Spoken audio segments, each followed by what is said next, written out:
Cole said it was an army of Akashic. What will happen to me? How are we supposed to do our duty when the hills are crawling with Akashic and the valleys are full of ether? Fancy a look at the list, do you? Here you go.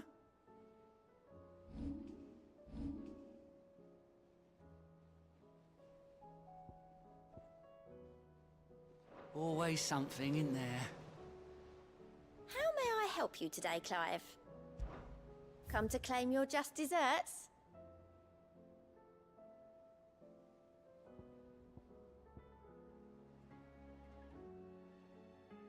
All done? Clive?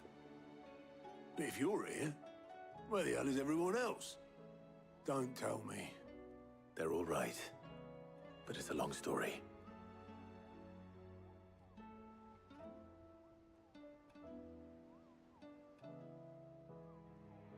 You lot don't do things by halves, do you? Well, at least everyone's still breathing. Now, as for these writings, I'm sorry to say, Clive, but if you had those, you'd be...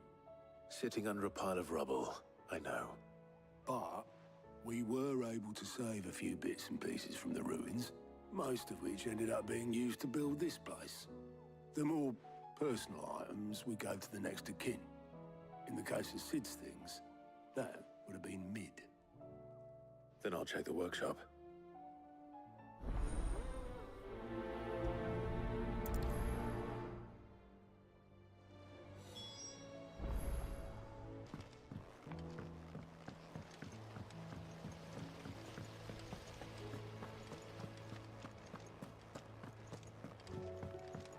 If Amber and the Lazarus are gone, then do you think Mid's ship will have a sail?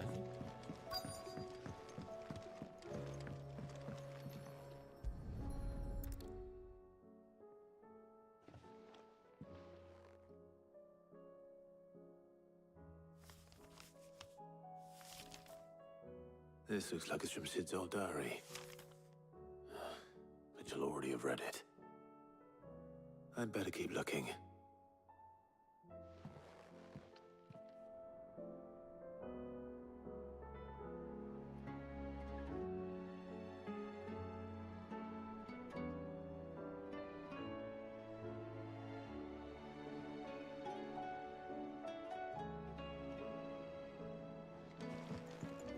We've had no word from Canva for days. Please tell me Mid is all right.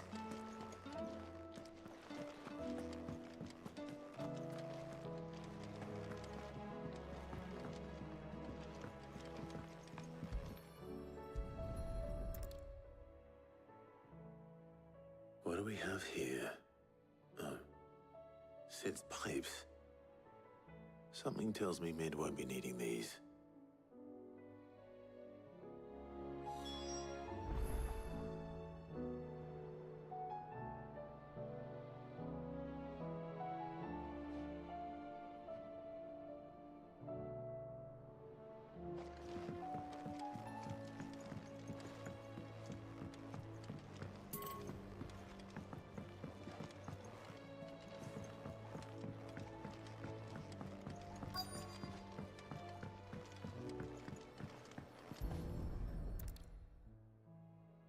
I remember seeing this doll in Sid's cellar. I wonder if it was Mid's.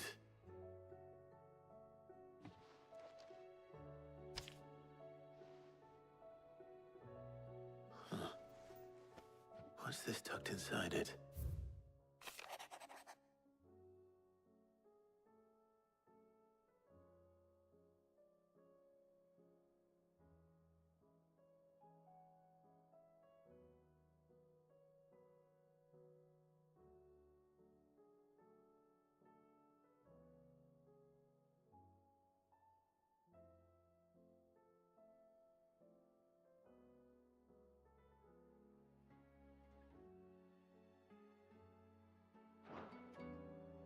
Sid's best invention.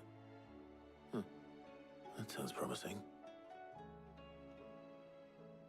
So Sid hid something in Mid's first opus. But what would that be? Perhaps Otto might know.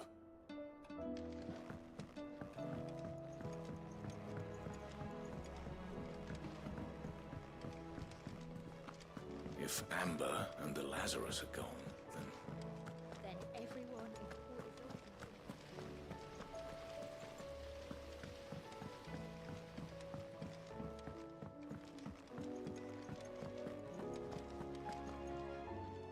Well, did you find anything? Possibly. You wouldn't happen to know what Mid's first opus was? Opus? That girl's as tone deaf as a banshee. Unless you mean the orchestrion. She couldn't have been more than, what, 11, 12 when she cobbled that thing together? It surprised us all. Not least her dad. You should have seen how proud he was of the little scamp. What's that battered old box have to do with anything? I think Sid may have hidden something inside it. Wouldn't surprise me. Those two and their bloody treasure hunts. Half the things in the hideaway were hidden one time or another.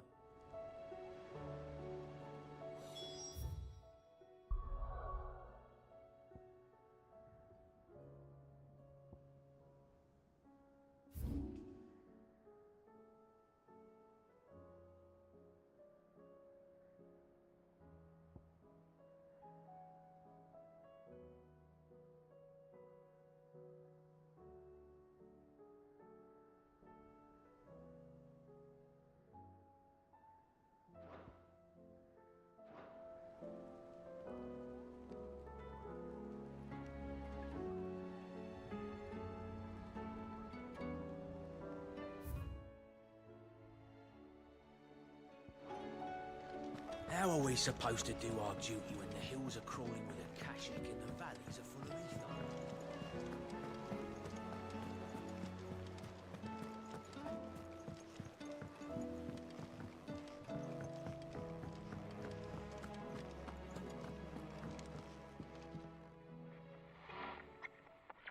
I didn't break it. Well, I didn't break it. What didn't you break? Nothing. We didn't break nothing. We definitely didn't break the orchestrion. What's wrong with it? It's broken. Except when it isn't.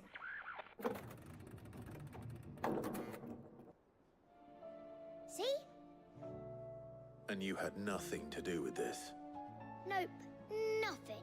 We just wanted to listen to all the songs at once. So we pressed all the buttons. Like this.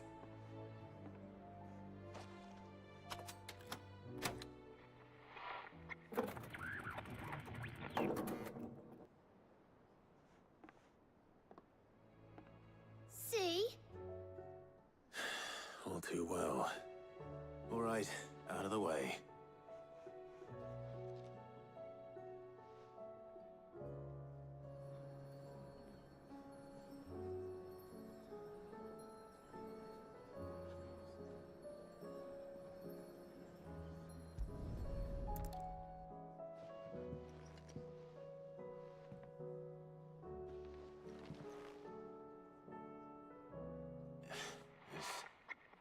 Something caught on one of the gears. Did you break it? Can you fix it? No, I mean, yeah, yes. There. How about now? You fixed it! Sid fixed it! He more than fixed it! Yeah, new music! Huh. Never heard this one before. They started playing when I removed this. Whatever it is.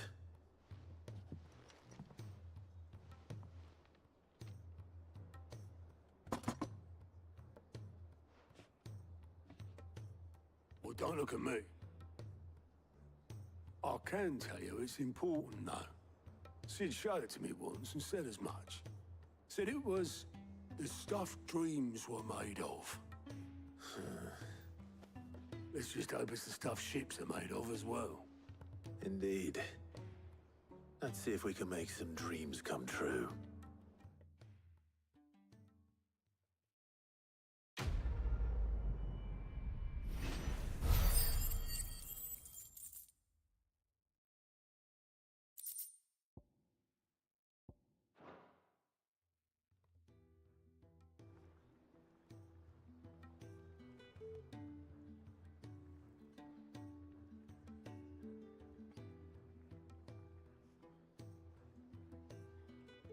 Just the two I was looking for. Aye, aye. Who's a patient? Actually, yes. The Crown Prince just left. Dion left. Unless you've another word for stood up and walked off. Yes, left. He did have the decency to leave a message with Obelisk before commandeering one of his dinghies. Should we go after him? No. We're not the Prince's keepers. He's free to do as he sees fit. I'd rather he did so in bed. His wounds are nowhere near healed. Much like yours, I suspect. Otto told me what happened in Canver. What is it with this realm's princes and their aversion to Ask me when I get back. Though I may be sometime. Then at least try to stay safe. And if that fails, try to stay alive, eh?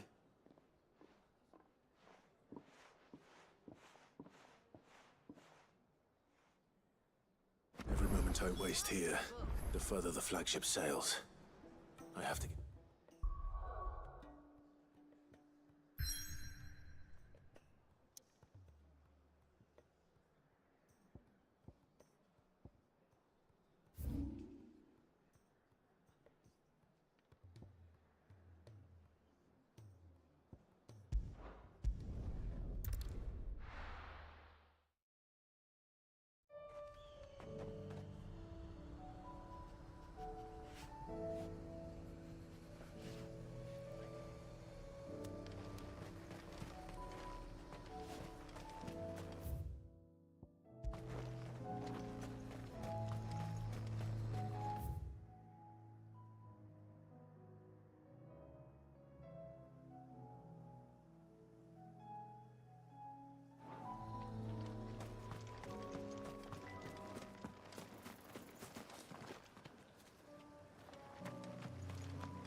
Over here!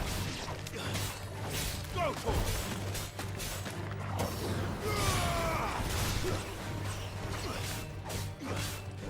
This one.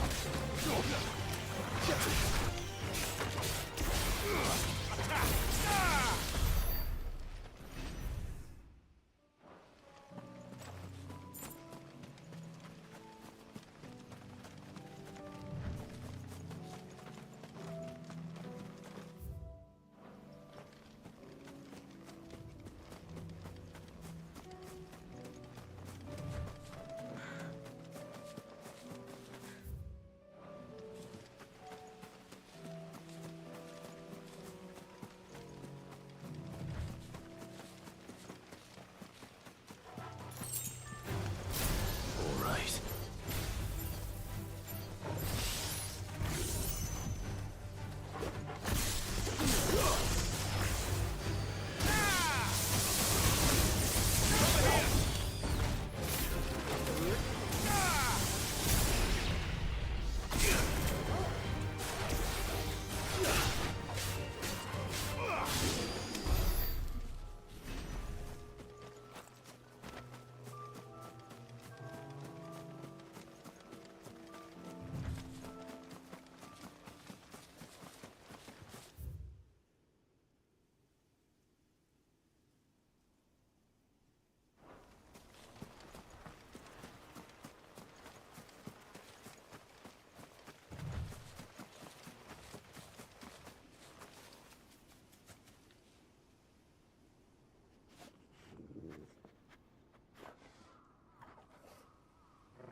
This beast isn't to be trifled with.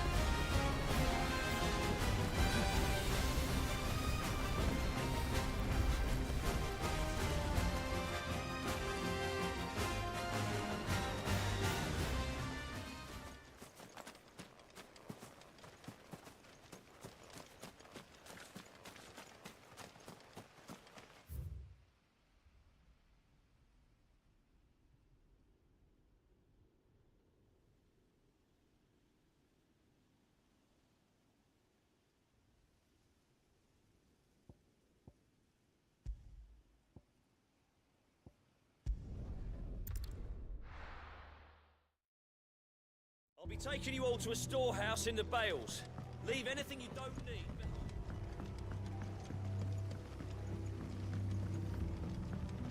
You know what you have to do. Clive, I fear that I must bid you farewell. As you know, our time grows short. The Lord Chief Justice's vultures are circling. We must strike now. Before we part, I want you to know that, though I may not always have been your most vocal ally, I trust you, as I trusted your predecessor. Thank you. I appreciate the sentiment, and I understand more than anyone how you feel. But is revenge really the answer? It is the one I found, and it is all that I have lived for since that day. But what of Lostwing? everything you've built. I built Lostwing to achieve this aim. Once it is done, the village will have served its purpose. My comrades and I are sure of our cause, and we shall fight to the last, come what may. But there are those among us who cannot fight. Children, the elderly, bearers afflicted by the curse. I would place Lostwing in their hands, if I thought it would do them any good. But a village home only to the frail and the infirm is not likely to stay a safe haven for long. And so, Clive, will you take them to your hideaway, that they might live even should Lostwing die? I will. Thank you. I will not have it said that I did not see to the well-being of those who rallied to my cause. The people I speak of have withdrawn to Gotan's Bales, away from danger in case the Black Shields strike. Understood. I'll make sure they get to the hideaway safely. Then the last of my preparations are complete. Fare you well, Clive. And may Griga guide us. All of us.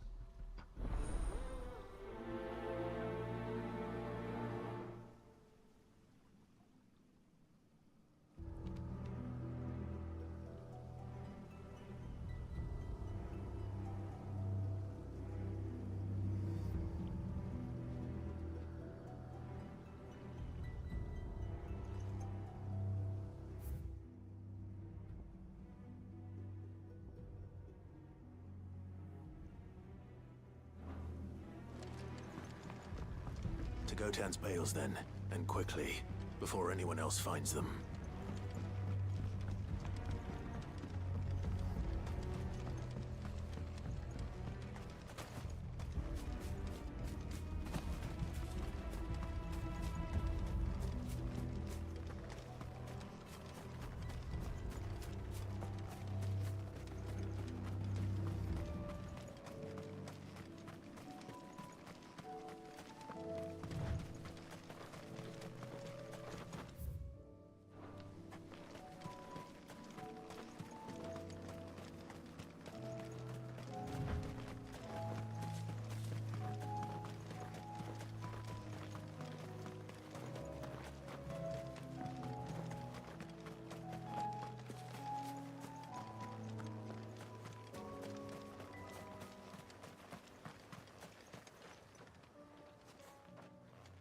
Everyone, Quinton has asked that you come with me.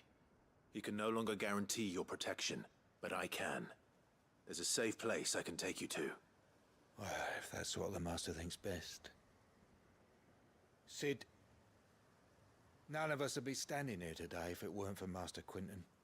We owe him our lives. So we ain't about to start telling him what he should do with his. If he's saying we ain't safe in Lostwing no more, it's 'cause he ain't coming back. And if that's what has to happen, then so be it. I only hope he can see this through to the end. That we get to see justice done. I hope so too. Oi! You lot! Where's everyone else? They ain't already left, have they? They've gone with Master Quinton. Fuck! Fuck! Fuck! What's wrong? I've just come from the Justice's manor. We have to get Quinton to call off the attack. It ain't just the Black Shields protecting the place. He's got a guard dog and all. A fucking monster. They don't stand a chance against that thing. If I don't get the message to them, they're all gonna fucking die. No. We can't let this happen. Sid! Don't worry about us. You've got to catch up with him. We can't let Quinton die before that bastard does. All right. I'll do what I can. Where is this manor? It's way over to the east, through the woods. Heavenhall, he calls it. Promise us, Sid. Promise us you'll do what you...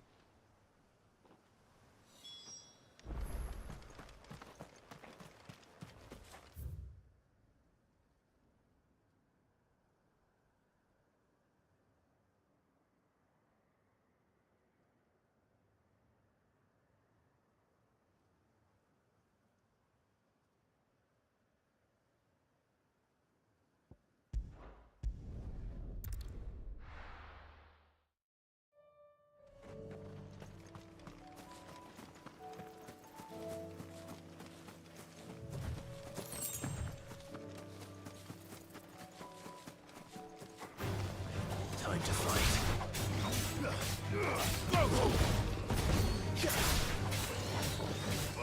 Get him!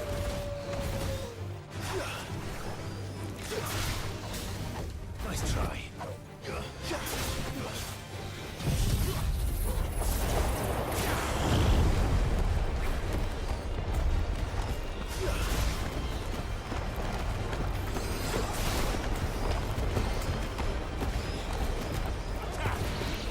This one.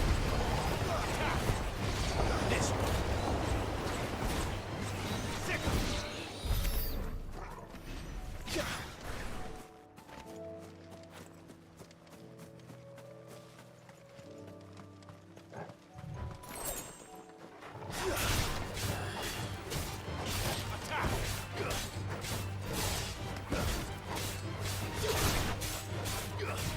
Go, Tom.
Get him!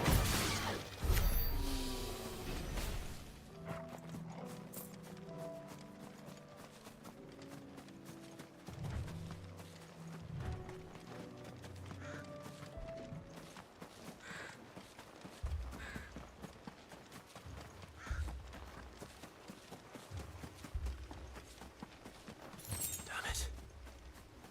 Don't tell me I'm too late.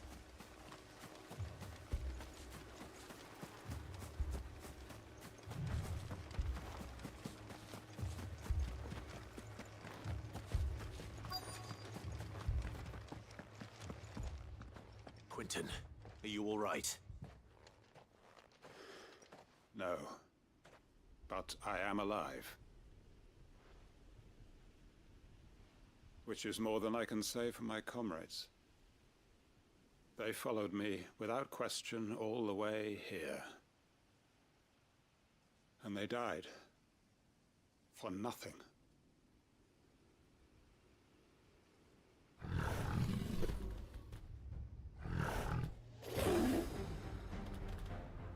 This must be the guard dog. Quentin. I'll hold it off. You go. But Your comrades didn't die for nothing. They died for you. Don't let their sacrifice be in vain. I won't. Come on, then. You're no guard dog. You're just a rabid beast that needs to be put down.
It's over.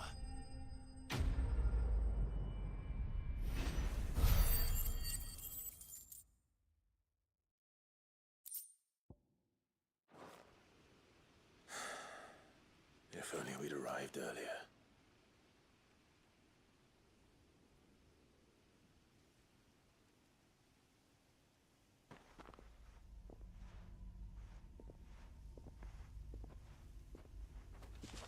Is it over? It is. He wept and begged for mercy. And I cut him from ear to ear, just as I dreamed of doing all these years. All my plans, building a haven in Lostwing, freeing bearers from their chains and recruiting them to my cause. It was all for this. But what is this? Justice? My faithful comrades. All those lives lost, so that I might take another. Quentin. Master Quentin! Oh, thank Grieger you're safe. You're alive. And so are you. I'm so sorry. I tried to warn you about that thing. And I hate to say it, but there's more bad news. It's Lostwing. It's been flooded. What?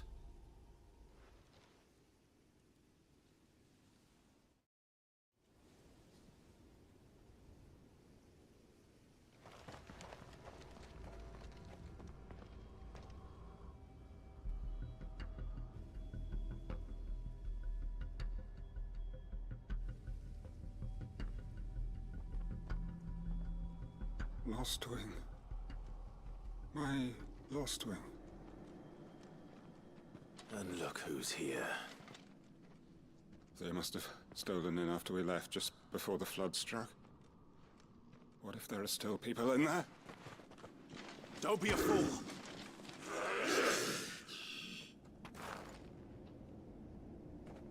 Damn it.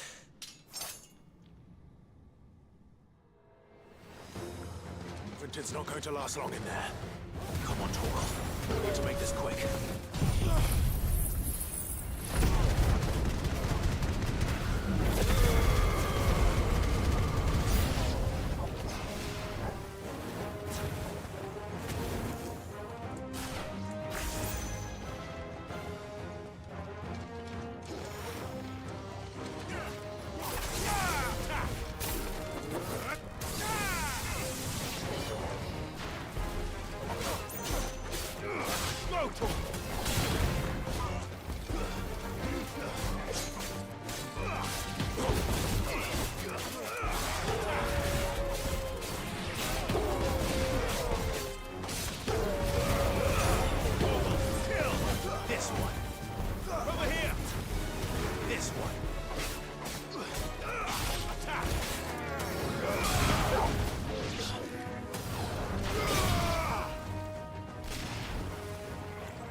This one. Get him. This one. Attack. Over here.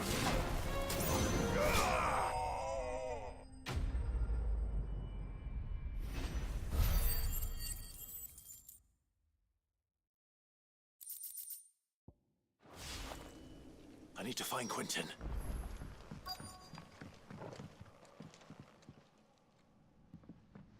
Quentin! Quentin! Look at me! Thank the Founder. He hasn't turned. I'm going to get you out of here.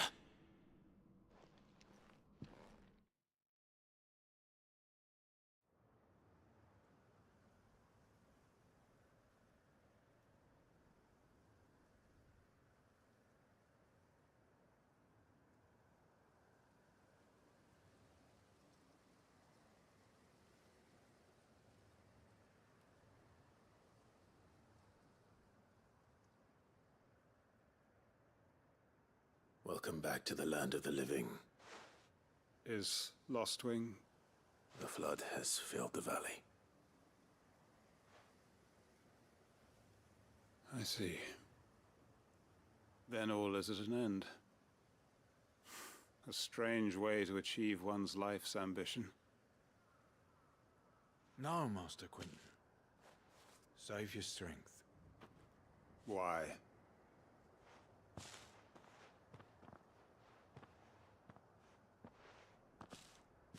All that I strove for is gone. Only emptiness remains. I have nothing left to live for. What the heck are you on about? You've got us, ain't you? Don't try telling me you only freed us so you could get revenge. We're more than that to you, and we all know it. I thought you weren't coming back. But I prayed, and you did. There's got to be a reason for that, right? Can't we just go back to how it was? You know, you looking after us all. Your work ain't over yet, Master Quentin. We believed that you were the right man to lead us, and we still do. Your village may be lost, but it seems your people aren't, so long as you remain to guide them. But why? After what why would anyone follow me? 'Cause we're family, aren't we? Family? Yeah, and all our comrades who went with you, they felt the same. Lostwing weren't just a village. It was all of us. It was. And as long as we're still here, it is too. We can start again. Build a new Lostwing, right here in the Bales. A fresh start. One life ends, and another by just a village. We could build towns. A nation, even. What's to stop us? That's the Master Quentin we... Please. I am nobody's master. Quentin will suffice. After all, we are family.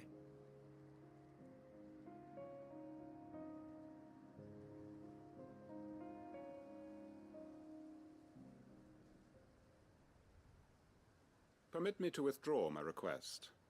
I will no longer be needing your help in looking after my... I'll pretend you never asked. But you must be rewarded for your efforts. A bottle or two. Of course. And if you don't mind waiting... I look forward to it.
If we're going to do this, we'll need... Clive, your timing is impeccable. It just so happens that right at this very moment... And what talents would those be? Why, your fearlessness and your skill with a blade. I'm listening. Well, as I'm sure you're aware, when these dark skies swept over the Republic, so too did a wave of chaos and confusion. Randalar has been particularly badly affected. Many of the Capitan remain... And... How could I refuse? Excellent. Theo, if you wouldn't mind making arrangements for the transportation of our guests. Of course. Sounds like you'll have... So I'd better try to clear... I'll do my best. You will find a village in Chadra's Thread, past Lateney's Cleft.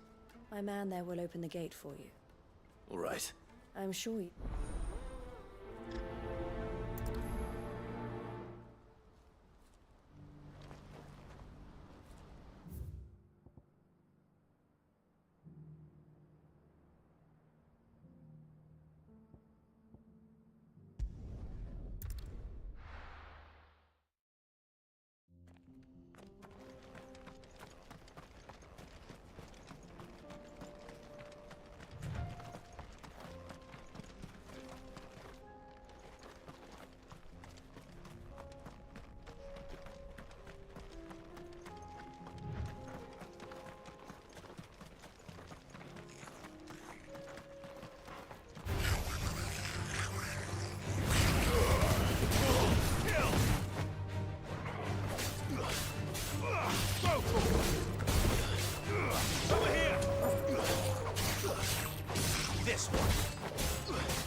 Get it, boy!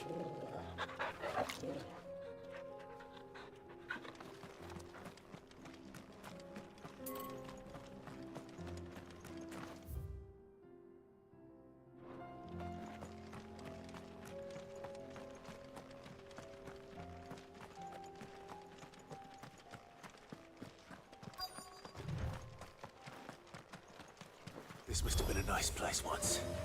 And it will be again.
That's all of them. Come on, Toggle. Let's head back to Boklad.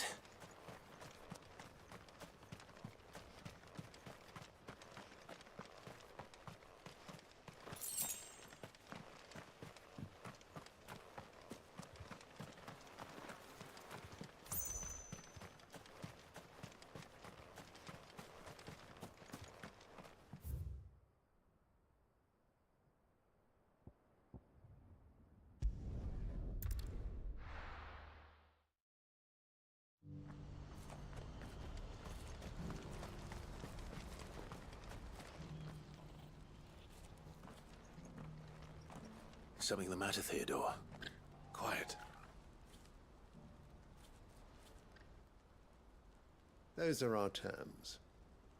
I trust that you will give them your full consideration. I shall. Thank you.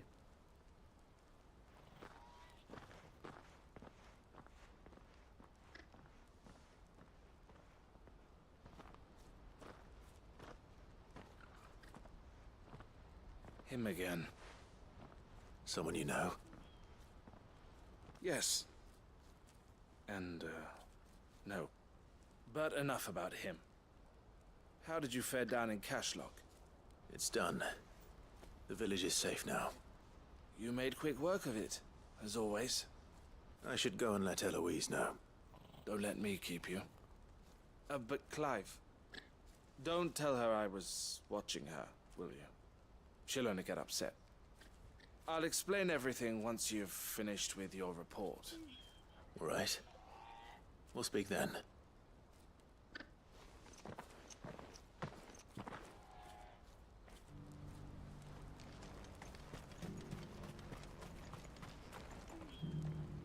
Eloise, I just got back from Cashlock. The village should be safe now. Thank you, Clive. Here, something for your trouble. Well then, now that you have laid the groundwork for our little project, I suppose we'd better finish the job.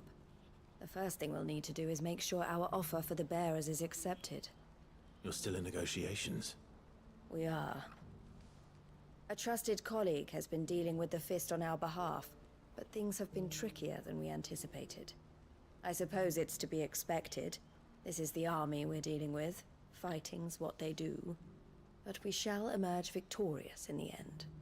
Well, if you need any help. I'm not sure I do.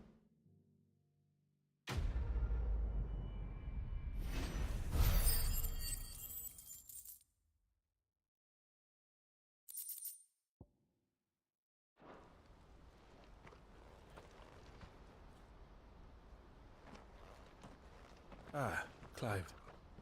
You wanted to talk? The man I was watching earlier, the one speaking to my sister. He represents the Silver Peak Consortium. It's one of the bigger trading houses. I don't think I've heard of them. Well, every trader in Dharmekia has. They operate across the length and breadth of the Republic, and they're still expanding. They've been trying to get Eloise to join their ranks for some time now, and judging by her reaction earlier, I'd say she had half a mind to... And you'd rather she didn't? I would rather she did what makes her happy. And I would never deny her such an opportunity. Eloise saved me from slavery. And we have striven to save others like me ever since. But this was not the life my sister wanted, nor the one she deserves. I won't let her give up on her dreams again for my sake. She freed me from my bonds. And she must be freed from hers in turn. You're a good man, Theo. I have always been grateful for what my sister did for me. And I want to repay the favor by letting her live her own life. But each time an opportunity to do just that arises, she turns it down. For my sake. She loves you. And I love her. Which is why I want this time to be different. To show her that I don't need to be watched over anymore. Though I'm sure I'll still need some help from time to time. I trust that I can count on you. Always. Thank you, Clive. Well then, I had better get back to work. These bearers aren't going to move themselves. That's a job for the Crimson Caravans.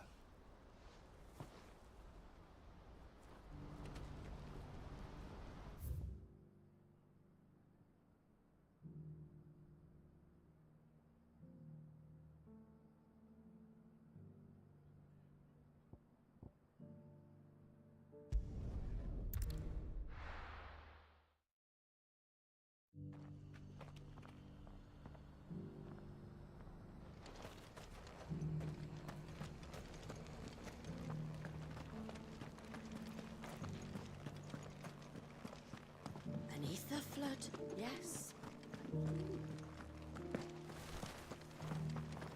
How are those new boots treating you? They're fantastic. You there! Finally. No one was paying me this. Is something wrong? At the university, the students would hang on my every word. Sadly, this far from home. The university? Yes. Climb the stair. And, sir?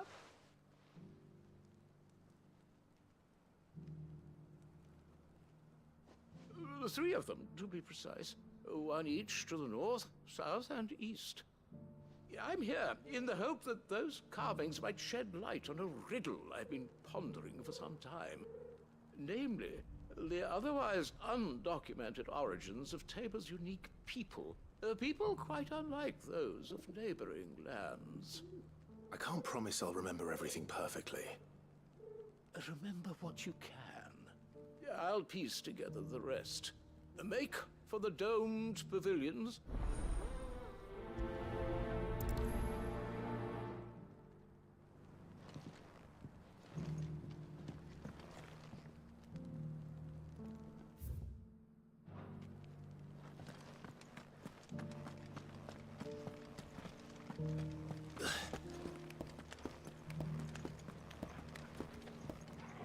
That Cyril fellow's an odd fish, don't you think?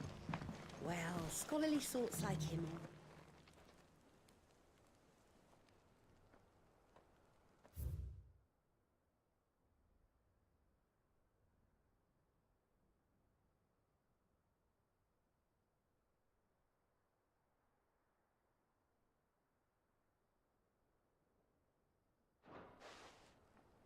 No history would be complete without mention of the mother crystals. Why won't the sky go back to how it was? I don't like it. So it's these stones to Canva, and the rest of the boxes to Dallas.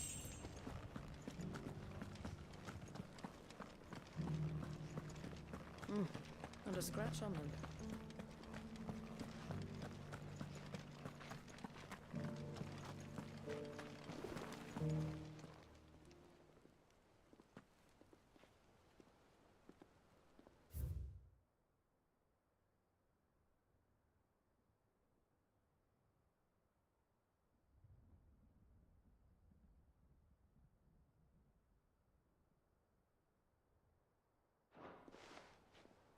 What golden plains might the wanderers have called home, I wonder? Mummy made a pottage from it. Sounds delicious. Perhaps you might be able to try it next time.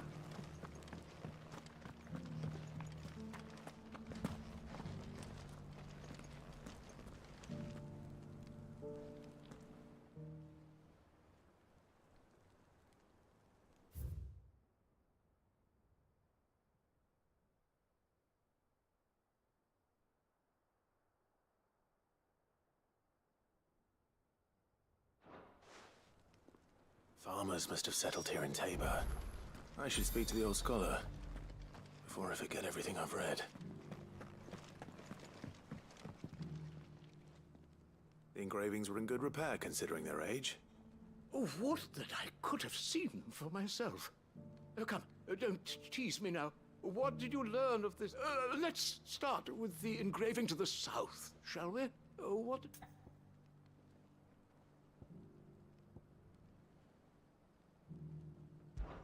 Guardians of the Crystal, the first stones of Tabor, sacred hold thy noble blood, till ends the mother's labor. I'm pretty sure that was it.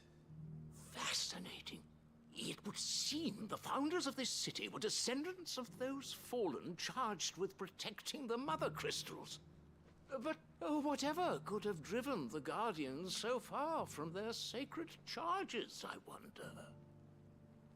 The engraving to the north is next, I think.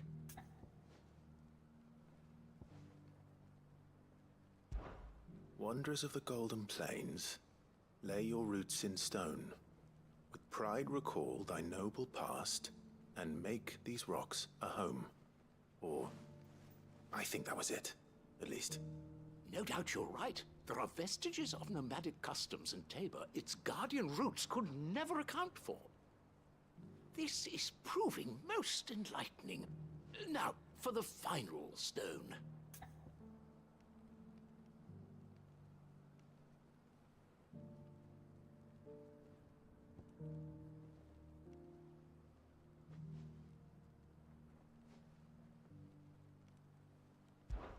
Children of the hunters, now tillers of the land, reap her promised blessing and give praise her gracious hand. That's all three. And so, we add primitive farmers to Tabor's founding peoples, the final piece of the puzzle.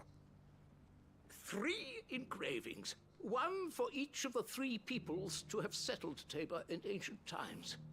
Guardians of the Mother Crystal, wanderers from across the plains, and last but certainly not least, hunters turned farmers. Little wonder it was so difficult to trace the roots of Tabor's culture. Those roots reach down through 3 distinct traditions. Nonetheless, one cannot help but wonder why this fact is not better known among scholars, given that the stones stand here for all to see. Too many stairs, perhaps. Ha! Too many by far. Here, and thank you.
Right, Clive?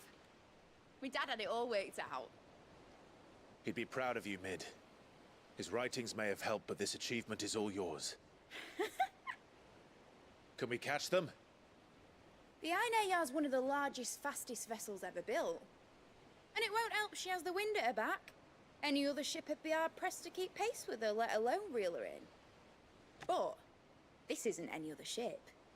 This is the Enterprise! And the world's never seen anything like my dad's engine. It certainly hasn't.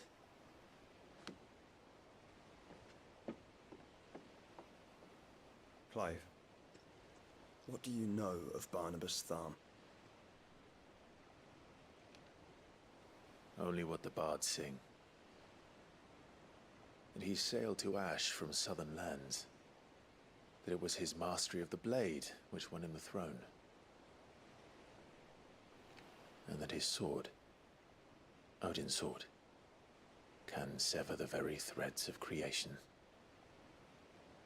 But don't lose any sleep over a last tilt. We'll do what we must to survive. What we must. The light! I thought this cove was meant to be hidden.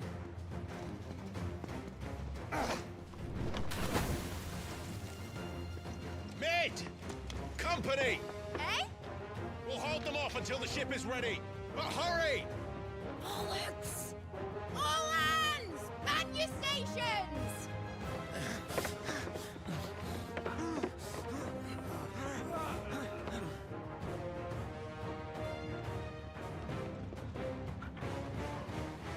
Everyone with me?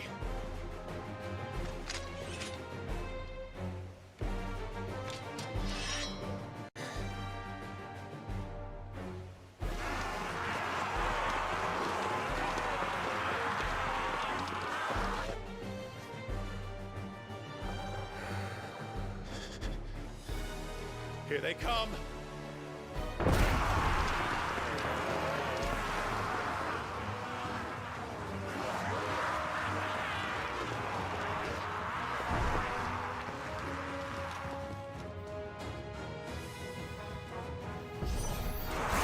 Mid needs every moment we can give her.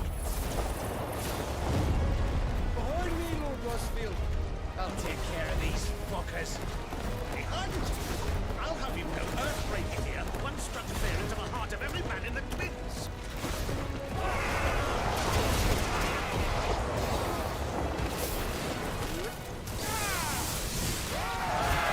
About that offer, Cav? How are we doing, Mid? I thought you said that ship was fast!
That was easy enough. All right, you lousy lot. Get your asses on board. She's ready to sail. You heard the captain?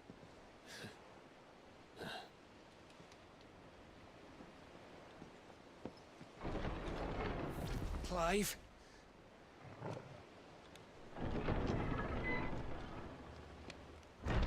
But I thought he was... Confounded. Then it is as I feared. Sleipnir is no man, but a creation of Odin.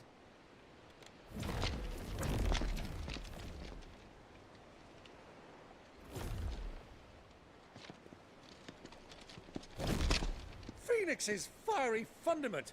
Have you no normal enemies?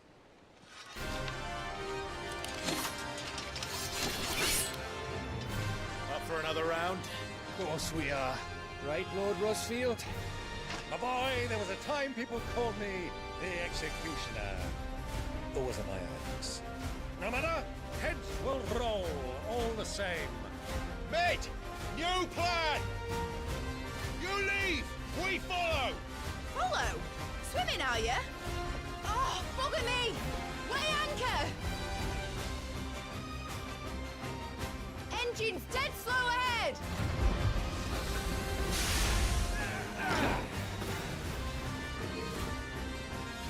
Have care, my friends. It is not blood that runs through your making veins. These foes will not fall easily, but they will fall. Like oaks before a woodman's axe. Good thing I brought one! Get him! How long are we meant to keep this up? As long as it takes. Unless you have a better idea. Well, I've already killed at least 5 of the bastards. Fuck it! Let's do the lot!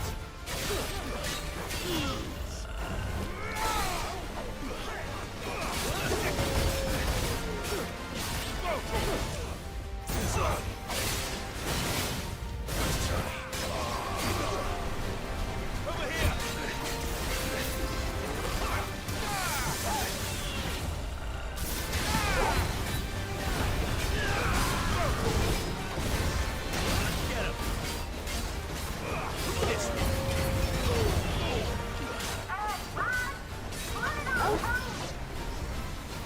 Should we make for the ship?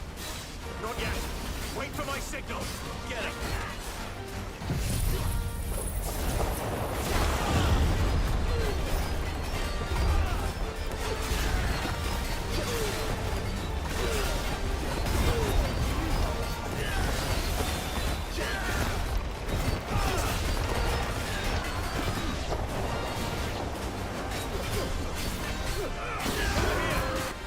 In your own time, Clive!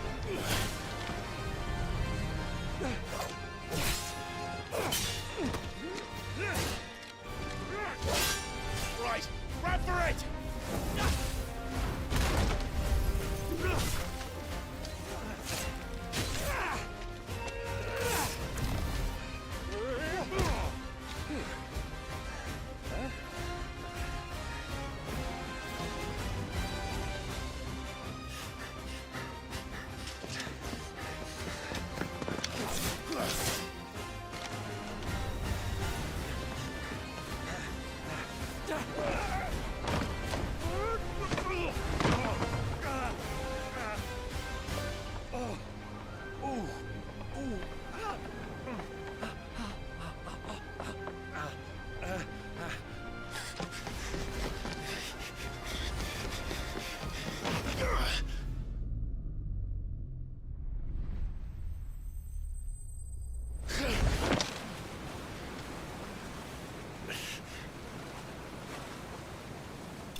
Now, mate! Alright, engine full ahead!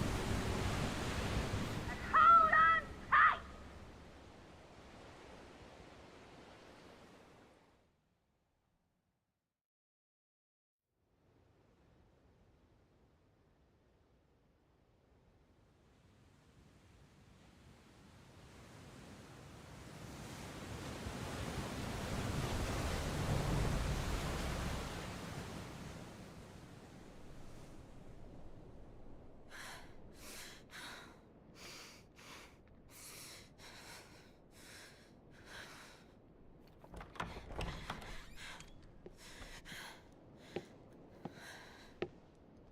What do you want?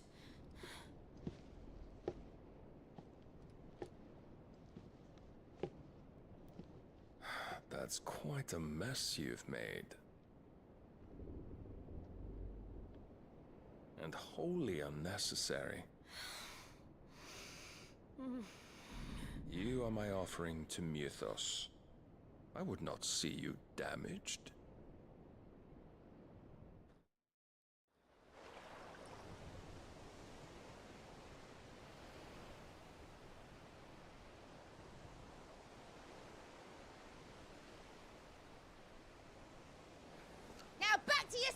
galleons! Every bell spent treading water puts another league between us and the galleon.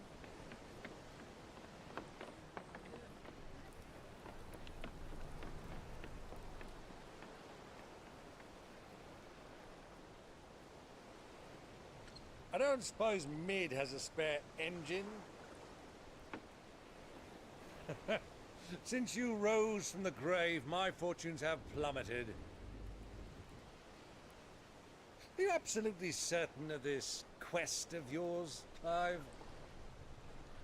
The foes you face are as terrible as they are numerous. Aye, and they'd have us live and die on their terms, which should answer your question. Ha! You have that same stubborn look as your father did when he set his mind to something. On the battlefield, I am but a single axe. A deadly one, mind, but a single one nonetheless. Yet what you require is 1,000, and I believe my old friend in Randalar can provide them. Take care, Clive. I have many more tales of your father's exploits to share. And I cannot very well do that if you're dead. Again. Good luck, Uncle. And may fair winds attend you. As for you, Joshua, take care. I shall do my best, Uncle. Farewell, my nephews. When next you see me, it shall be with an army at my back. Oh, oh, there. Oh, oh, oh.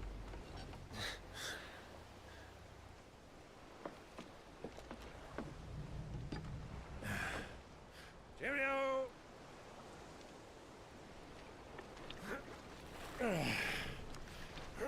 Oh, yeah. Do keep up, my boy.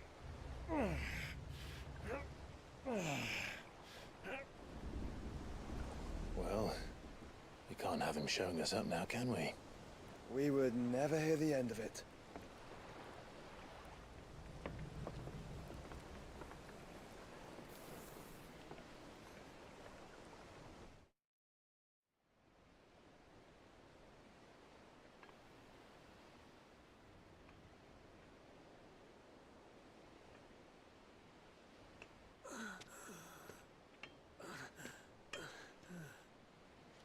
Greek of mercy.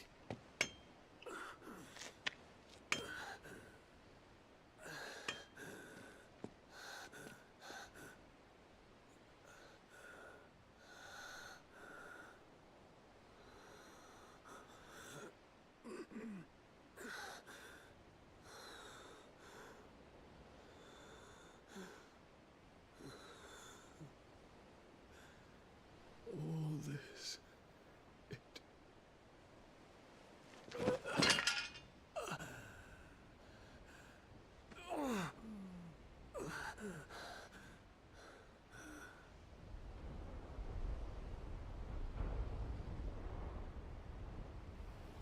What have I done?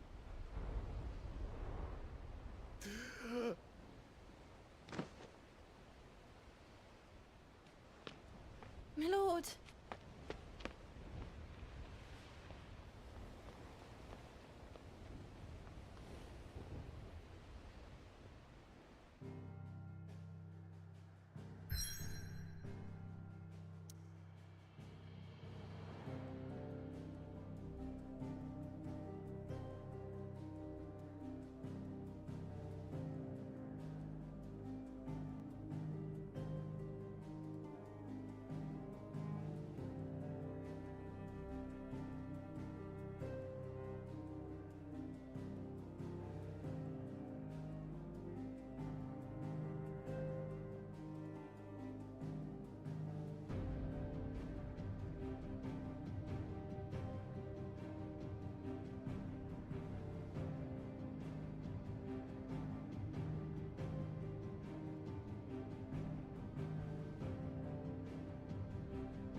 between here and Waloed.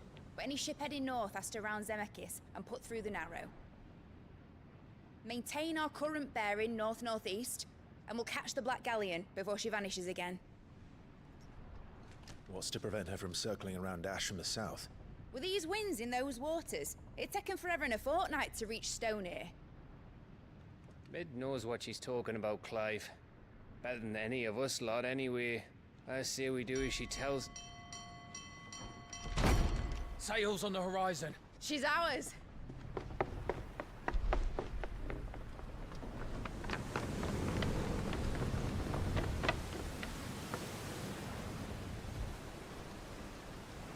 Look alive, boys! Full ahead! And keep those furnaces fed! Aye, aye! Do you feel that? Jill. All hands! Battle stations!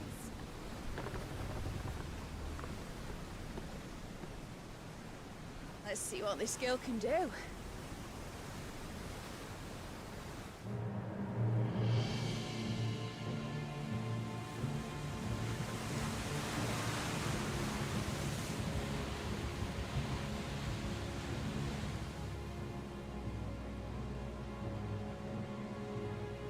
Where one leads, so does the other follow.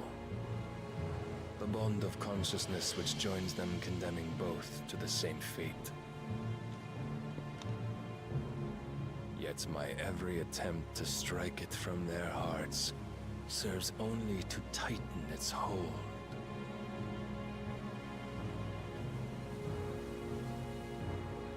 Fascinating.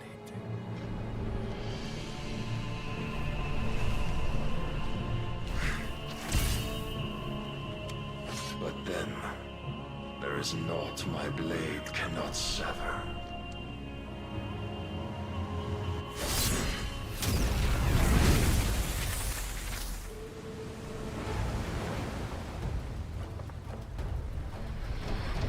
Great Grigos, gosh!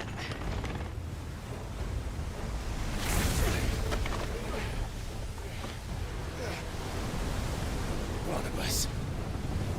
Hard a port! Heads down, you brutes! And brace for impact!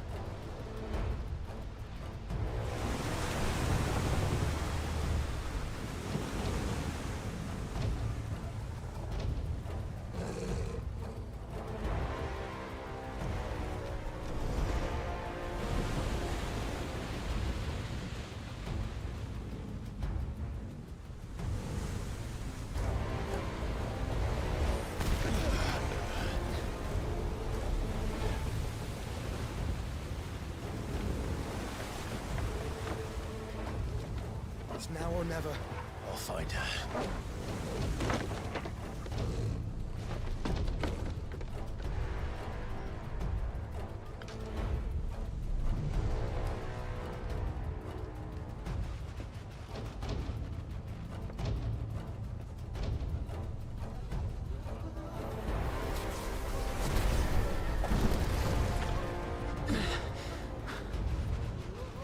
Bloody hell! Out of starboard!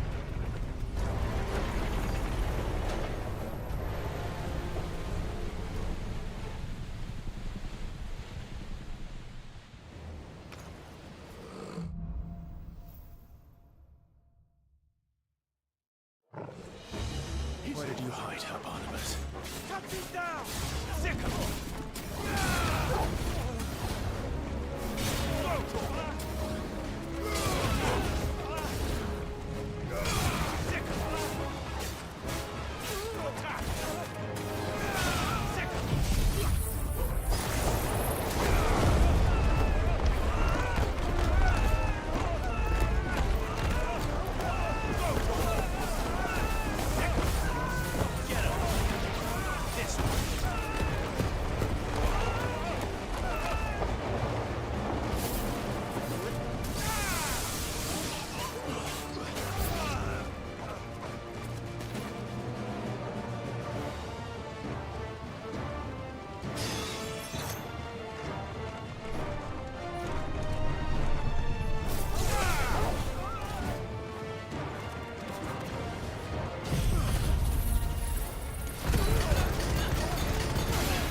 wants him alive! Hold on. I'm coming. For both of you. Extra shotguns!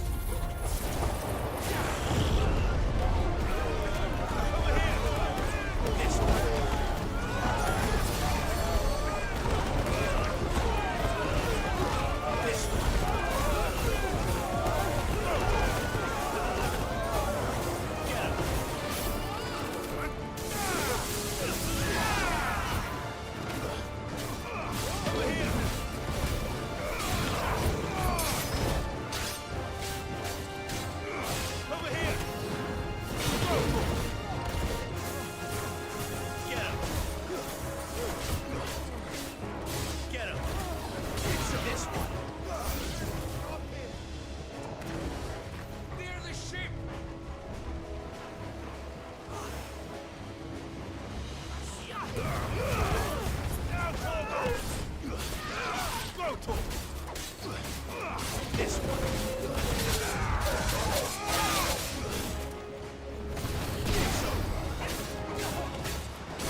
flame.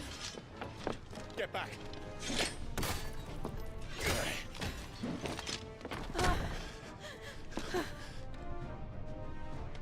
Clive, how did you... I'll explain later. Hands.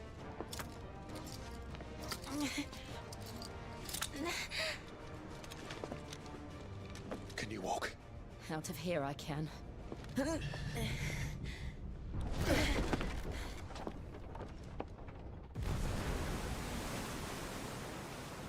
Stand still! Phoenix. Are you not the dominant of fire? I see naught before me but a guttering flame.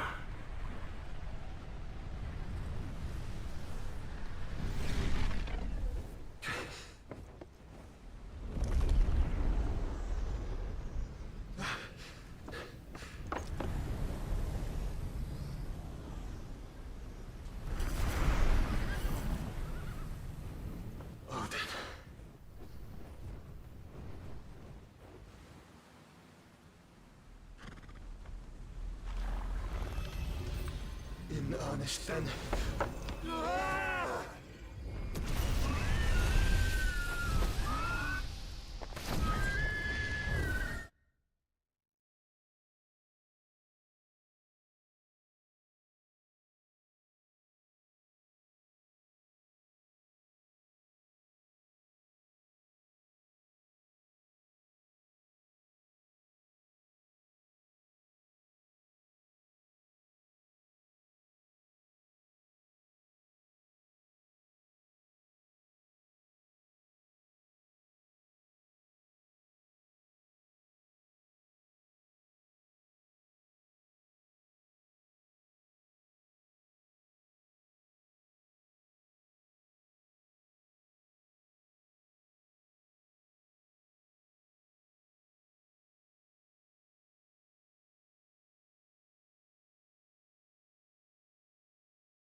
got one?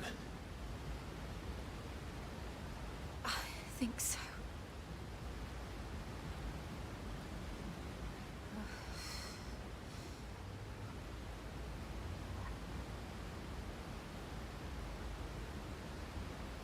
But to where?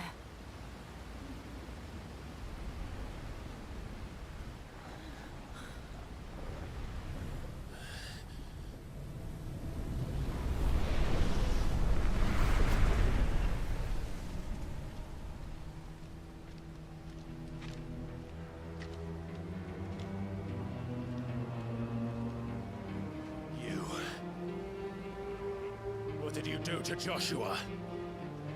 The Phoenix? Oh, I expect he will survive. This consciousness in which you coil your feeble souls is grown thick with desperation. And thus has my master turned to my blade.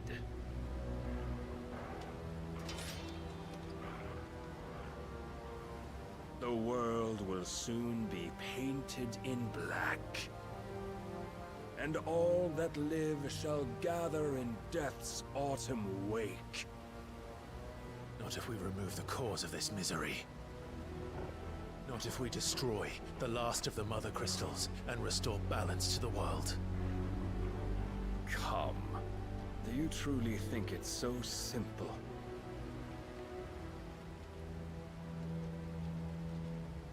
The blight is inevitable. Not even the Almighty might stop its endless march. Your efforts will avail us naught. Naught, that is, but suffering. You must embrace the truth, Mythos. Accept your place with the Lord. Keep it. As long as there's a chance, there's a choice. Ever led astray by your blind resolve.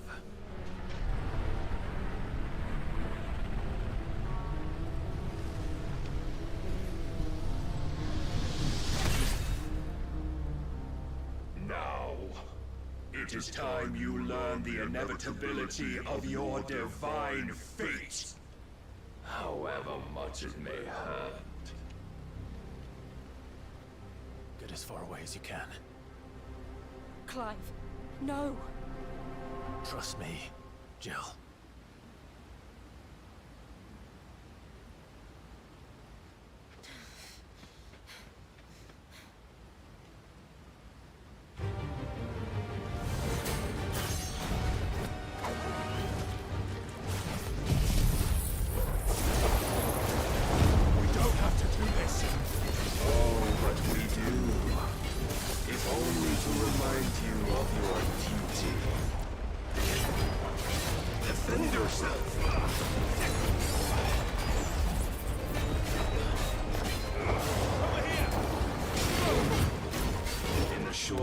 Since our last meeting, you have grown much.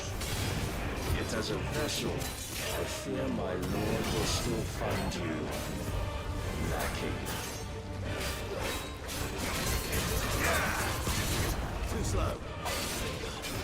Raise your guard. All this fire and fury, and for what? Stopping the blight. A foolish notion fed to you by a foolish man. How dare you?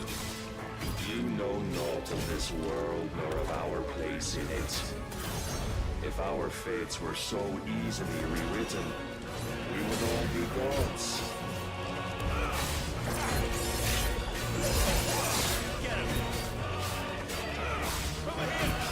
I have seen enough. If reason cannot sway you, there are other means of persuasion that might. Cast off the chains. My God!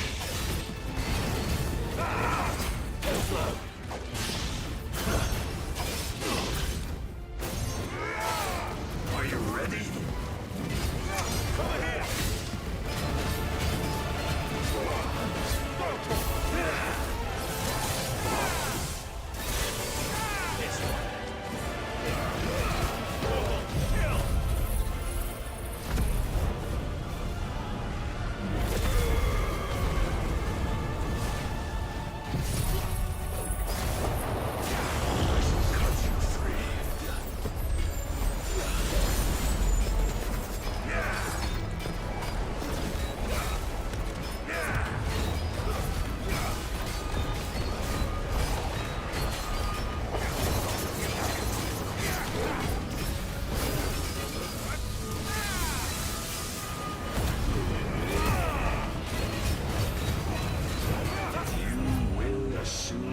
mantle you've been given. And thus is the light of hope severed.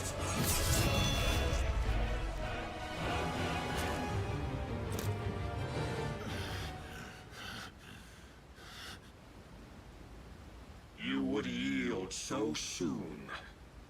Never. Clive!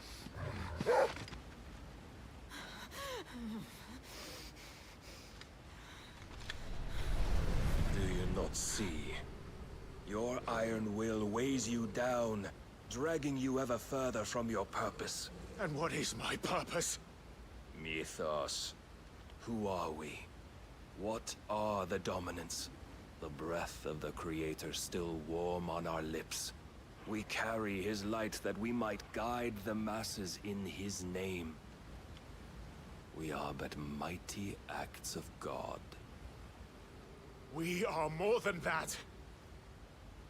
You would be nothing without what he has granted you. The power we wield is his, and yet every time we draw upon it, it wears away at our very being. It breaks us. It unmakes us, that its immaculate aspect might reveal itself. The icon. It is too much for even his chosen few.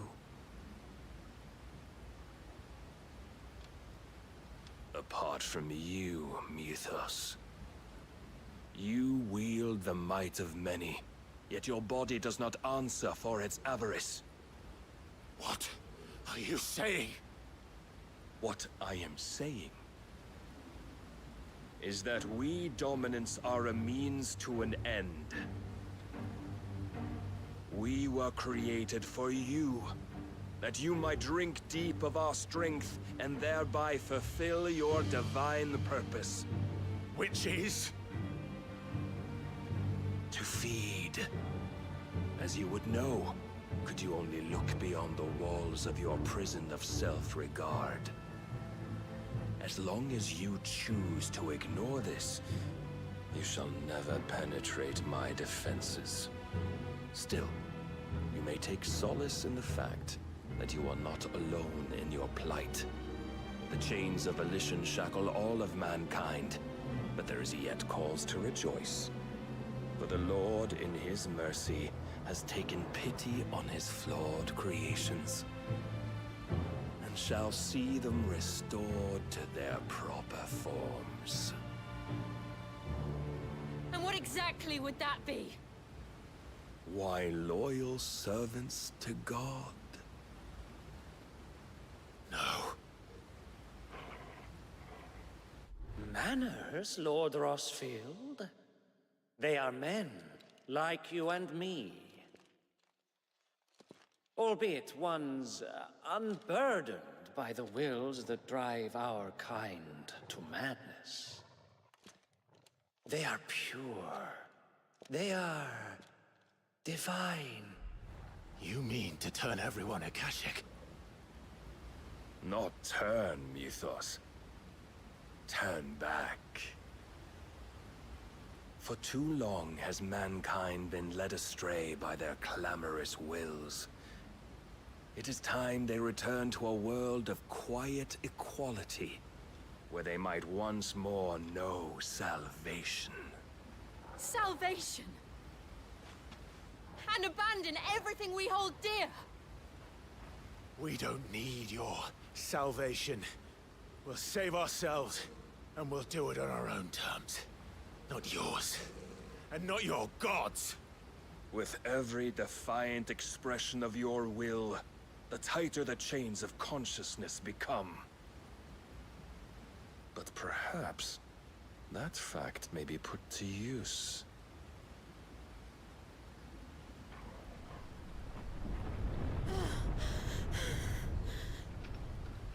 Clive!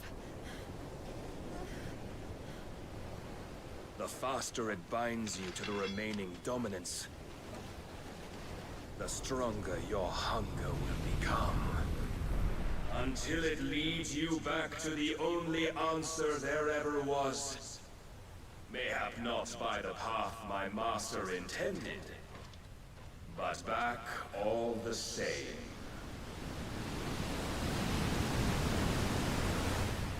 Ash is not far. I could freeze a path. You're in no fit state. Probably not, but I can try.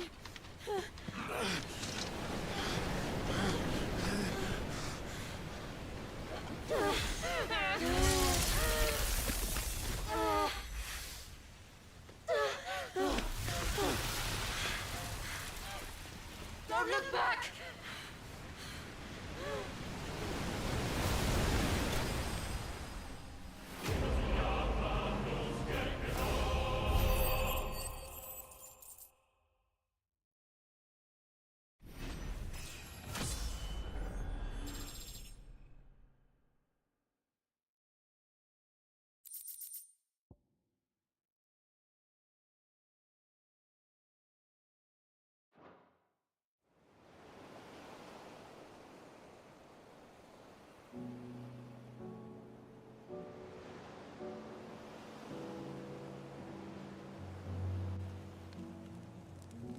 I hope the others are safe. The Enterprise was clear of the gap when we fell. They made it, Jill. And they will have seen the ice, where it led. We need only wait till dawn.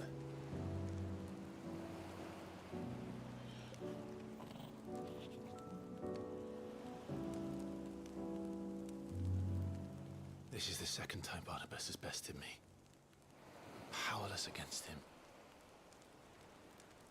And maybe there really is nothing else for it but to give yourself to his master.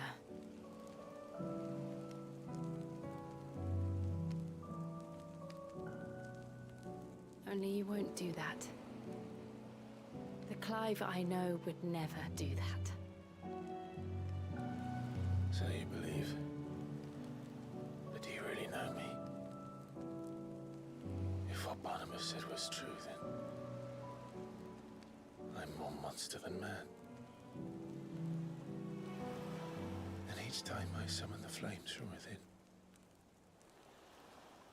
I burn away the things that make me who I am. Do you, though? Think of what you've used that power for. Of all the people you've saved.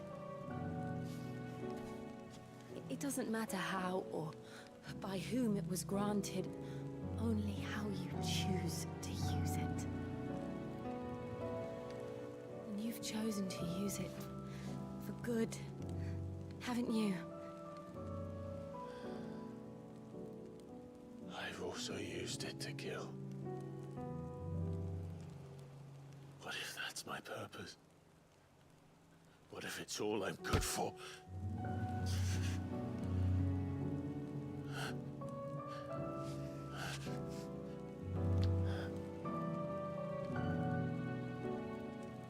You're still that same boy I grew up with. Always so eager to save everyone around you, and yet always so alone. Because you failed to realize the one thing that needed saving most of all. You, Clive. You. You never once took the time to save yourself.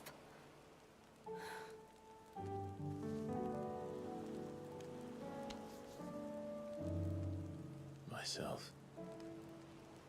I think I might be beyond saving. No one is beyond saving, provided they want to be saved. You fight to survive. And you survive so that you may protect those you love. It's what you do. What you've always done.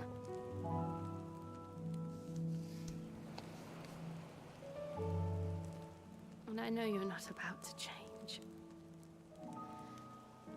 So I'm going to help you. To give you what you need to protect us all.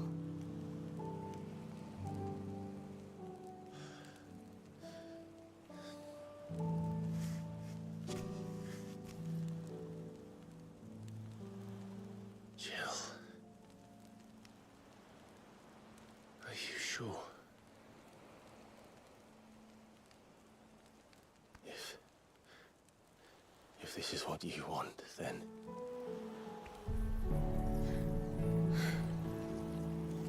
Don't worry, Clive. It is.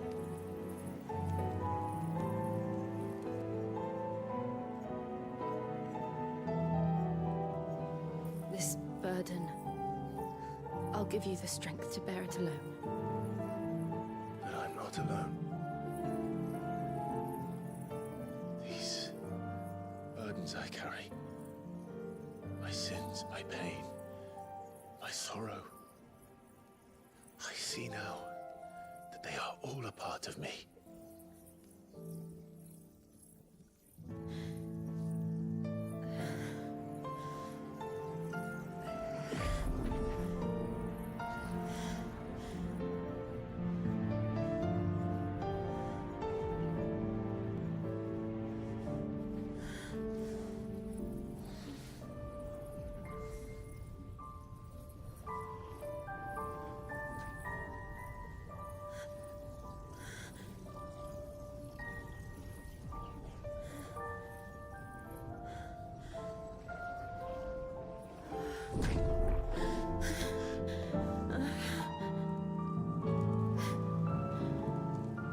If I'm to continue on, having pledged my life to those I love,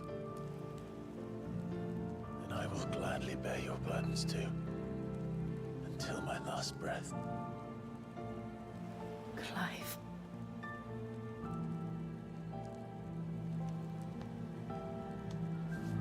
I promise you, Jill, we will find a way to escape this fate. Find a way to save each other.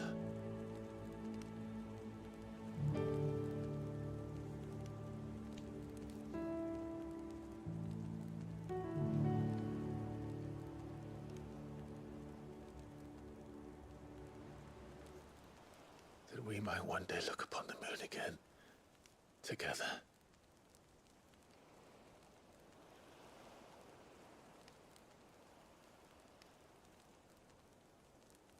And I promise you, Clive,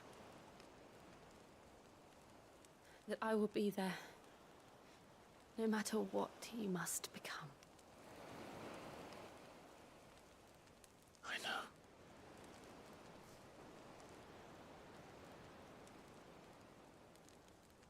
I never thought a smile could bring me so much joy.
What of Barnabas?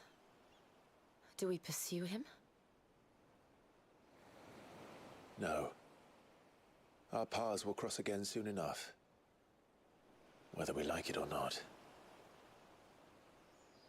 Besides, there is something we must do first.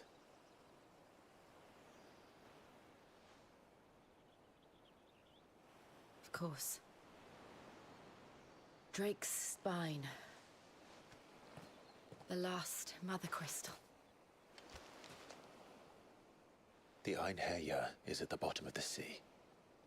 Waloed won't dare move on Storm without her. But they know we're coming now. We'll need a plan. And a damn good one at that. Then let's go home and find one. Ash will have to wait.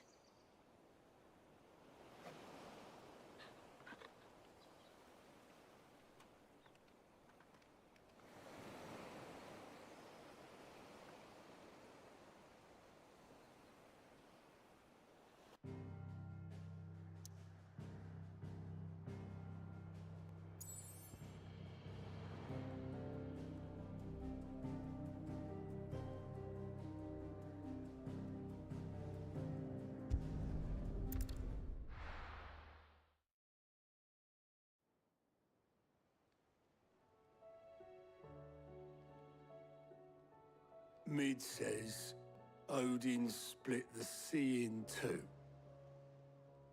She's always been partial to a tall tale. But there's tall, and then there's tall. I struggle to believe it myself. I see your uncle isn't with you. He stayed with the Enterprise. After our brush with the Einherja, she was in urgent need of repair. And my uncle knows a shipwright in Randalar. We're to join him there when we're ready to sail for Ash. You sure that's wise?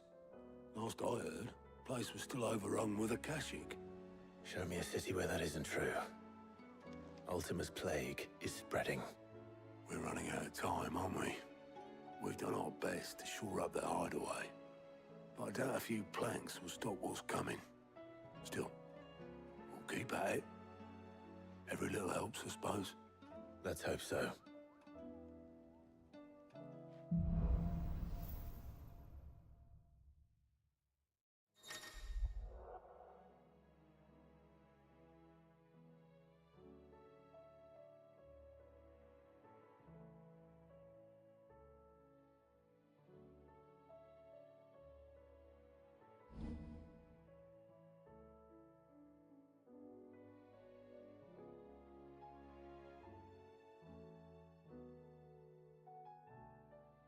I should visit Joshua, assuming Talia will allow it.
Welcome to the Patron's Whisper.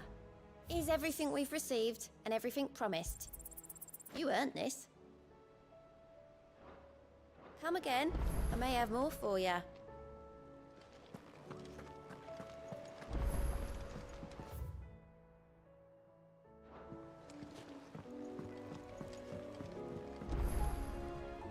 All right, Clive. Blackthorn told me you helped him out again. Speaking of which, I'm Worried about him. And you want my advice? afraid so. It's a bit of a funny one, this, but I saved this posh knob while I was out on a mission, and he gave me this flashy... So, obviously, I show it to Blackthorn, thinking he'll be impressed, only for him to go white as a sheet and quite... Try as I might, I can't for the life of me work out what could have got him upset like that, and... Seeing as how Blackthorn opens up when you're around. I'd speak to him again. Well, Cheers, Clark. I'll be sure to. All right.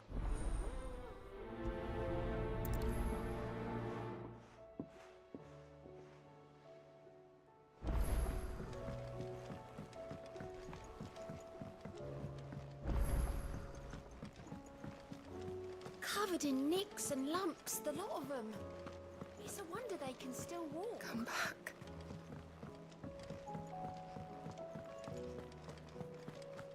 Oh, don't tell me we've run out of happy nuts and all.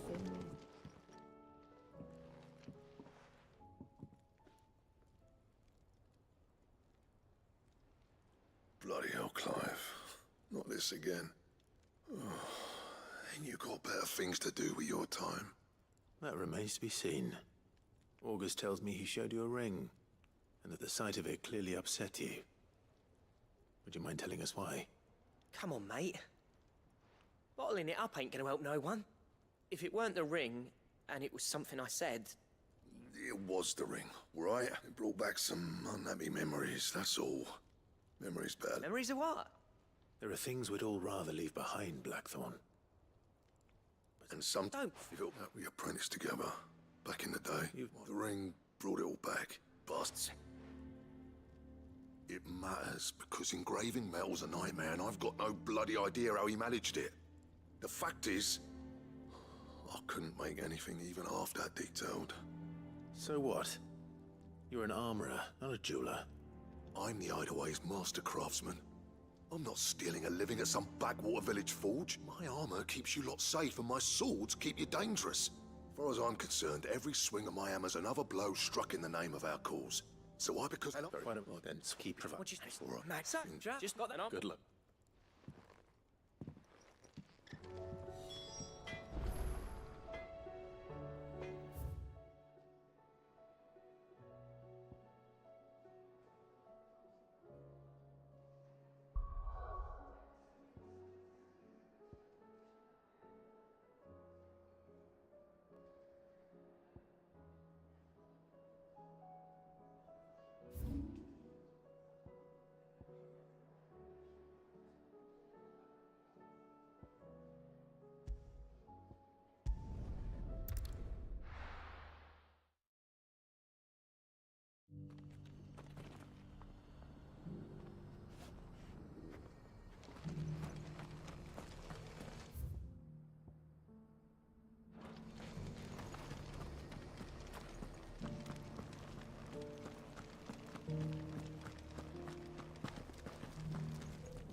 Here's the scraps you were after. Thanks. Can't do without leather if I'm to polish these stones. You all right, boy?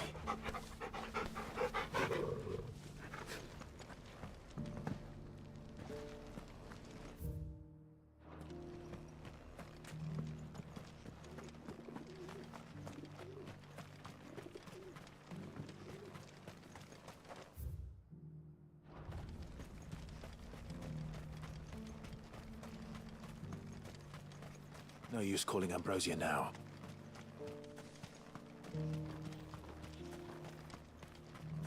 Ambrosia won't help me here.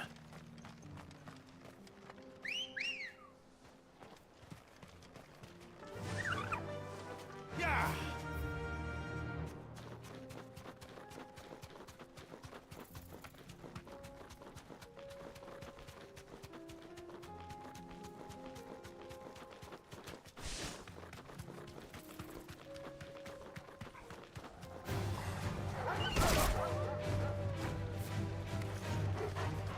Waken, Gwyn!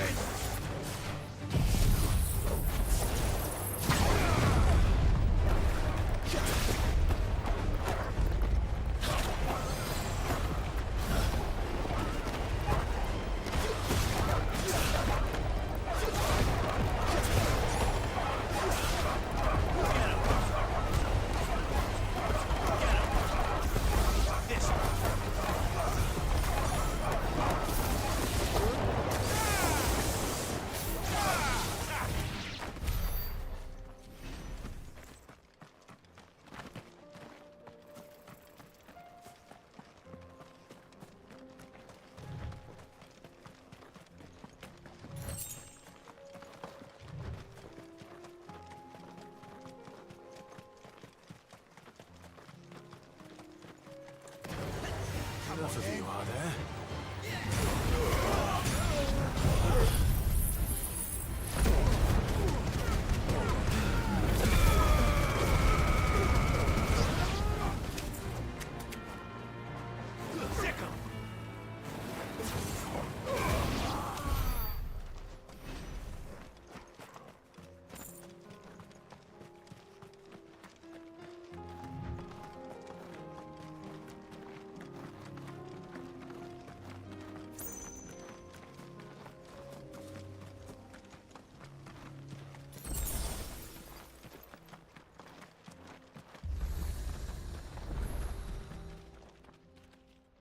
Kicked out already? No. This charmer ain't letting anyone through.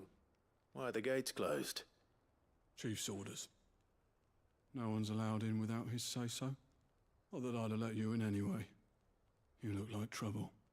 I suggest you go home. That's what I'm trying to do, you little prick. Ain't changed a bit, have you, Snotty? No. It isn't. Blackthorn. Long time no see, eh? What the hell are you doing here? Well, it was meant to be a surprise, but since you are so nicely, I'm here to see Zoltan, you fucking numbskull. Now let us through. All right. Just don't go starting anything with the chief. Yeah, I promise I won't throw the first punch. That good enough for you?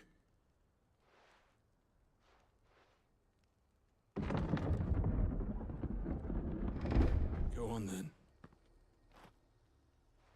Much obliged.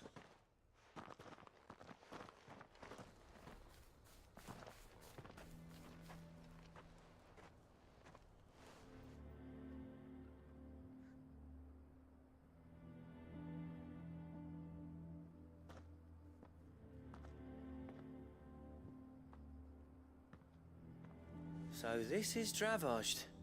Not much going on, is there? It's a smithing town. When I was a lad, you'd have to shout to be heard over the sound of hammer on anvil.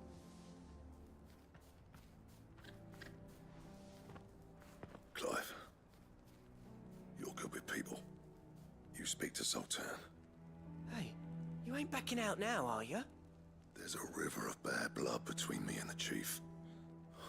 But if someone can build me a bridge, then I'll cross it. All right.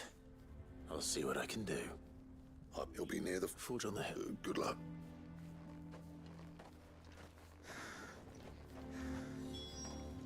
But if we can't fire the forges, how are we going to earn our keep? Shut your hole. Mama, why hasn't Papa come back yet? He's helping the chief with something very important.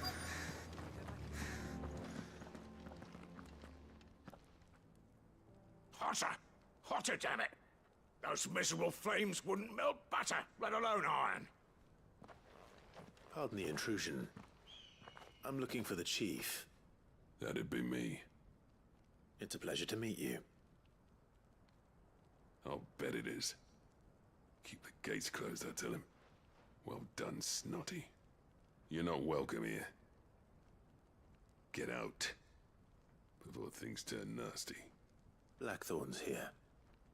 What did you say? He's traveled a long way to see you. Yes, has he? He's waiting. Down by the gates. Then I suggest you take him with you when you leave. Didn't you apprentice together? So what if we did? Fuck! We're getting nowhere. These bearers' flames are next to bloody useless. We're never going to be able to fire up the forges unless we can find some new crystals. I'm a busy man, as you can see, so do me a favor and piss off. Oh, and if you're struggling to find your way out, ask Blackthorn.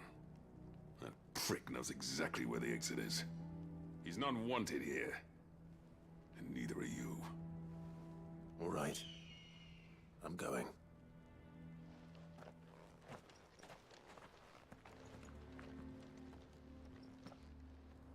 Please, Chief, you've got to do something. If this this keeps up, we'll be ruined.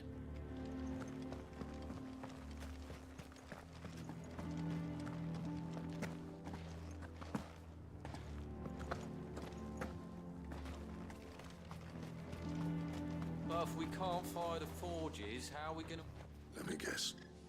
Zoltan told you to piss off. As a personal favor to him, yes.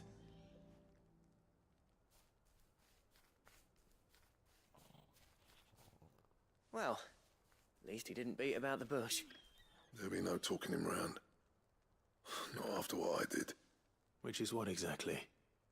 If we're to help, we need to know. What turned the village against you? I left. Dravozd. Zoltan. The burden of leadership our dying master dropped in our laps. All of it. There are two kinds of smiths in this world, you see. My kind, who are in it for the love of the craft, who labour on a single piece from dawn to dusk to get it just right. And the other kind, who are in it for different reasons. People like Zoltan, whose work is quick and cheap. The kind of smiths who shit out a few hundred blades, reap the profit, and divvy it out among themselves. There wasn't a single day we weren't at each other's throats. And bit by bit, people started taking sides. You would have torn Dravozd in half had it gone on. So, I left. You didn't have to do that. Zoltan's a better chief than I would have been. His way of doing things kept food on people's tables. Dravozd prospered without me and my lofty ideals getting in the road. Until the crystals run out at any rate.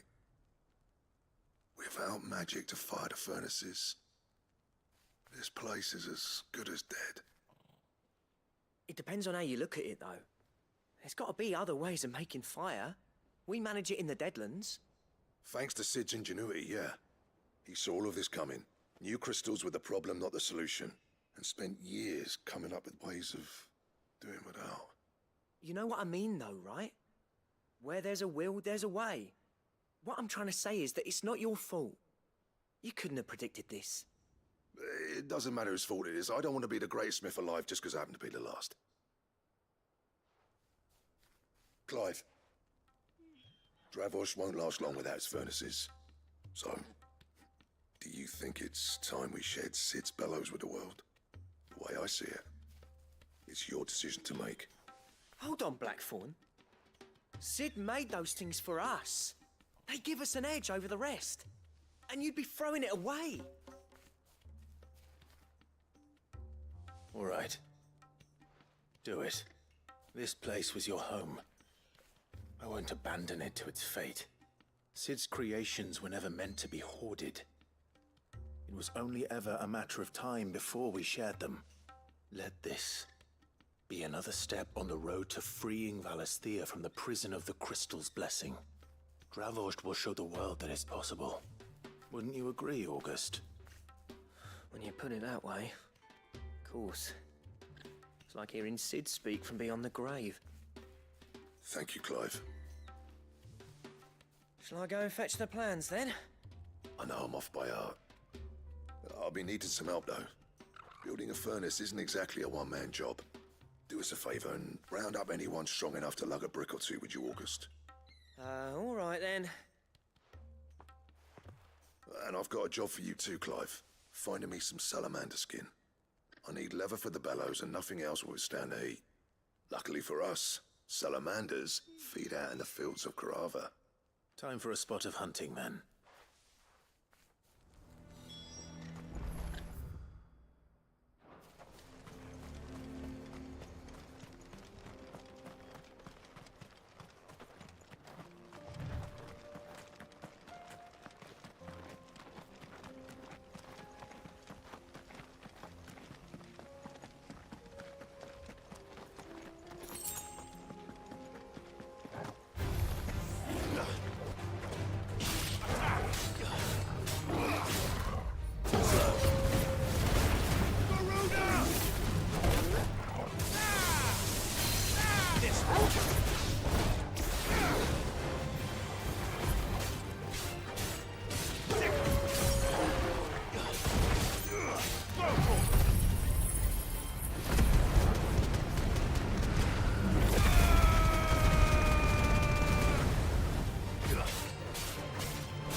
Let's make this quick, shall we?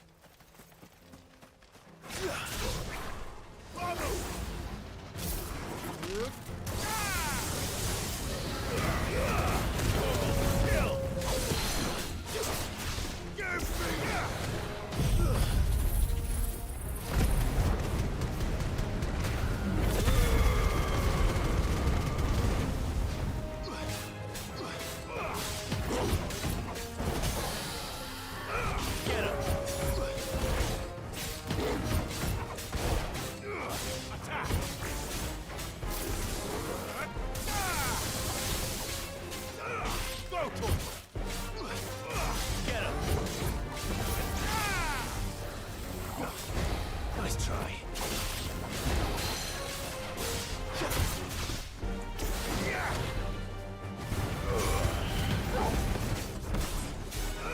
Get him!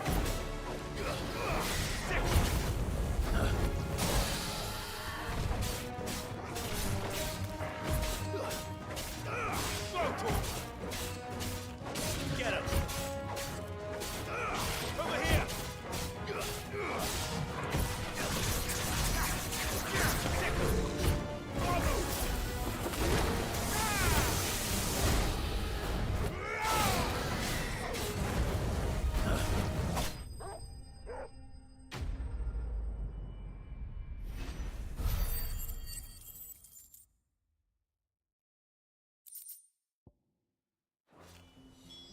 I dare say that will be enough for a decent set of bellows.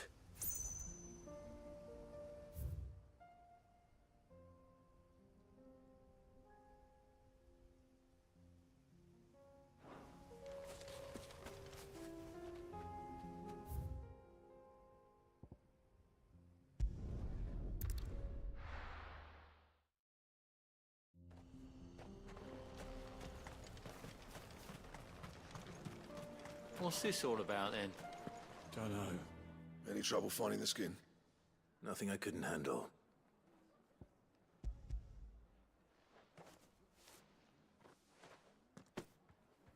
This should be plenty. Right then, time to put these louds to work. If everyone pulls their weight, we'll be finished in no time.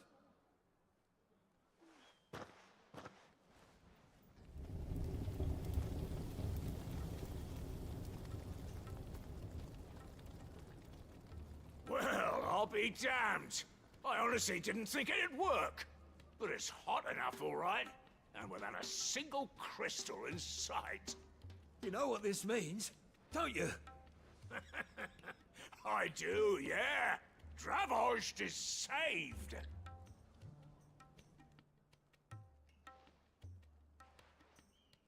Sorry about earlier.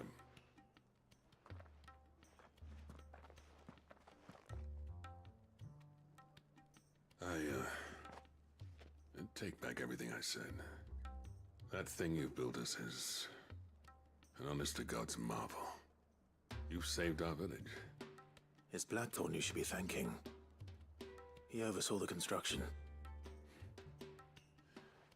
Give this to him, would you? What is it? Pet coal cinders. After he left, I spent years trying to eke the most out of our forges. That there was my answer. Chuck it in the fire, and your forge will burn hotter for longer, which will do wonders for your steel. Our secret for yours. Only fair. I've always envied Blackthorn. Since the day I became chief, I spent every spare moment trying to match up to the bastard.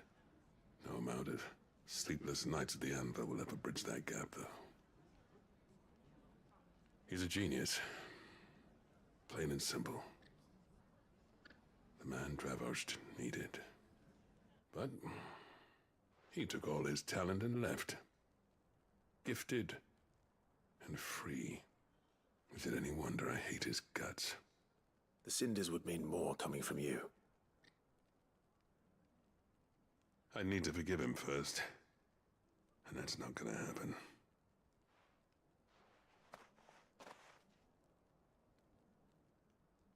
Well, you know what they say. Oriflamme weren't built in a day and all that. These things take time. Especially when they involve two geezers who hold grudges tighter than their hammers. But what matters is, Blackthorn's got that twinkle back in his eye. And I'd call that a job. I reckon he's gonna be at it a while yet, though, so why don't you head off without us? I'll see that you... All right.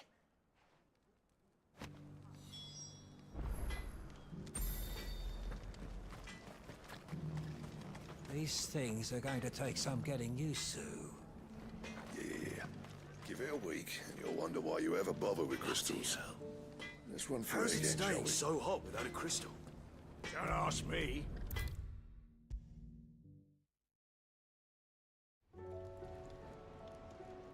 Gentlemen. Yeah, well, the whole village. Oh.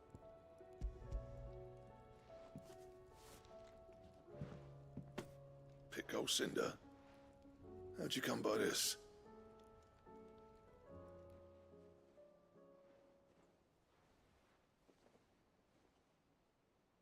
And you're sure he wanted me to have it? I'm sure. He didn't say so, but I think he wants to forgive you.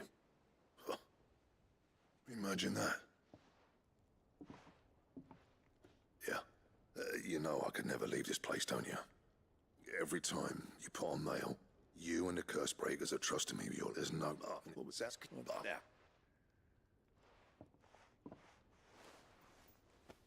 Ain't got the art to tell him how similar they are. Stubborn bastards. A little healthy competition should be good for him. You're not wrong. Still, it's a shame him and Zoltan couldn't let bygones be bygones. No, you...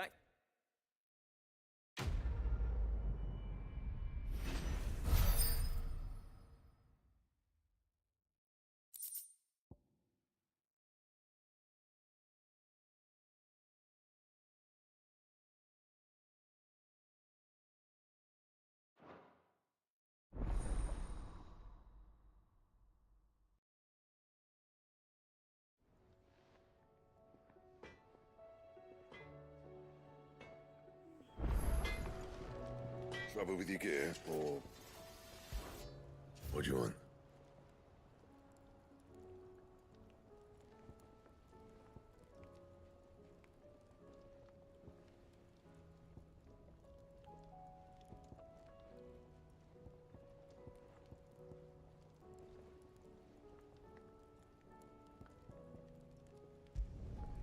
Should last you a good while.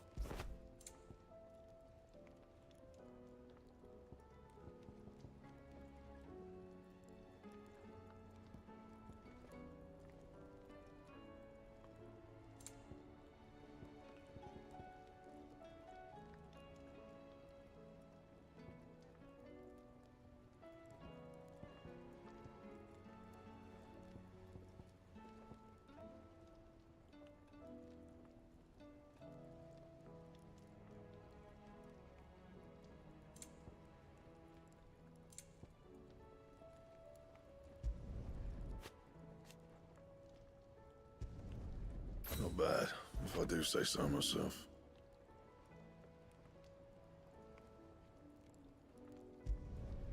Yeah, that should do you.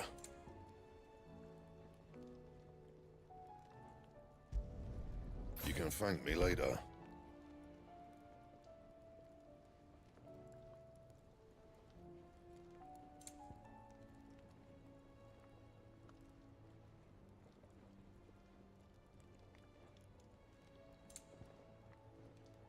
Anything else?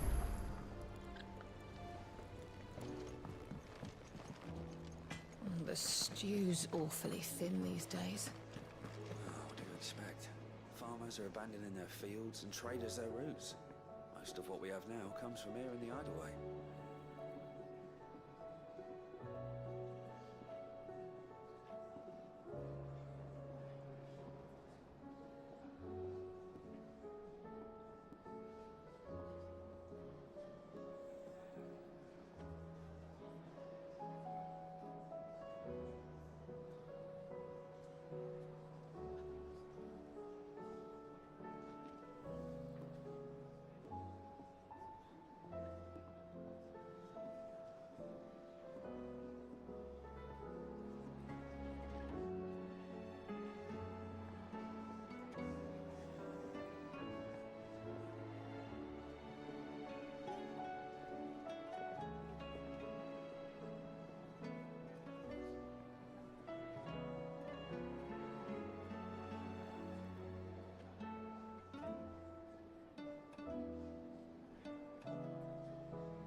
What do you recommend? Blasted book. A share. Here, you put me in this situation, Clive. You can bloody well get me out of it. I need a hand with a recipe. Are you sure it's me you're looking for? I'm not much of a cook. I'm all the cook will be needing. Thank you very much. You remember? So yeah, but I've never been one, so... a recipe. So If kindly old. And if you...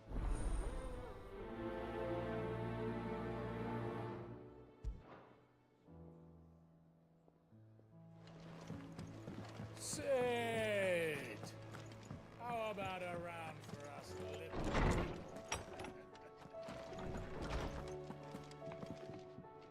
Sid, it's my foot. Perhaps a visit from Sid will jog their memories. I think it just might. Thank you. I don't like to imagine that my pupils would lie to me. But if they have, I'll have no choice but to discipline them accordingly. They were in the 8th.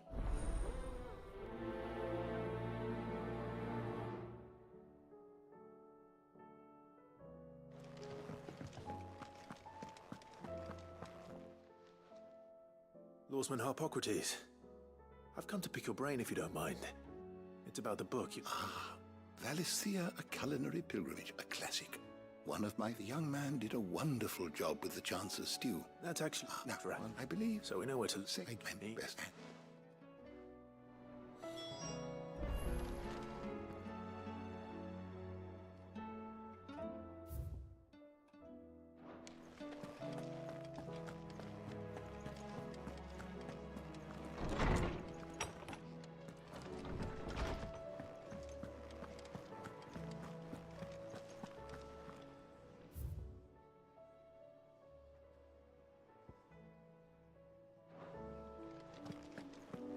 Tell me we've run out of papio nuts and all.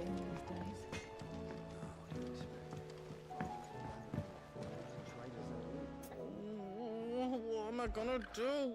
Is everything all right, Goot? You seem more... It's...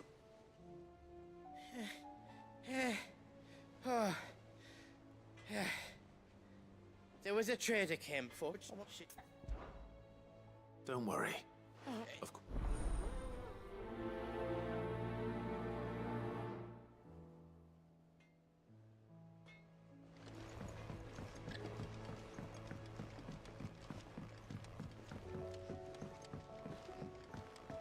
Lady Karen's.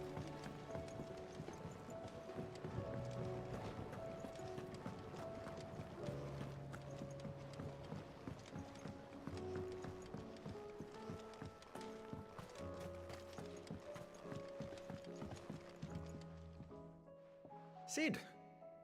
However, I'm going to marry the Morganbeards with Morbles. I know. More idea. And all you need is a sink. That is correct. As for why, well,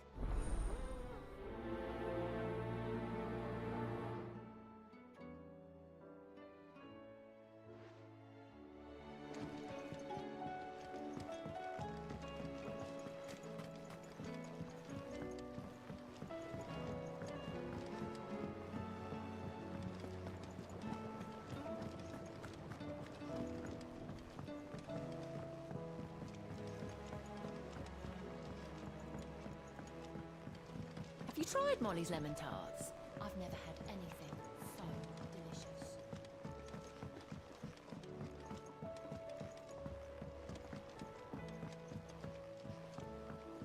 Canva lost? It can't be true. What do you reckon we should do? I say we should just tell Miss Shirley. You'll get us all...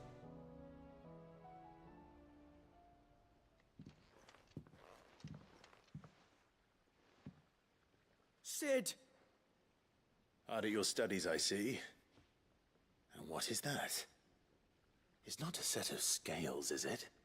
No. Of course it isn't. Well, not anymore, it's not. Oh, And just how long hasn't it been one? we're sorry. But we didn't... Just Miss- admit well, that. You...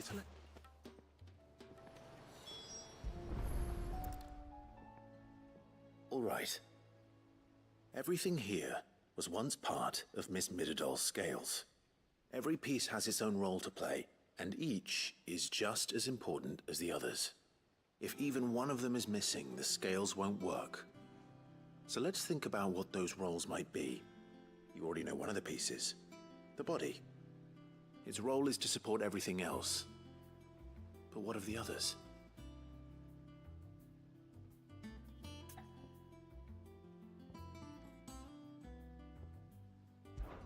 This is called the arm.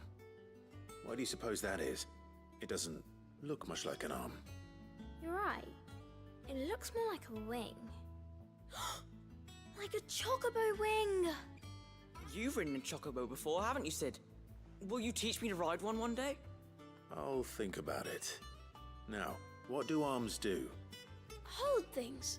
So wait, maybe this arm holds things too? Good thinking. You're on the right track.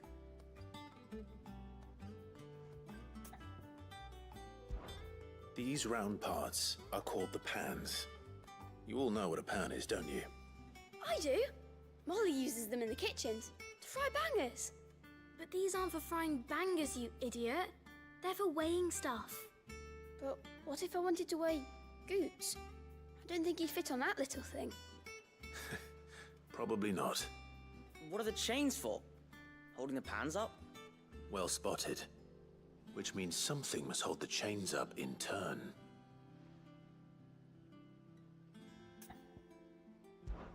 This tiny piece is what's called a cogwheel, or gear. Have you ever seen one before? I have. Miss Middledale's dungeon is full of them. Most are on the floor. She puts them in all her inventions. They spin round and round and round and round and... That's right. They're very useful when you want to make things move. Do you remember if there was anything on the scales that moved? I remember the arm moved when I tried weighing an apple. And then somebody ate it. Not my fault. You shouldn't have tried weighing it before lunch. We know what part's supposed to move and how it's supposed to move. So, let's put the pieces together first, see what doesn't move, and then stick the cogwheel to that. Not a bad idea.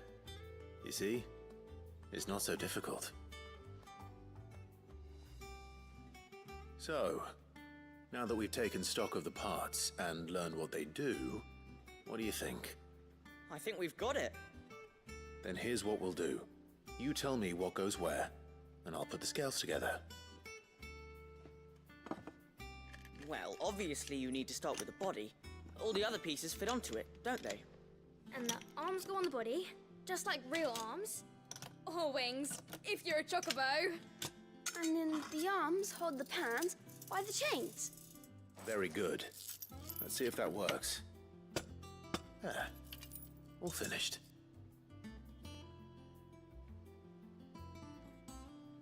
Yes! We did it!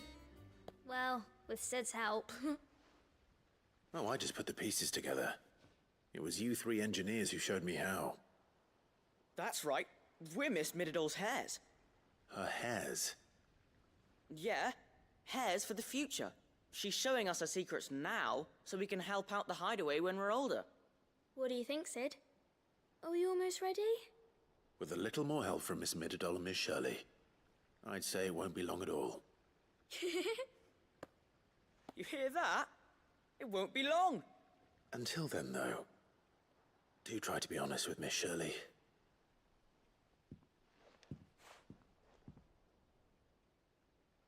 Hey, look! We never used the cogwheel. You don't think Sid forgot about it, do you?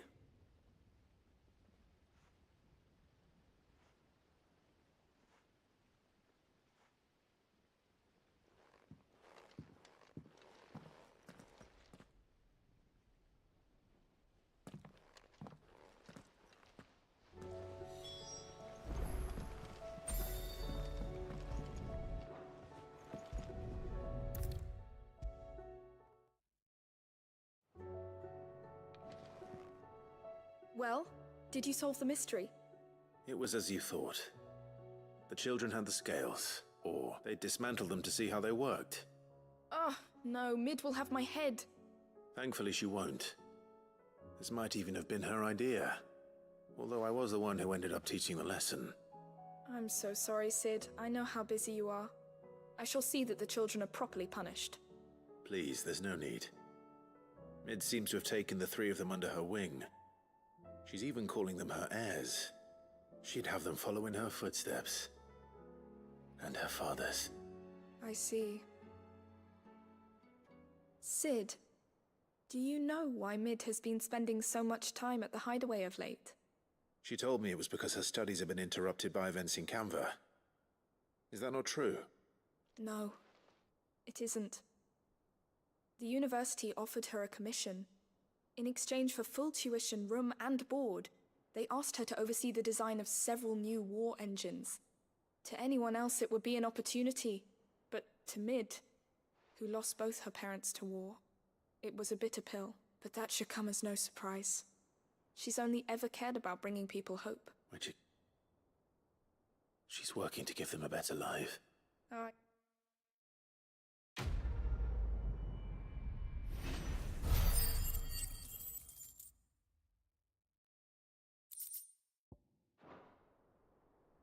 Mid said I could ride the Enterprise next. No, she didn't. She said I could.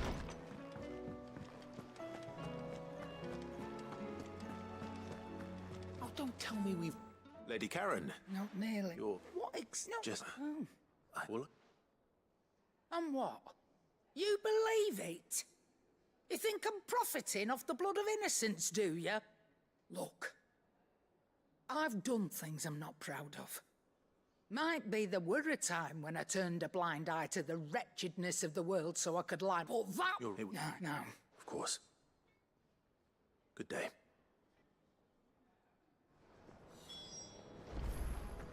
The stew's awfully thin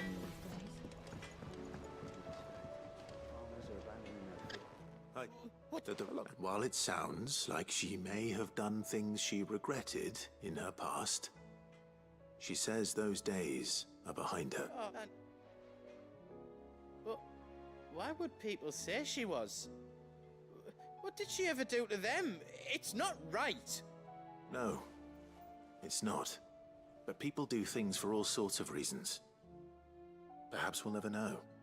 Well, I'm going to that trader. He said they were all talking about her in Dalimil. So that's where I'm going. I'll find someone who'll tell... Are you sure that's wise? Whoever's spreading these rumors means Karen ill. Oh, right. But that's why you'll be coming with me, isn't it, Clive?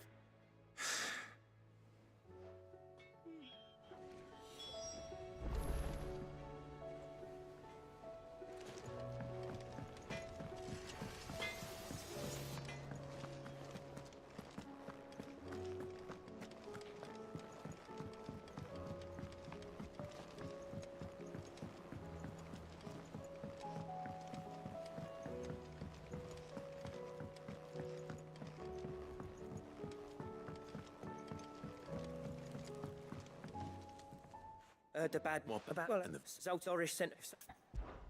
I won't let that happen. Didn't think he would. Does Blackthorn? I thought it might be better if he didn't. You reckon we should tell him? No. Yeah, well... I can't stand about knowing what's happening out there, so I'm off. I'll see you in Dravost.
Clive, I'd like you to take something to seeds. But if as of they've lived their whole lives in servitude. But small knit, so... All right. Thanks. There. That should be...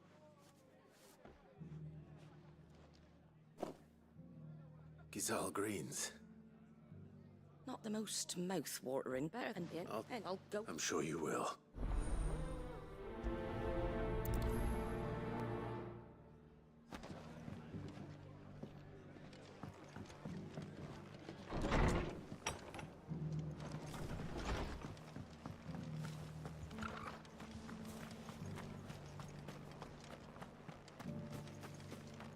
I'll build a barricade so sturdy, even a bandicoot.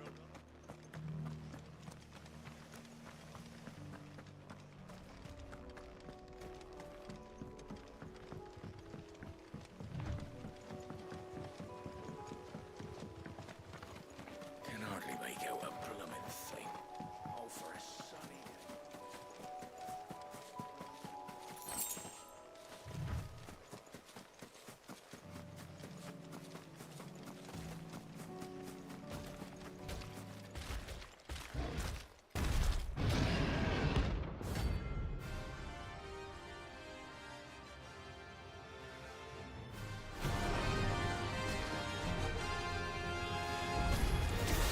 Can't let that thing run free so close to the end. Time to take the bull by the horns. Nice try.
Finished.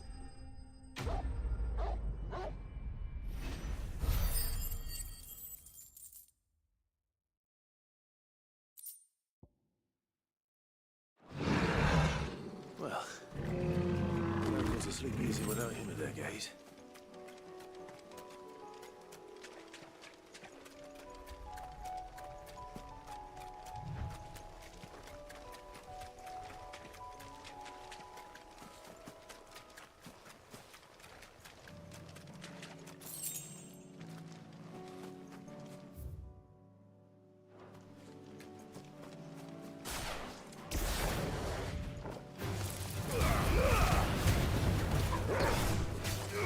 This one.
This one's awake.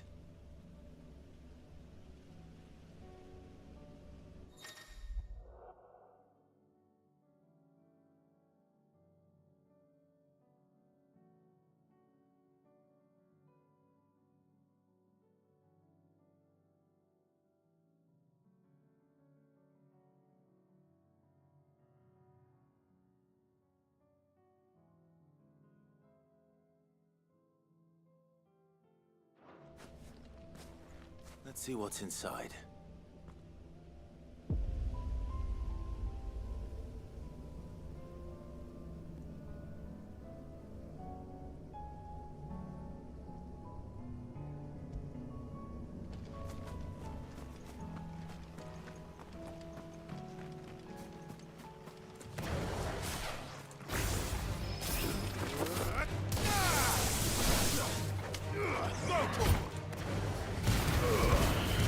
Go!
Too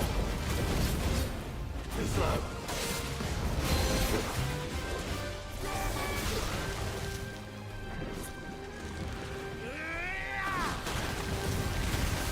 All yours, Torgal.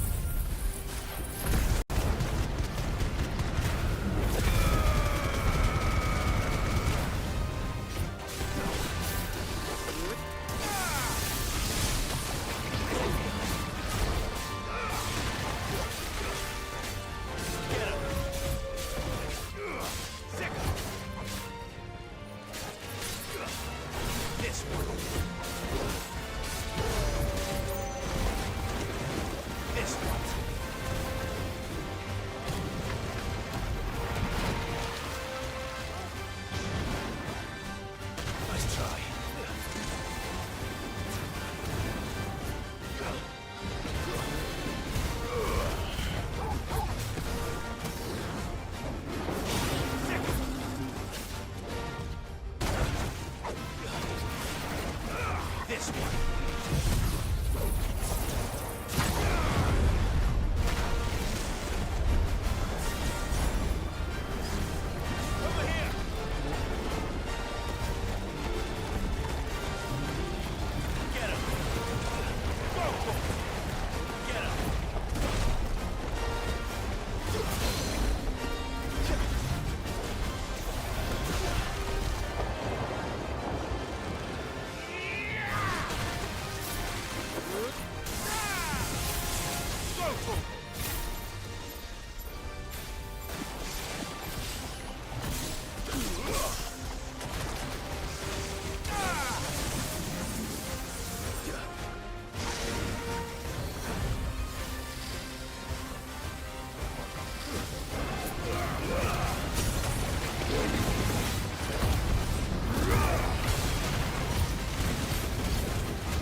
anything but ordinary. Now, let's get this vine back to the yard.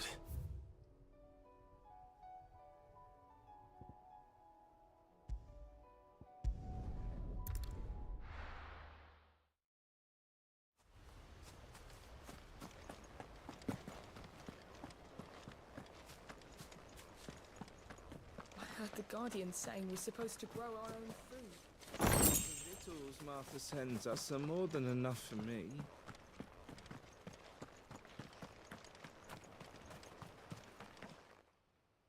Ah, Lord Rossfield. What brings you to Eastpool? A delivery from Martha.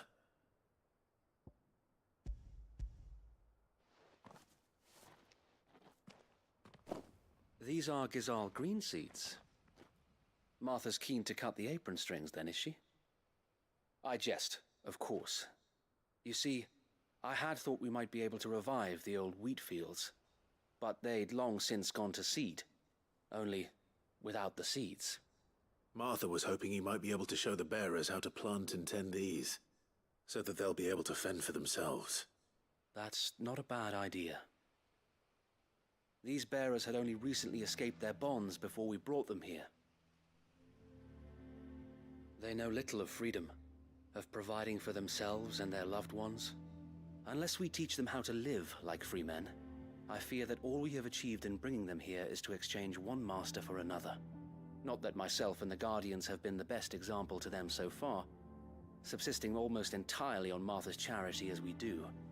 It's about time we all started to provide for ourselves, bearers and Guardians alike. Unfortunately, we've been a little too busy of late to focus on much besides bolstering our defenses. There have been alarming reports of... The Horde is closing in. They're coming, so wait, all of them. Damn it all, I thought we'd have more time. Gather the men in the square. Send to the rest for reinforcements. Yes, Sir Wade. The Horde. A Kashek, a veritable legion of them. They've been seen prowling around the northern reaches for a while now. We don't have... Now you're out of... Precisely. You mean... So You're right, my lord.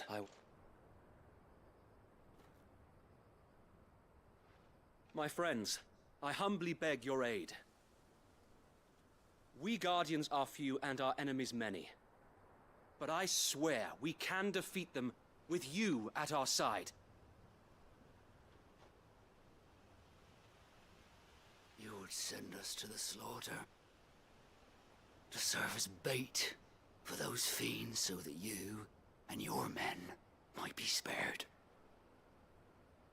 And to think we trusted you. Say what you will, a home is not worth dying for. But it is worth fighting for.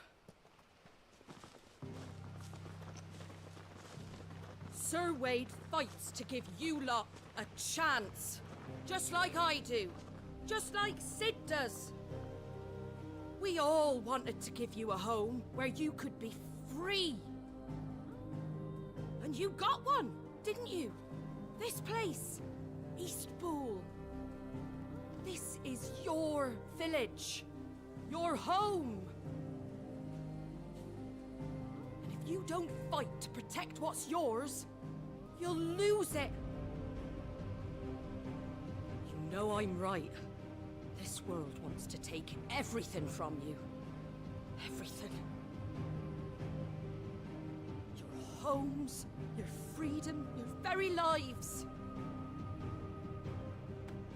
So then, are you going to stand by and let that happen to you? Are you going to accept fate like good little Bran did and die, having never stood up for yourselves? Or will you fight like free men and women?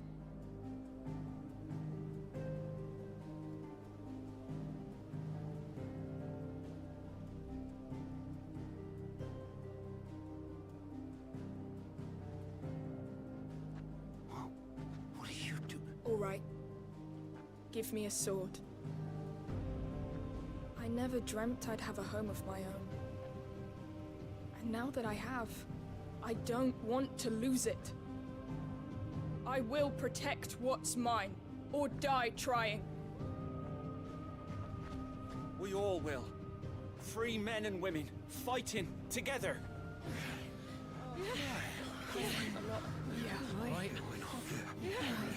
For Eastpool!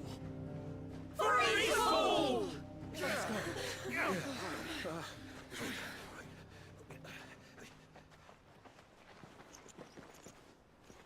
Thank you, Martha.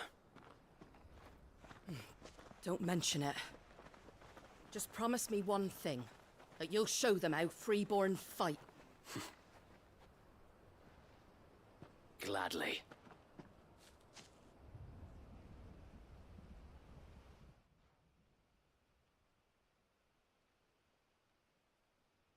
Well, if it was numbers you were lacking, you certainly won't be. Thanks to you. Me?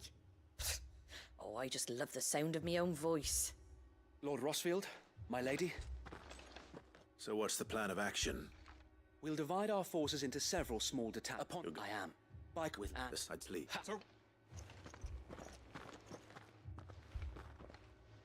Then you know what you must do. We work together. Eat for...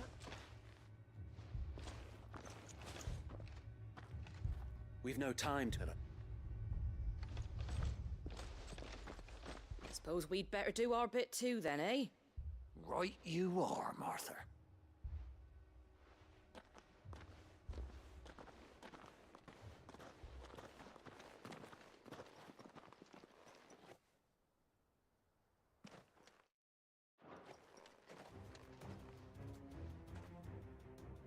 The calm before the storm.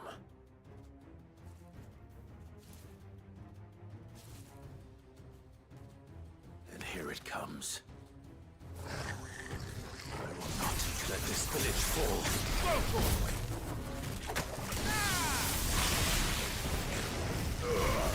All yours, Torgal. This one. Over here.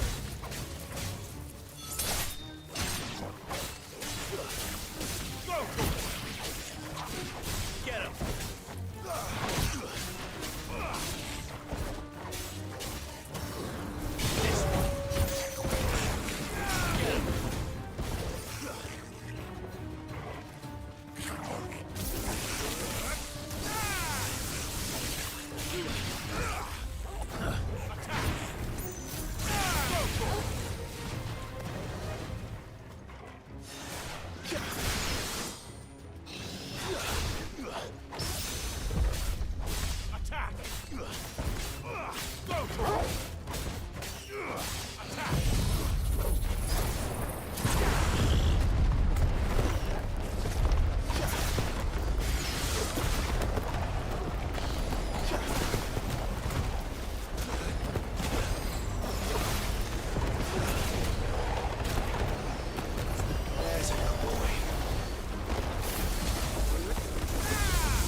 Better already.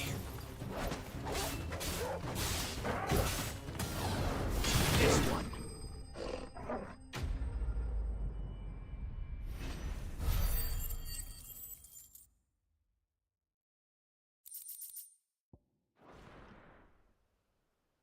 Looks like that's the last of them. Lord Rossfield! Change of plan!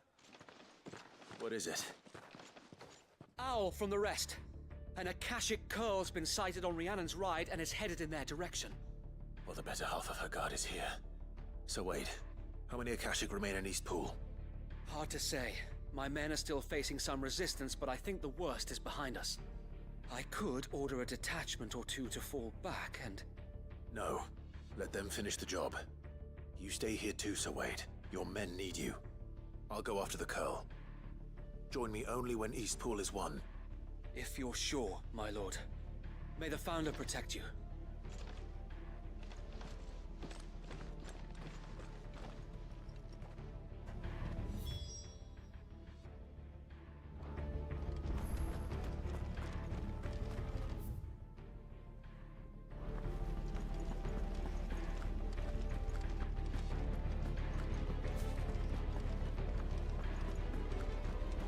Next one's mine. I might...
All right.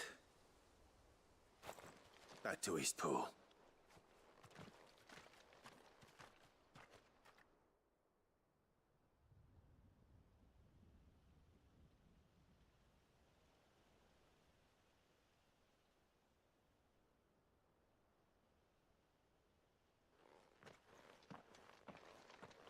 Lord Rossfield, the Curl, is it? It's dead. Thank the Founder for that. And for you, my lord. We were able to eradicate the rest of the Horde. I have guardians posted around the village to keep watch for further attacks, but all seems quiet for now. I hesitate to say it, but I think it might be over. I think it might.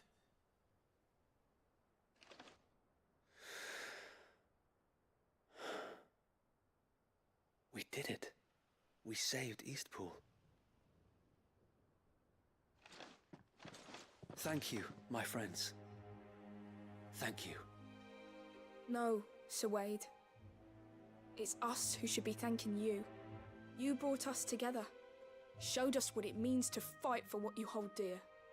We never had nothing to call our own before. We didn't know what it meant to protect it, but now we do. We really do.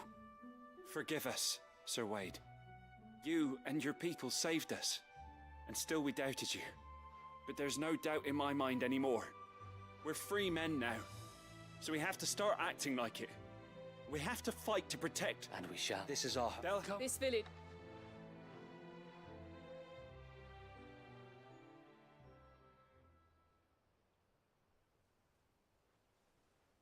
They're not slaves anymore. No. They're Rosarians. Your father took pity on the bearer's plight, and I believe if he was still with us today, this is what he would have wanted. I believe you might be right. I shall remain here, my lord, and do what I can to help rebuild the village. After all, this is my home now too. And I could hardly call myself an East Poolian if I didn't pull my weight. I think you'll find it's East Pudlian, Sir Wade. But you should be proud all the same.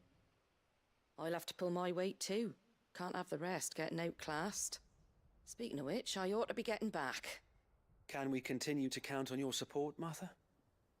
Of course, and I'd be counting on yours too. Us Rosarians have got to stick together, haven't we?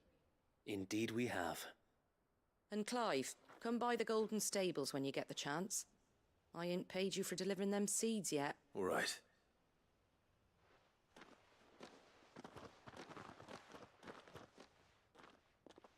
Lord Rossfield, do you remember our very first mission together? Clearing the goblins from the Stillwind marshes? How could I forget?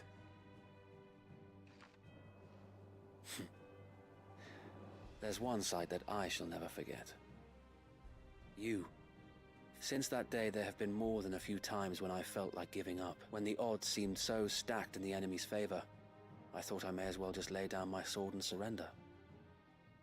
But every time, I would think back to the look in your eyes that day and remember what it means to be a shield.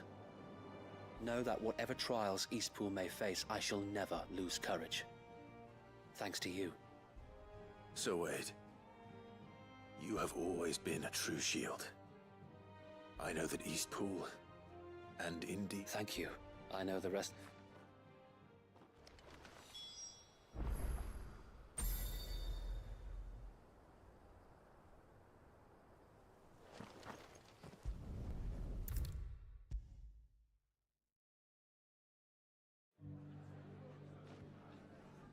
The hero... It's lucky you came by when you did, eh? Not only did my seeds get delivered, but you went and saved Eastpool and all. I just did what I could. And it's only right that you get rewarded for it. Take it, before I change my mind. Thank you, Martha.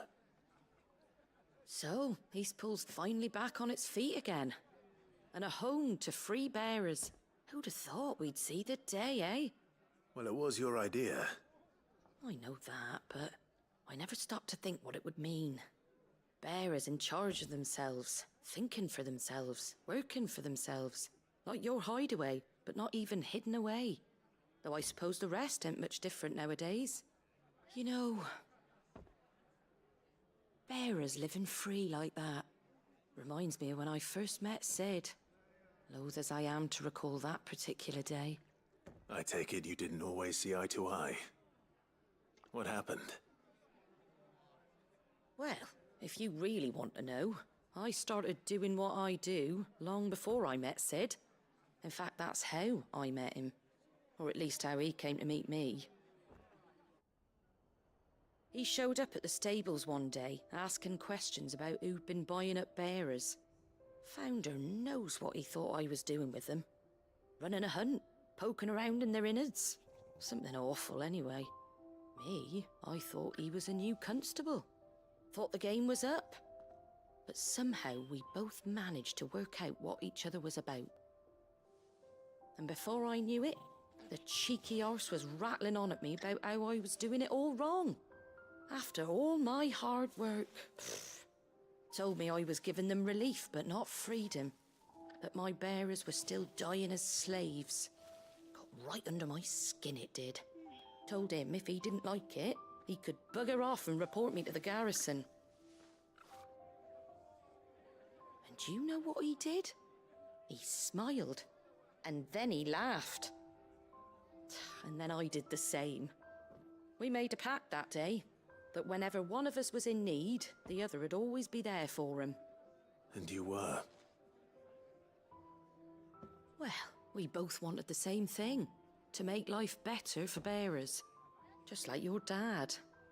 Do you know I was born right around the time Elwyn became Archduke? Growing up, I saw how he tried to change things. He certainly didn't lack for ambition, that one. Indeed. But the loftier one's ambitions, the harder they are to achieve.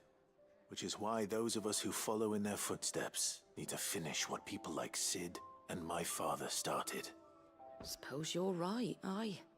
And if we don't manage it, there's always them who come after us. Good thing we've got a few half-decent sorts waiting in the wings, eh? It's almost enough to give you a little bit of hope. Just a little. Anyway, enough nattering. Better get back to work. Let's see about making everyone some dinner, shall we? The least the folks who saved Eastpool deserve is a hot meal. And you and me ain't gonna save the world on an empty stomach neither. That sounds like a wonderful idea.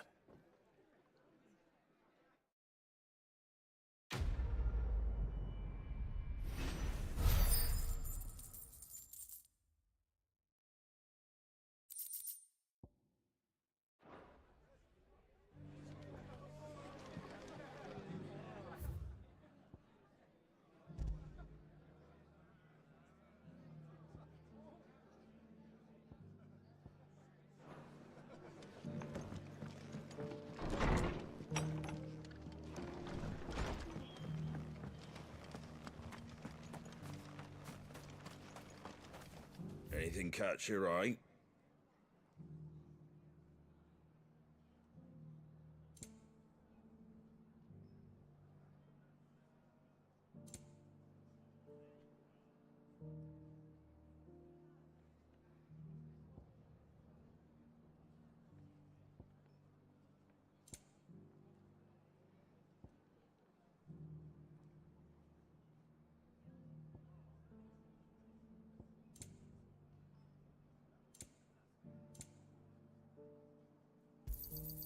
Much obliged.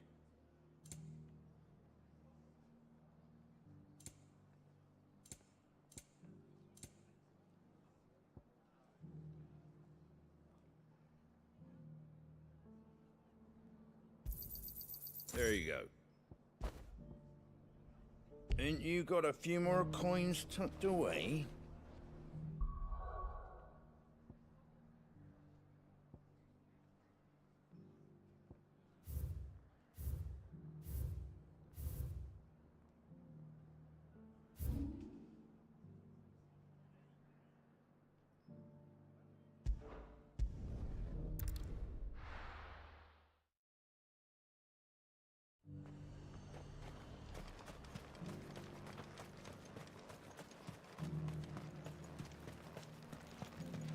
There were ghosts at the gates not days ago.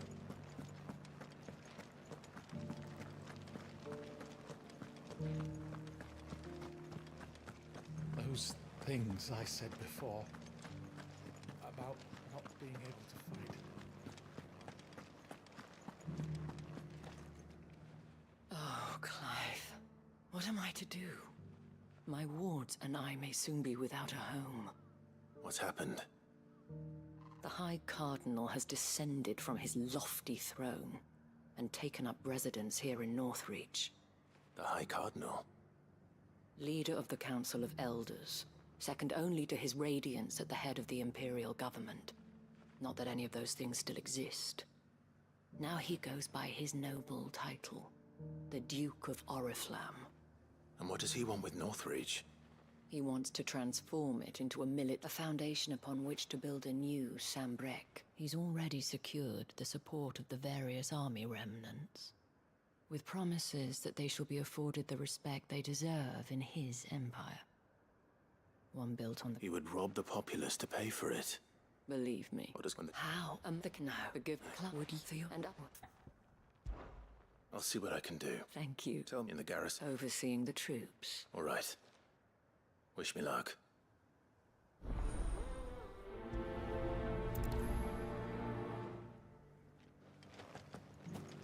I may have met this duke before, at the Remembrance ceremony. Let's hope I didn't make a strong impression.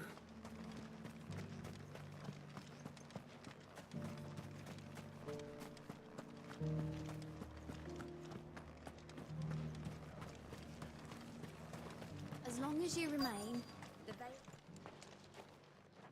Halt! Oh, sorry about that. You're the dame's man, aren't you? You got some business with the captain? No, actually. With the duke. I was hoping I might be able to speak with him. We're under orders not to let any civilians pass. But you should be all right. His Eminence has heard all about you and your heroics. Wait here. I'll go and ask.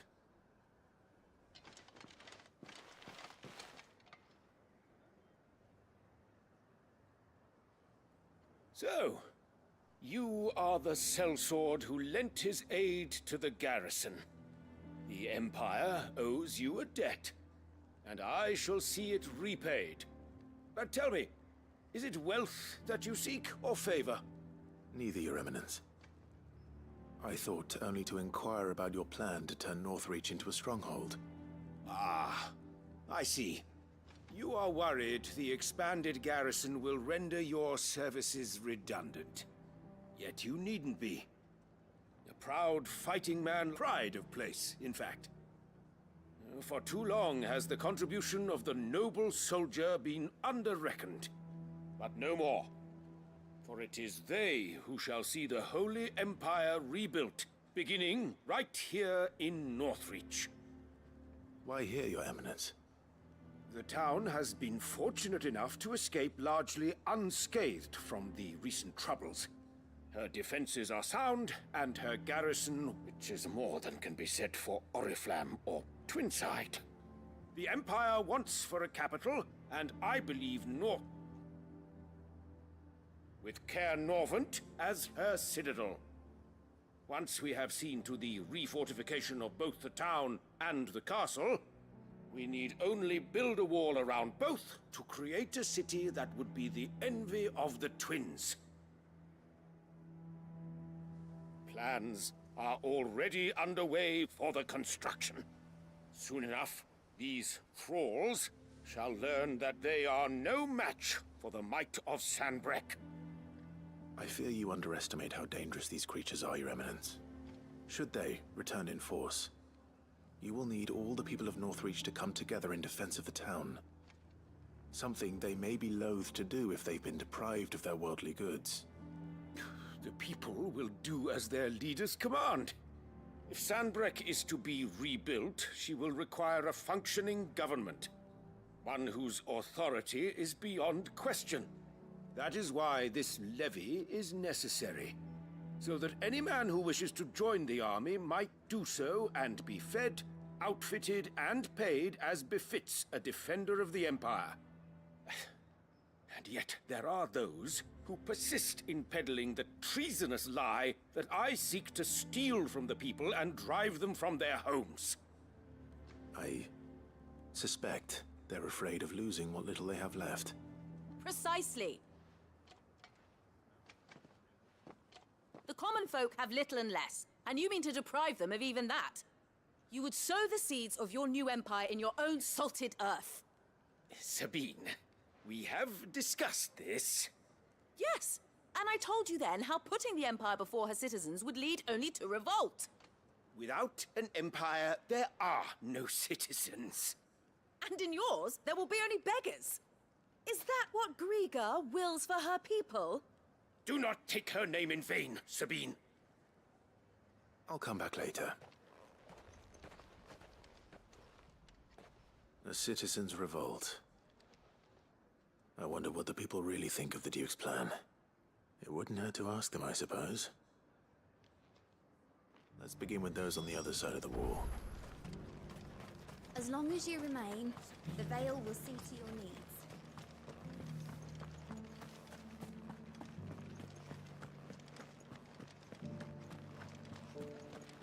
You needn't fret. The creatures have been...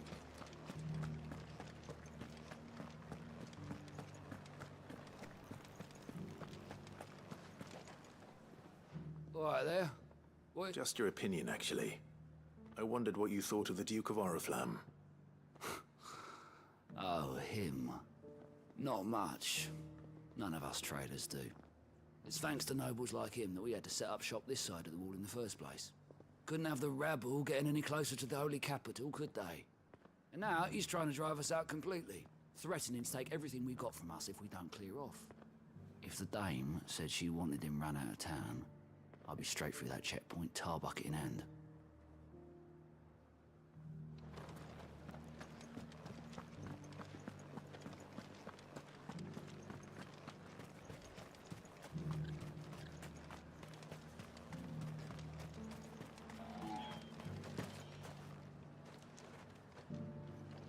A question, if you don't mind. What do you think of the Duke of Oriflamme? Don't get me started. You build a life for yourself somewhere, only for some noble to turn up and tell you you've got to hand it all over to him. If he thinks his name and his chains give him the right to empty our purses, he's in for a rude awakening. We'll do whatever it takes to keep what's ours. Whatever it takes.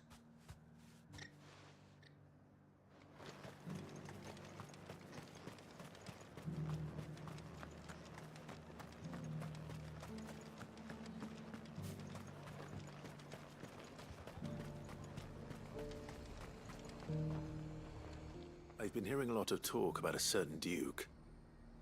Nothing good, I'll wager. Going around acting like he owns the place. And with hardly a word to the dame. This is her town, not his. I take it you'd rather she was in charge. As far as I'm concerned, she still is. Just need his eminence to sod off back to Oriflamme. Well, the people seem united enough. What about the soldiers? I got peppers to numb your tongue up.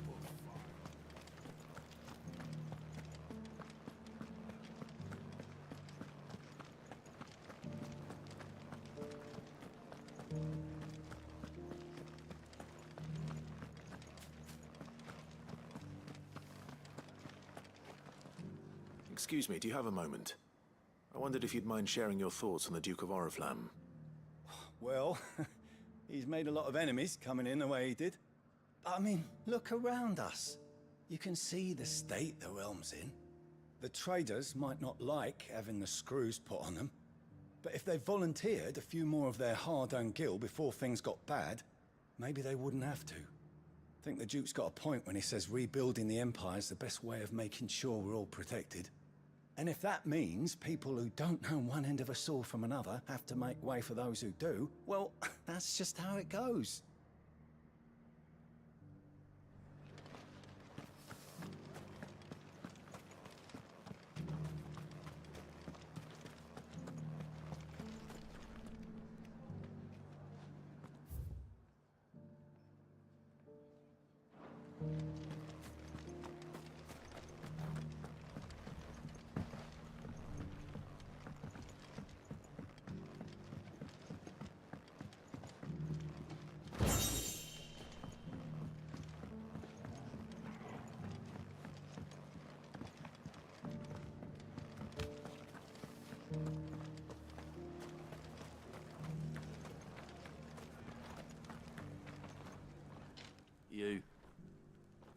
You're the one who was talking to His Eminence.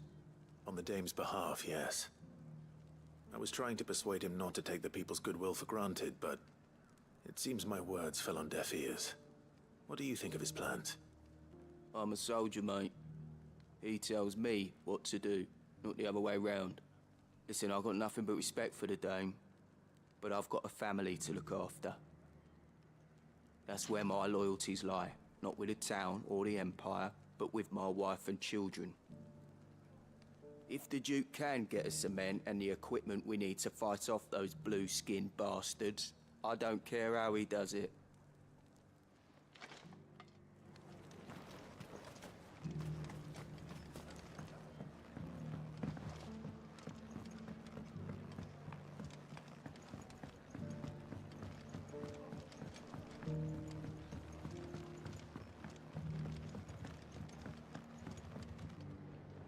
I hear the Duke of Oriflamme plans to turn this town into some sort of fortress. Do you think that's a good idea?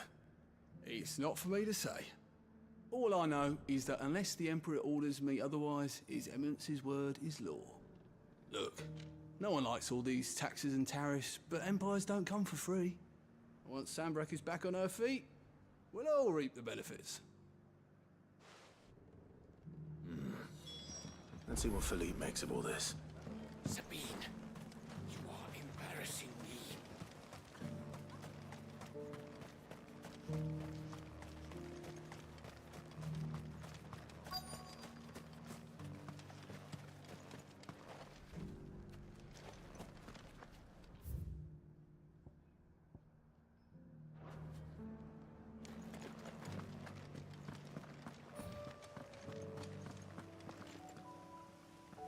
Captain, do you have a moment? For you? Certainly. Clive, wasn't it? Thank you for last time. How can I help you?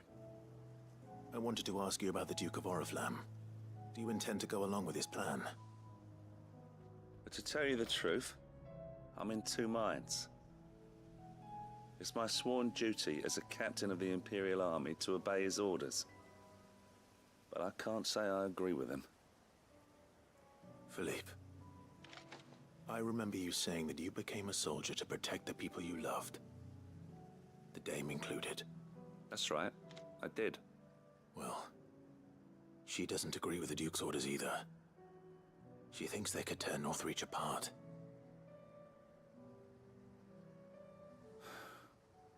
And she's probably right. Thank you, Clive. I know what I need to do now. Protecting the people I love is what matters. Doesn't matter how. Well, duty calls, so I better go. Thanks again.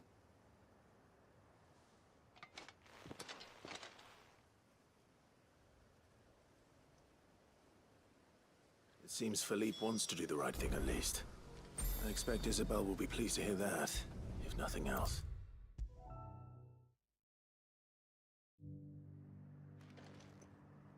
Ah, Clive. How did you fare? Were you able to speak with the Duke? I was, but...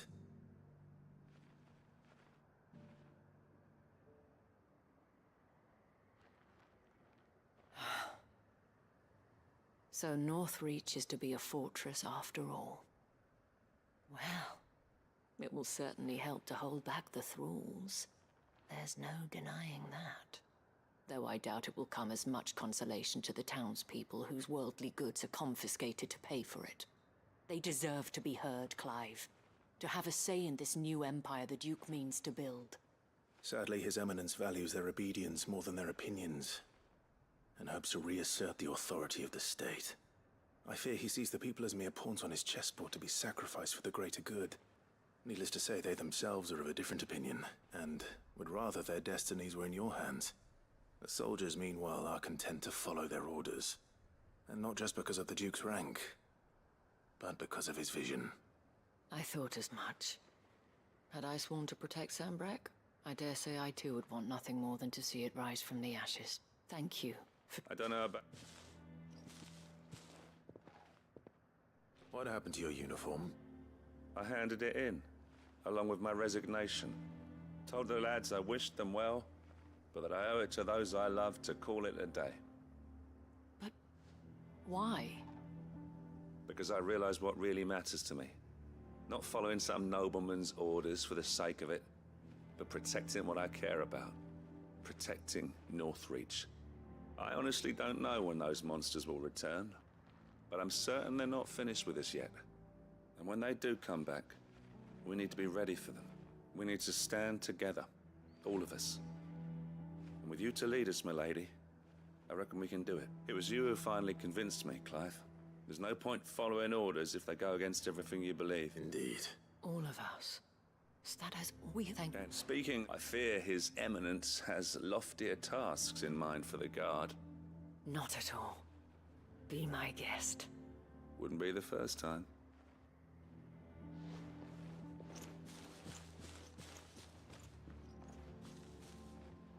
There may be hope for Northreach yet.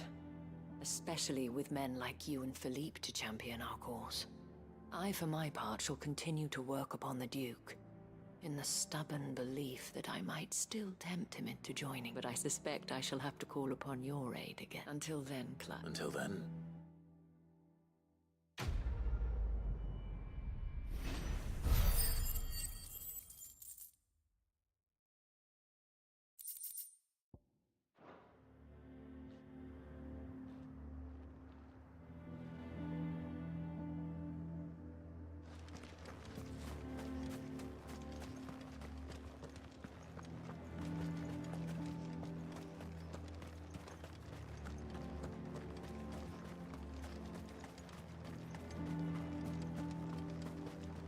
To the meadows, then. That's what we can.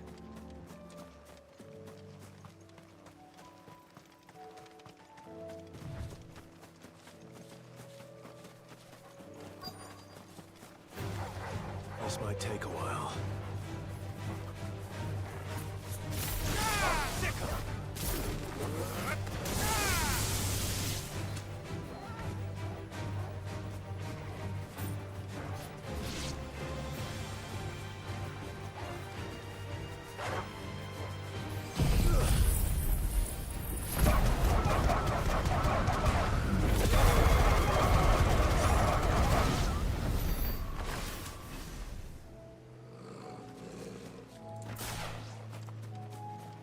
Hippocrates said I should be able to find what I'm looking for somewhere nearby. Bright blue dragons and bright yellow flowers. Should be easy enough to spot.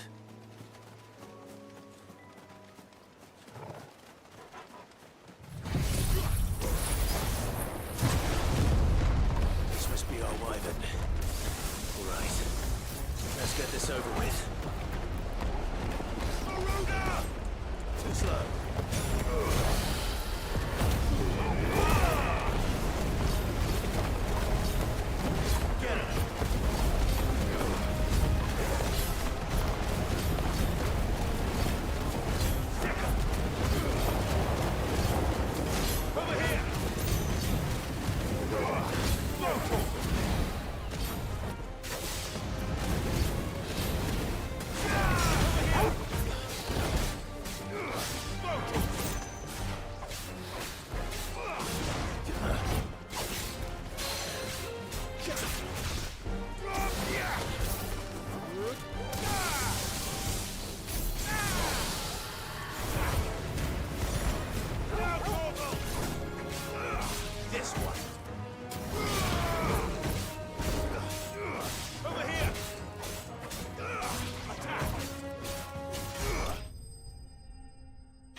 That's the wyvern's liver.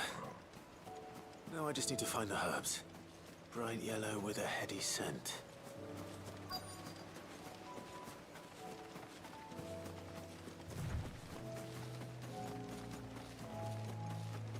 Ugh.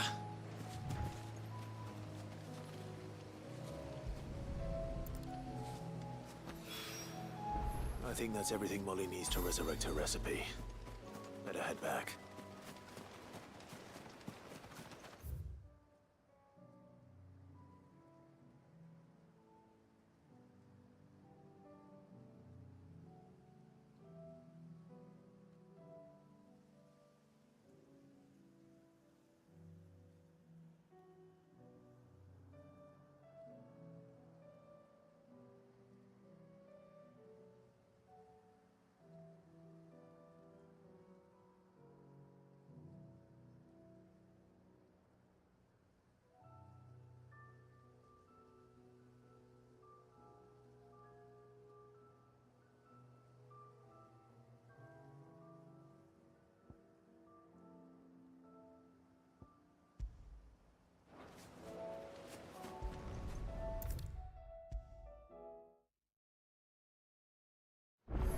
recommend.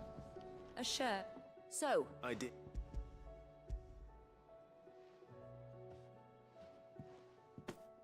And what precisely will I be cooking up? Or is it better not to know? Blueback wyvern liver. And, Wyvern livers, was it? Well, at least it weren't actual worms, I suppose. Now then, let's hope these grand old chef...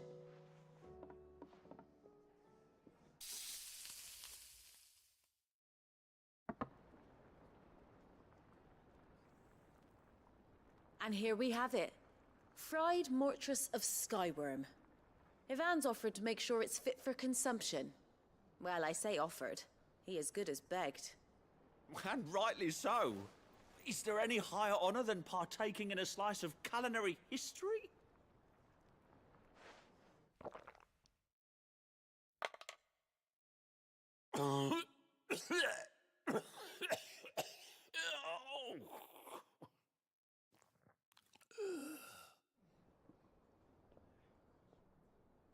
So, not fit for consumption then?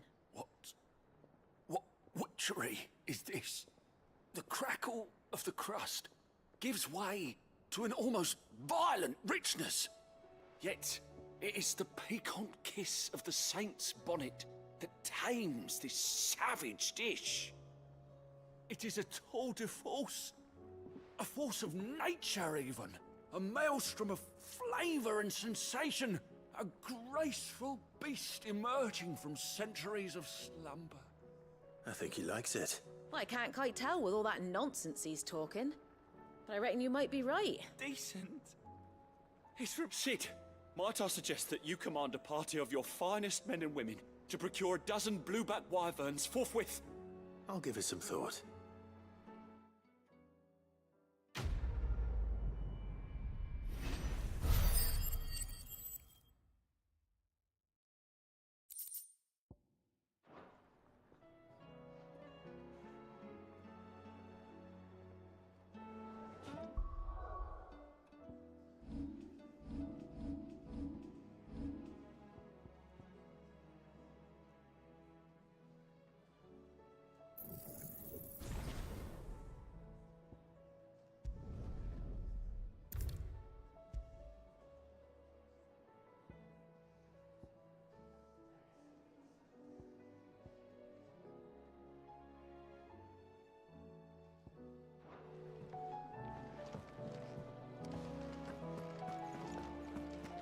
Don't tell me we've run out of papio nuts and all. Thin these days. So what do I owe the honour? I'll keep the full job. Yeah. So, what'll it be?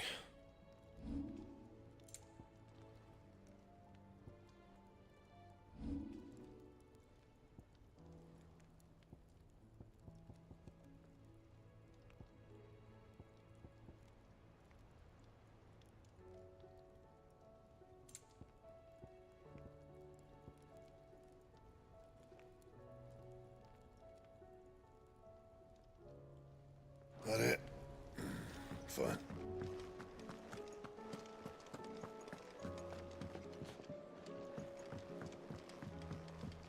Come back. Covered in nicks and lumps, the lot of them. It's a wonder they can still walk.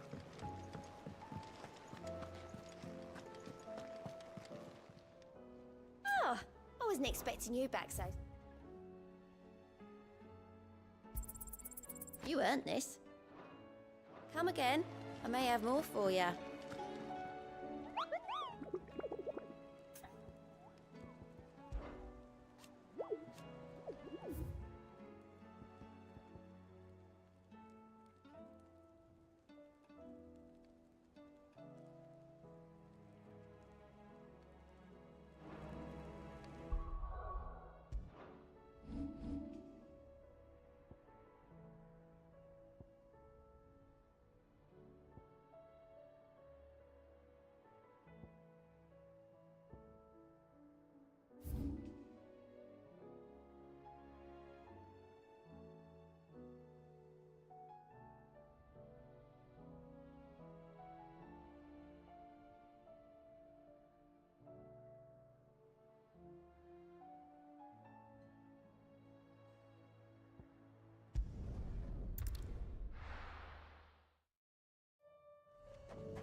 here. Greetings, Your Majesty.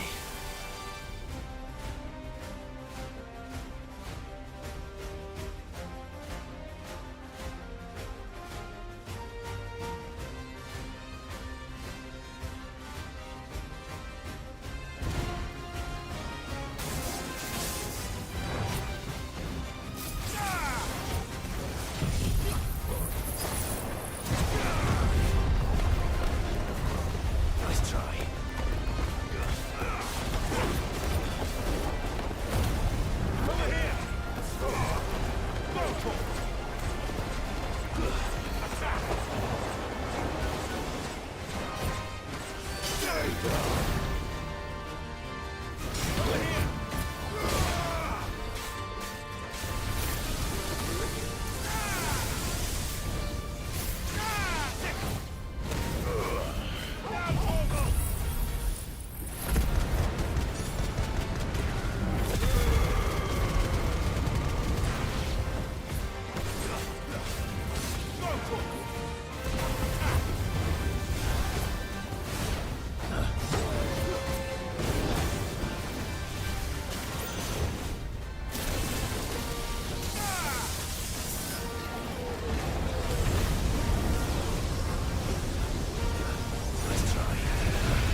Your reign is over. Now to collect the ash. This looks like the stuff. Let's see if there's any more.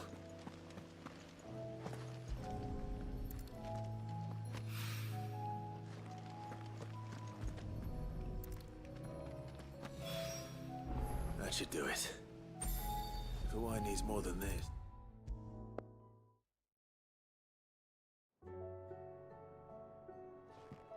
All right there, Sid? How's that? I have it here.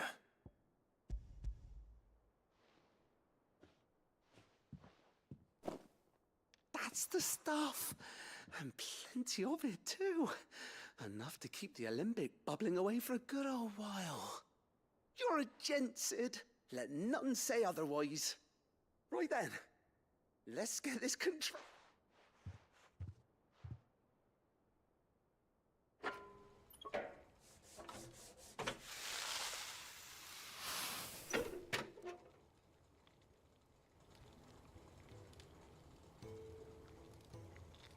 There we have it. The Telemon Alembic. And it works just like the chief said it would. Very impressive. Says the man who cut down a burning boulder. Speaking of which, I still haven't returned the favor.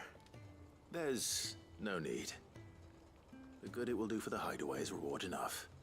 Don't be silly. Why don't you let me take a look at that bag of yours? The one you keep your potions in.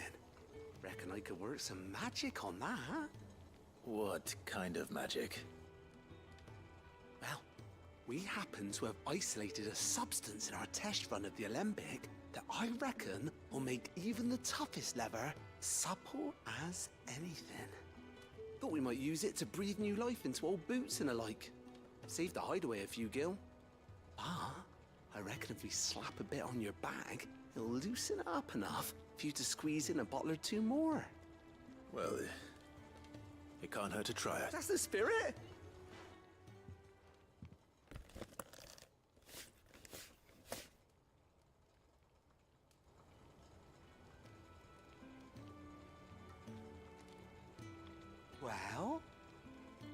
What you reckon? It certainly feels more flexible. Right? Told you. Thank you. I think. No. Thank you for supporting Mid and the rest of us in our endeavors. Without you, we'd never have been able to discover wonders like that stuff I rubbed on your bag. And I'm telling you, there's plenty.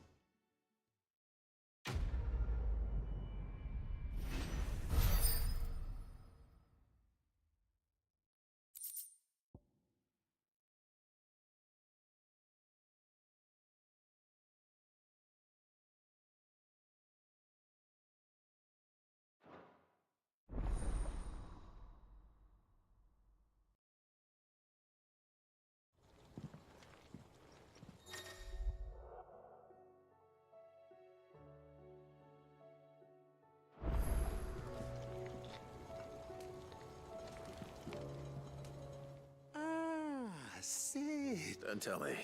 Oh no, I'm work. It's got. Let's just say it gets very blimmin' hot. A heck of a lot hotter than anything Blackthorn's got in his forge. Only mithril engines get hotter. And you can't chuck ore in one of them and get metal out the other end.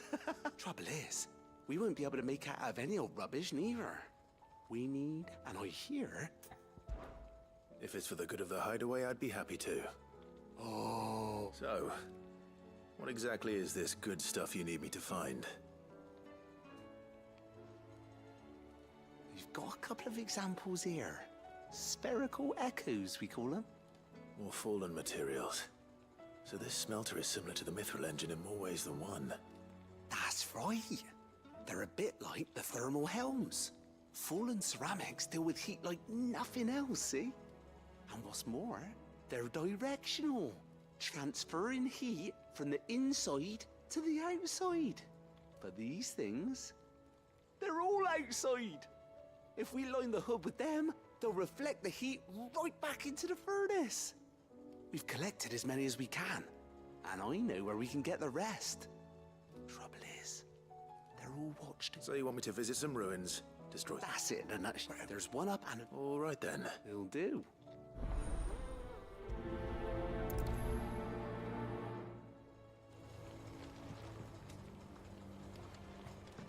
How was she? The Enterprise, I mean.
need to deal with these ones first.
To find this spherical echo.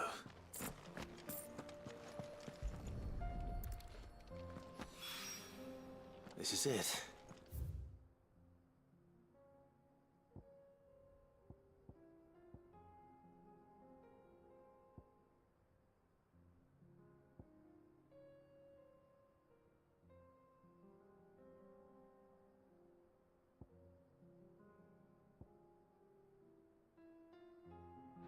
Right then. Just two more to find.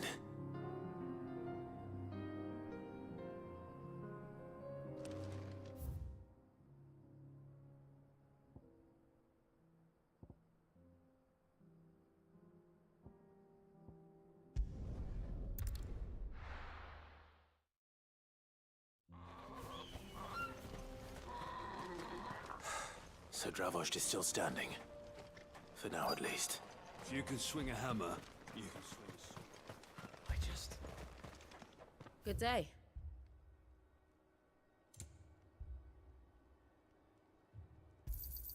Thank you.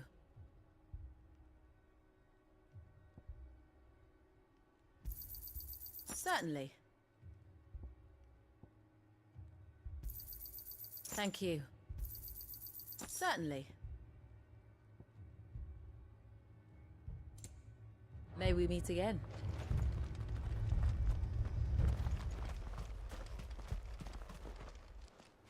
Clive! You're... And the Akashic? Mostly off to the north still. But I spoke to Doris's scouts and it turns out things are worse than I thought. It's told old Snotty to be ready to seal the... Enough. Well... I'd never have guessed, you know. Not if August hadn't let slip. Who'd have thought that the savior of Dravost would turn out to be the realm's most infamous outlaw? Keen to help us out again? I am. Thought you could sneak off without me, did you? Blackthorn. Oh, what are you doing here? One of the scouts couldn't keep his voice down. Unlike my best mate who didn't think I deserved to know.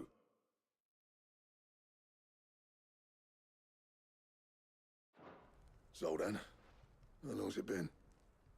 Long enough for us two to turn into a pair of old codgers, I see. Then your idea of an apology? Don't listen to him. You only... But that... Vulcan, our master, didn't lead he... Bloody stupid tradition, in my opinion. If you... Under me and my precious ideals, this place wouldn't have lasted a year.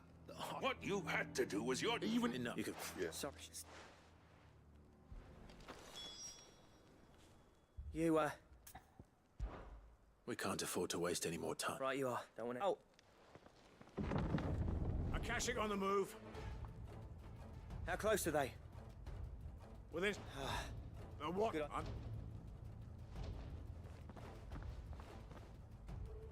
Start work on the gate as soon... And if they kill you? You with it. Take good care. Leave it to me. And... give those things...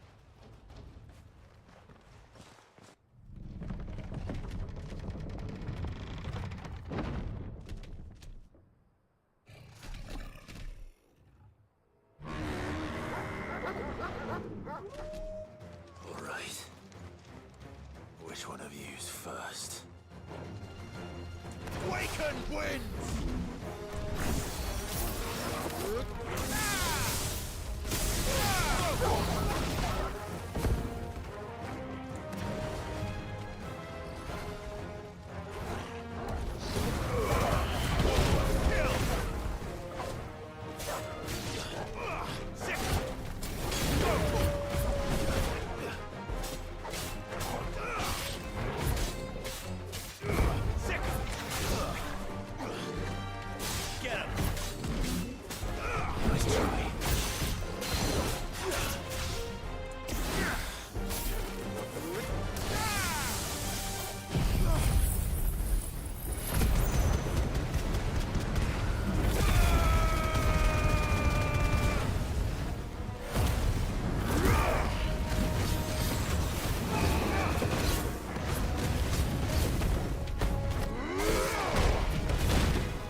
Is that it?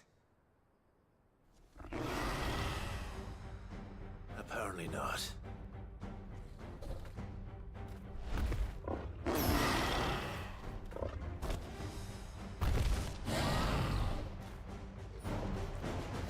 Not getting past me.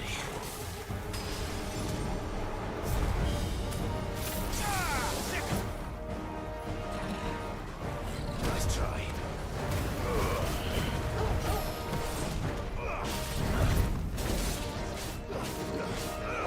Go!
question is, did I miss any?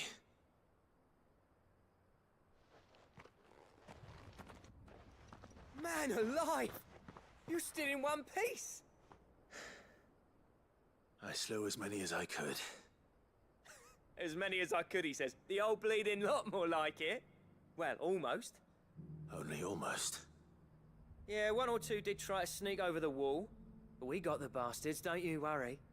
Good. Though you do know, more will come in time. In time, yeah. But we can think about them later. Let's get you back inside.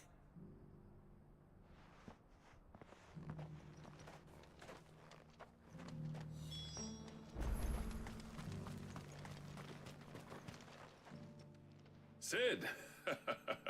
You're even more fearsome than your reputation. Enough to give those Akashic monsters nightmares. I almost felt sorry for the wretched things. But mostly, I felt grateful. Dravoged won't forget what you did today.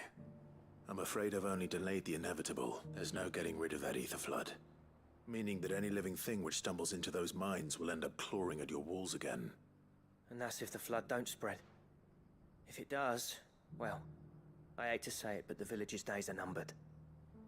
That may be, but we're staying. With ether floods springing up all over, it's no less safe than anywhere, and more importantly, it's our home. We'll fortify the gates to the north, and I'll see that they're guarded day and night. All right. Then we'll give you a hand shoring up. As for you, Blackthorn, that's twice you've turned up when Dravos needed you. So, thanks. I shouldn't have stayed away so long. And I shouldn't have left without talking it over with you first. Too bloody right you shouldn't. Though I doubt I'd have listened. You leaving gave me the... no. Stop. I wouldn't send my sons to war wearing this shit. I've kept what... Just be sure that... I know.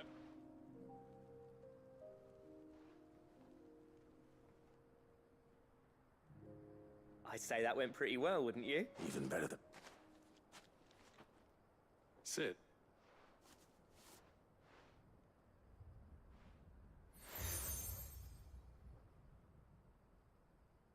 And this is? A token of our... But I'm of a mind to make you a far grander gift. Designs for a certain sword have been passed down from chief to chief for generations. Now hold on, Zoltan. There's a reason no one's made that blade in centuries. There's not been a craftsman equal to the task. I'll admit your cinders make impressive steel, and I've learned to hone an edge Odin will be proud of. But the engravings on that thing are enough to make a jeweler cry. And they're not just for show, either.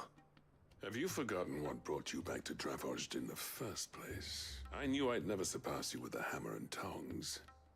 So I turned my hand to a different kind of metalwork. Between the two of us, I'd say we're the equal of any master craftsman ever to have graced a forge.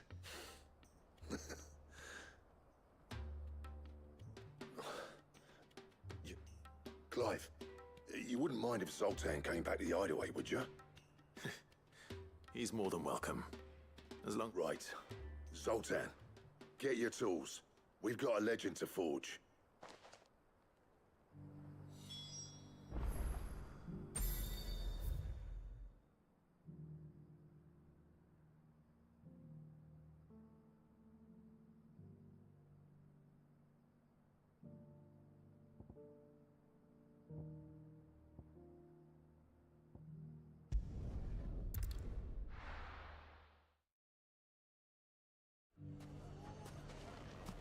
Everything's back the way it was. Fresh silks from the canvas Mustard and mandrake. If there's one thing we've learned over the past few It shouldn't be too hard to find goods. What about the town watch? I still can't quite believe it. And all his men with him. I always thought it was the blessing. Could be I know something more. What's it? Clive, listen! I found someone who says he's heard the rumors about Nan. Have you? Go on. Tell him what you told me. All right. It's like I said. A wizened old crone by the name of Karen's been selling steel to whoever will pay her price, be they knight or knave. Says the more swords and spears she puts in people's hands, the more war they'll wage. And the more war being waged, the more call for swords and spears. And who will they all turn to keep them in steel? Why, the good Reaper herself. And you've seen this Reaper at work? Aye, it just so happens I have. You'll find her right here plying her trade most days. Here in Delamil? Where exactly? She has a stall here in the market, but if you're not the patient type, you can probably find her at her storehouse on the edge of town. But it'd be a bolder man than me that braved that particular nest of vipers. Feeling bold, traveler? I hope so, for your sake. Now, if that's all, I have places to be. Sorry to have kept you.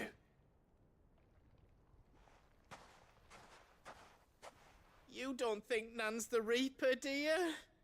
Not unless she's discovered the secret of how to be in two places at once. Eh? What do you mean? Lady Karen hasn't left the hideaway in weeks. So who has been running this stall he spoke of?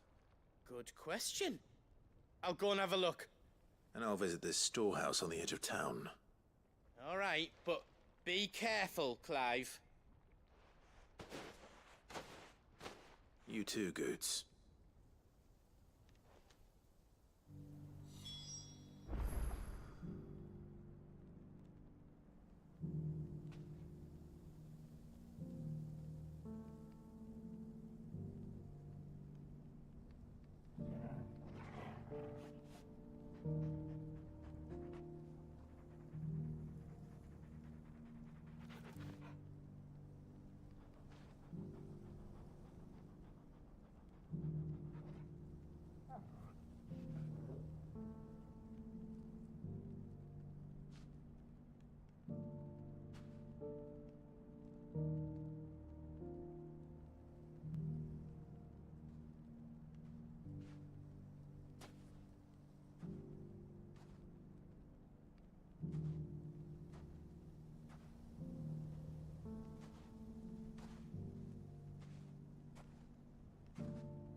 I always thought it was the blessing I'd miss if the fang fell, not the miners.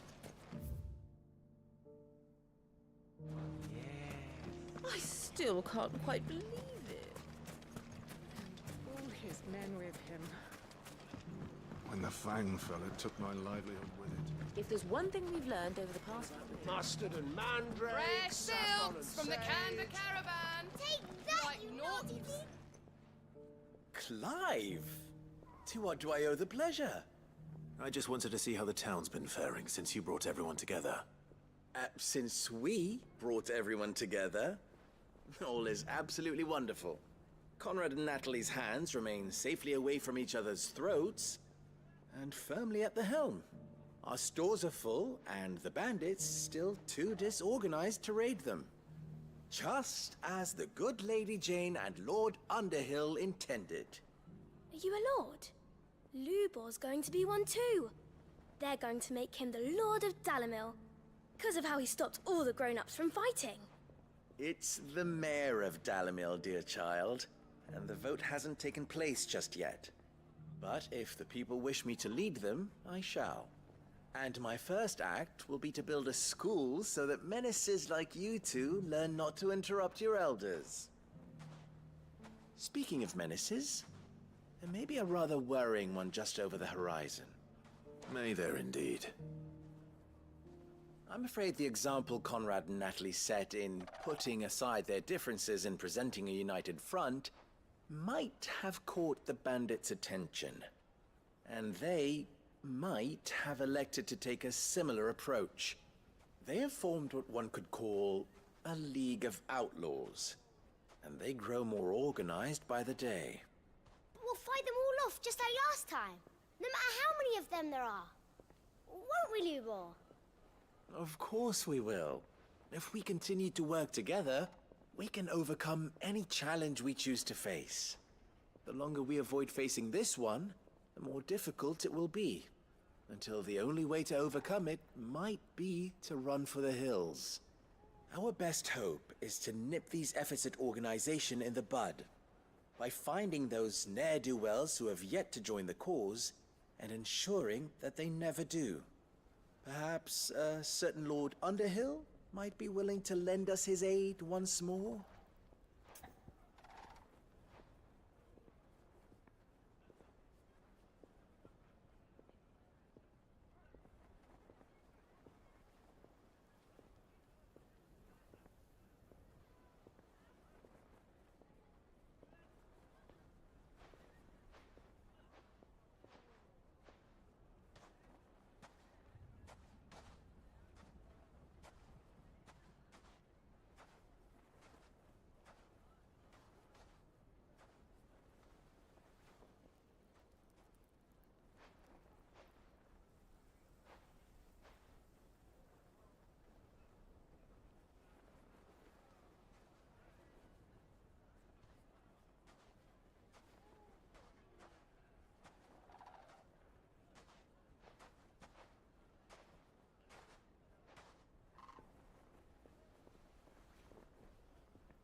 How could I refuse?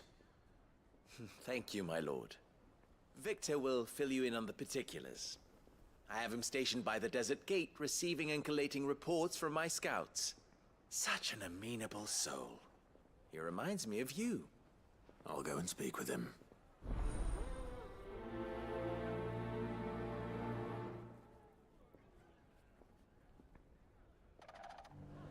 What's the difference between a lord and a mayor?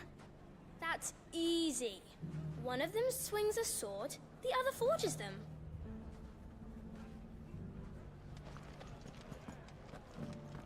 A League of Outlaws. Sounds like we have some competition.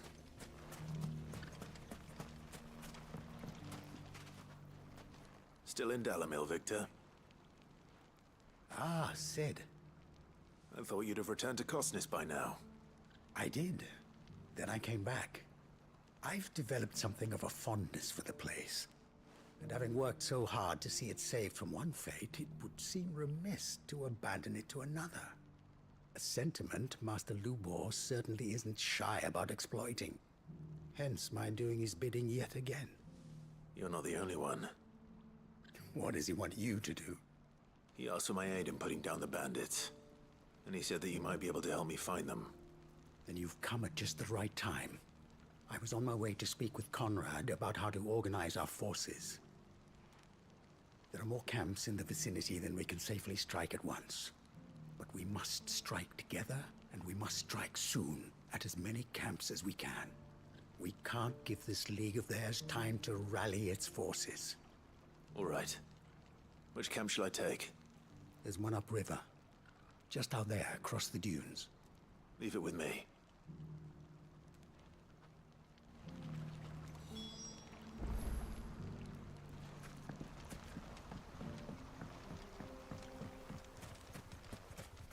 Those ne'er-do-wells want to band together. Time to brave the Viper's Nest.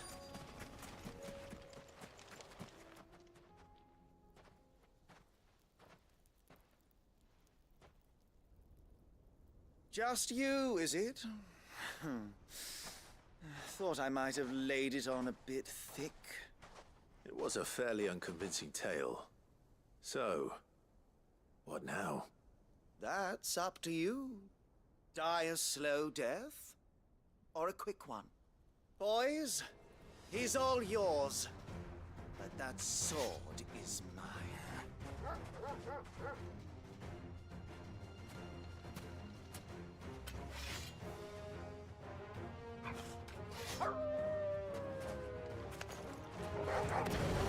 Leave now, and we can pretend this didn't happen.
Oh, you've done it now. Go on. Tell me what I've done. When the Borgwyn finds out you've killed his men, he'll have your head. He only wanted that bull of a manservant, the dim one always clinging to Karen's skirts. You weren't even supposed to be here. Who the hell are you anyway? What were you going to do to him? The Borgwyn wanted him to get to Karen. I was only supposed to point the lamp in the right direction once he arrived in Dalamil. But then you turned up. Well, go on then. If you're going to end me, end me. You're not worth the effort. Now be gone, before I change my mind. Fucking coward! I need to find Goots. Right now.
Get your filthy paws off me, you naughty-pated lout! Stop calling me names! And stop spreading them horrible lies about Nan! Well, that will be easy enough.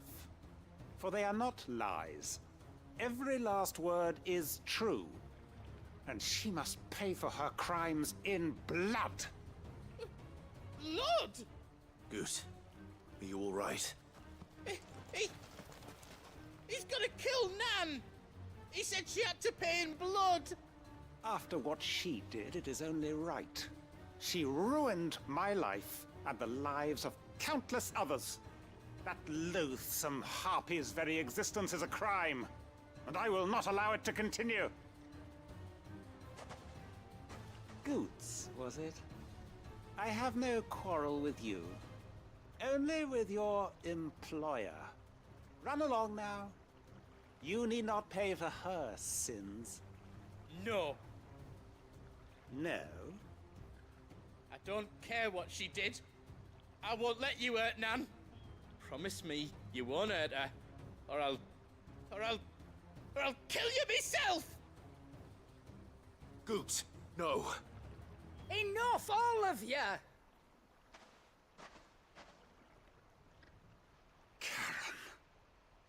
But how did you?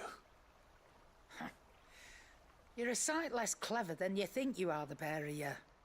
Did you think I wouldn't notice the two of you slinking off together? Well, the whole thing got me thinking, who in Dalimil might bear me a grudge? And a certain snivelling shit I ran afoul of in my fairy years came to mind. Though it was just Bogan back then, wasn't it? I thought the years might have taught you some sense, but I see you're the same pants-pissing craven you've always been. What was it we called you? Wet legs? You bitch! Everything that happened, it was all your fault! And now you'll finally pay for what you did to me!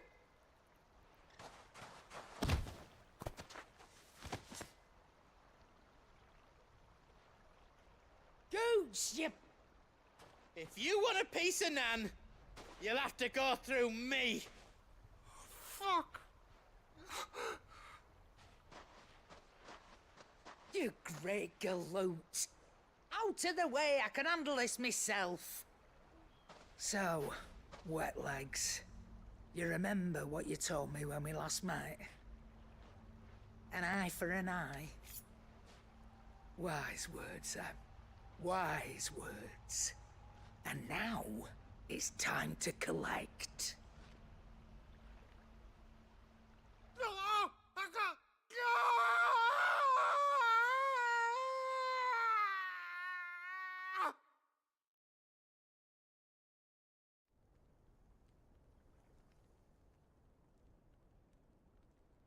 Sorry to keep you waiting.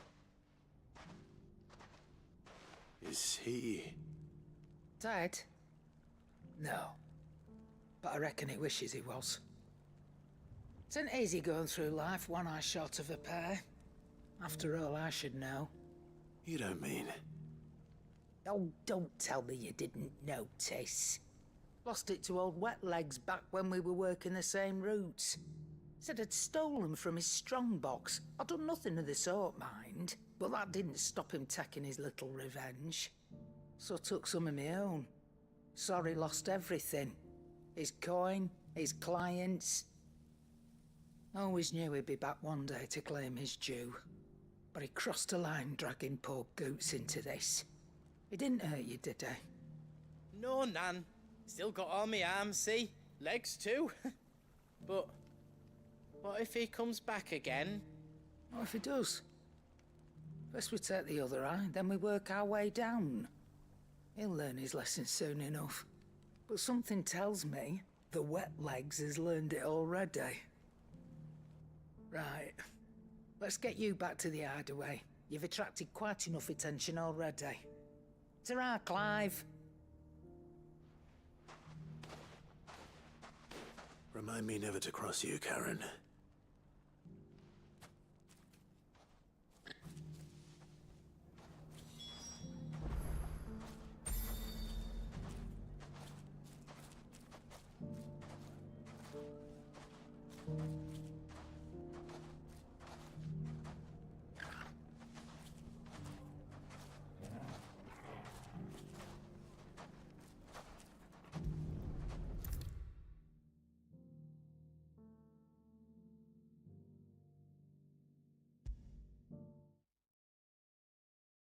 Don't tell me we've run out of Papio nuts and all.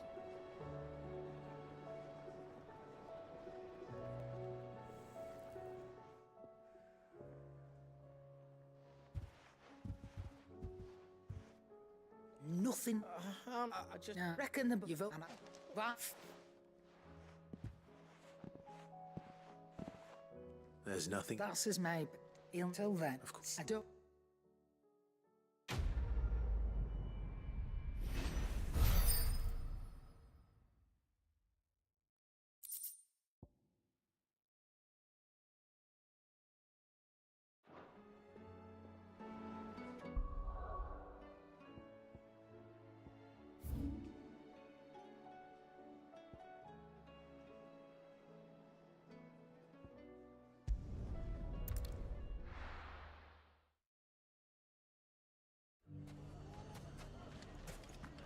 Everything's back the way it was. Fresh silks from the caravan, like naught you've seen before.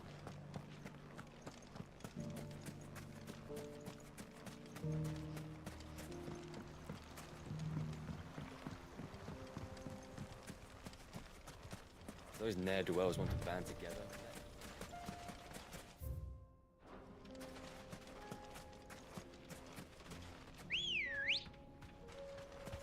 Good girl. Faster!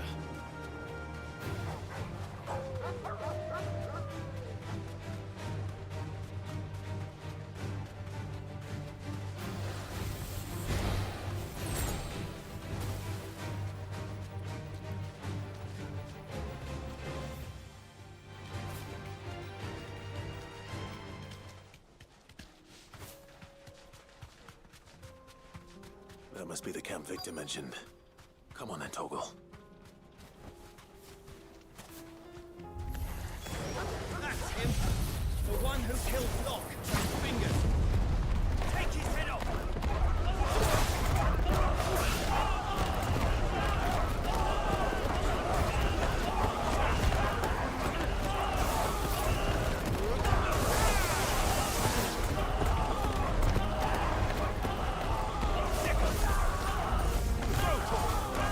Over here!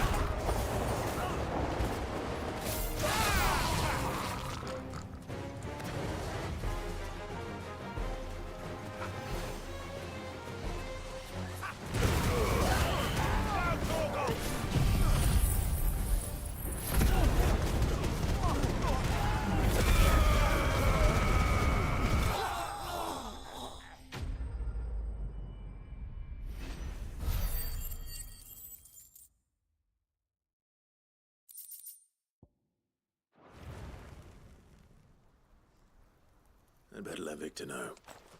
Sid, where are you? Ah, I see the bandits didn't pose you any trouble.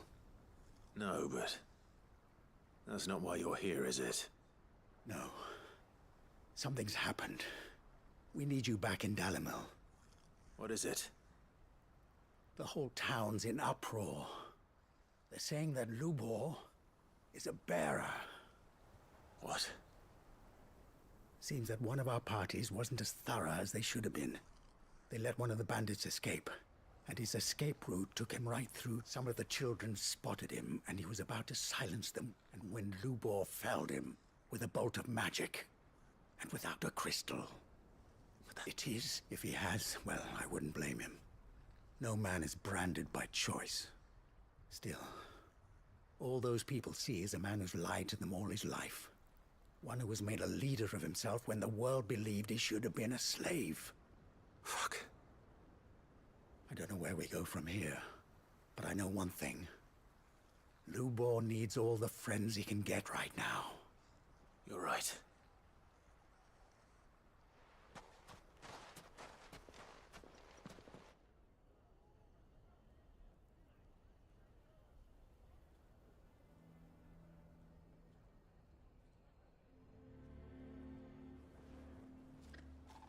And now everyone knows.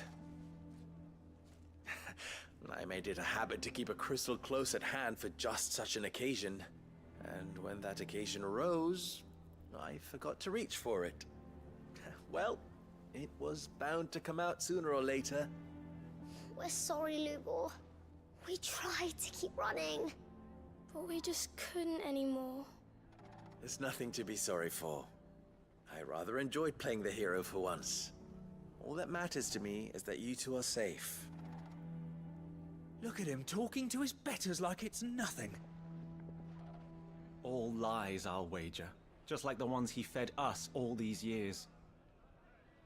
Once people make up their minds, it's hard to change them. We need to do something, and quickly.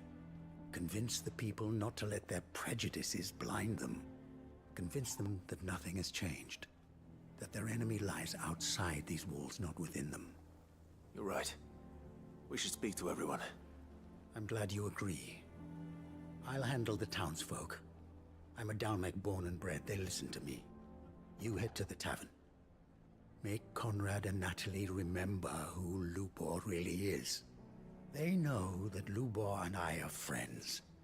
I might not make for the most impartial of interlocutors. Lord Underhill of Randalar's League of Merchants, however, is a trusted and impartial mediator of note. I'll do what I can.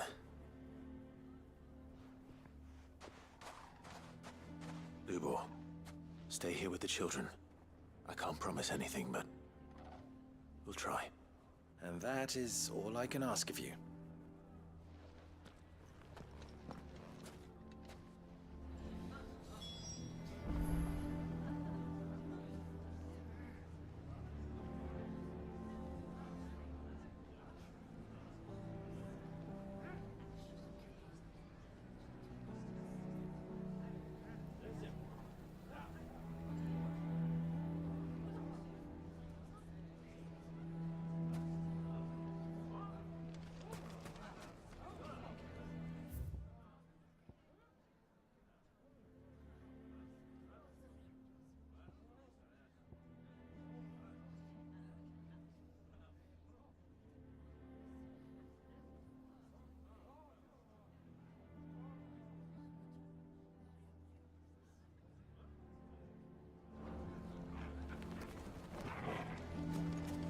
What do you mean, don't jump to conclusions? He cast a spell without a crystal.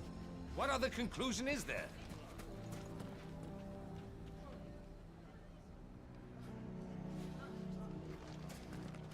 Why do they always have to make such a fuss outside? He knew all along that he was playing us for... Forgive me for disturbing you, but could I have a moment of your time? I've seen your face before. As have I. Lord Underhill, wasn't it? Of the League of Merchants. That's right. I wanted to speak to you about Lubor. The rumors that he's a bearer. All true, I'm afraid. He'll never be mayor now. Not if I have anything to do with it. But what of his wares? Bearer or no, his steel is highly valued throughout the Republic. In this at least, he's done the town a service. Might that not earn him a little leniency? Leniency? He pretended to be one of us when he was laughing behind our backs all the while. I'm sorry, my lord, but he lied to us. He lied to you. He cannot be trusted. So what do you propose? Will you drive him from his home? Close his forge? Perhaps. That is a question for the people of Dalimil, and they will thank you not to get involved.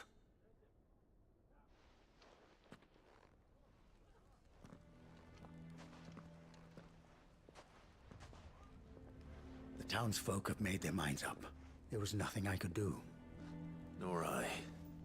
Conrad and Natalie refused to consider anything but their own wounded pride. You never know. Once their anger is cooled, they might see things differently. For now, we should report back to Lubor. All right.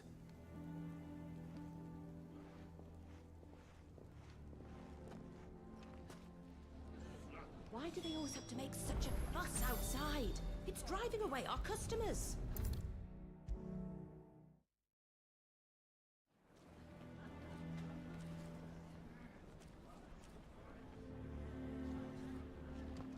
I assume the situation is hopeless? There's still hope. But...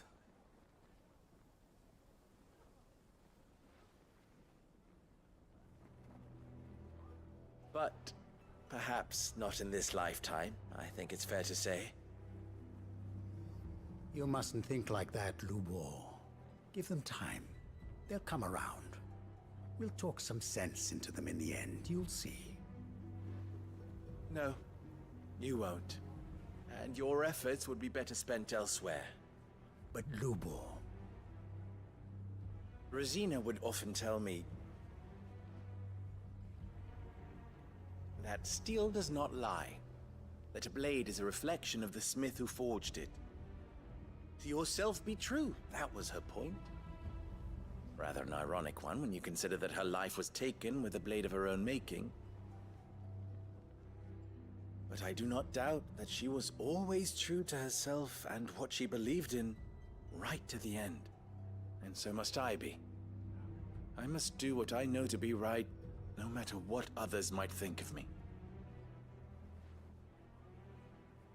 And now, I know what that is. I must embrace my new role of villain so that the people of Dalimil have something to unite against. For only united can they hope to stand against the threat that awaits them. I'll need to make a suitably dramatic exit, of course. Don't go, Lubor. You're the only one who was ever kind to us. We'll be all alone.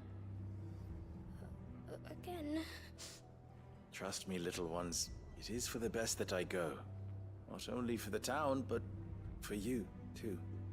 How could it possibly be for the best? These children need you. The least you can do is give the townspeople a chance to change their minds. I would not take it, Victor. It's over. Over, you say? And so just like that, you're going to throw this town and these children to the wolves? I thought you were better than this. But it seems you had me fooled as well. Victor. Forget it. Do what you will. You sure you're making the right choice, Lubor? Of those available to me, I believe it's the best one. Yes. Ah, but where are my manners? Here. A reward for clearing out that bandit camp. Right then. I have packing to do. If there's anything I can do. Anything. I'll bear it in mind. Thank you.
This one's in a better state than my house.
Finished.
Get him!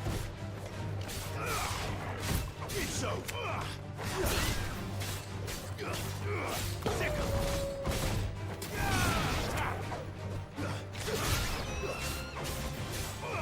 Sick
Get him!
If the hills around my home are crawling with the King's Akashic, I keep the gates closed too.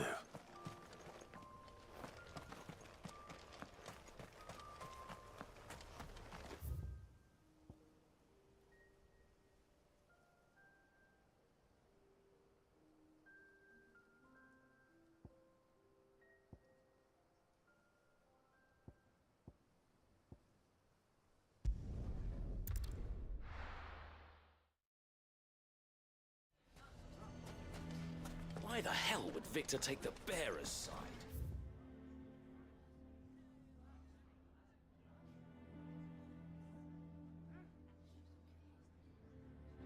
For a share in Lubal's ill-gotten gil, perhaps? Can you believe we were going to make him there? I think we'd better shut up shop. Sounds like something's happening in the square.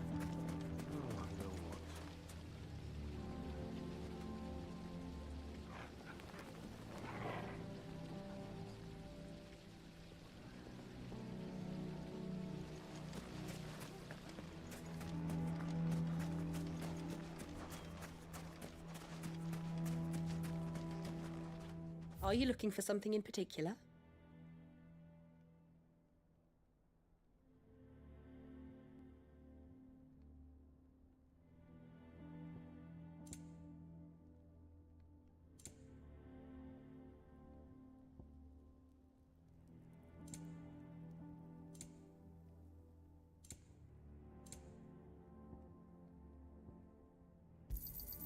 An excellent choice.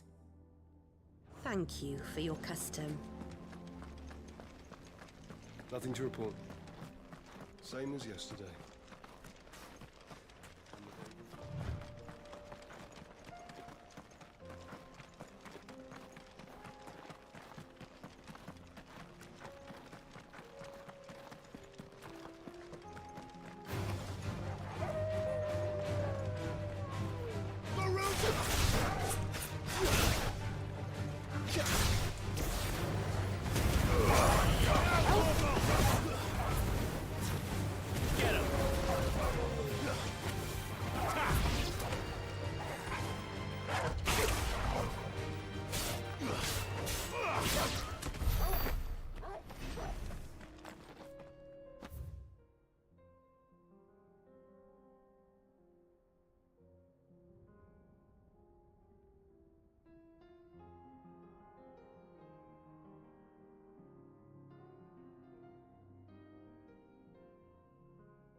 This one. Over here.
Over here!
Let me introduce you to Milo.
Too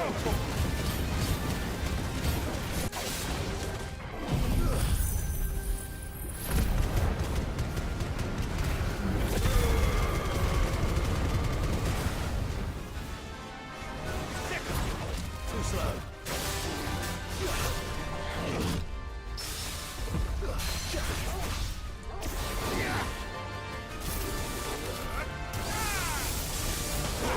Enough.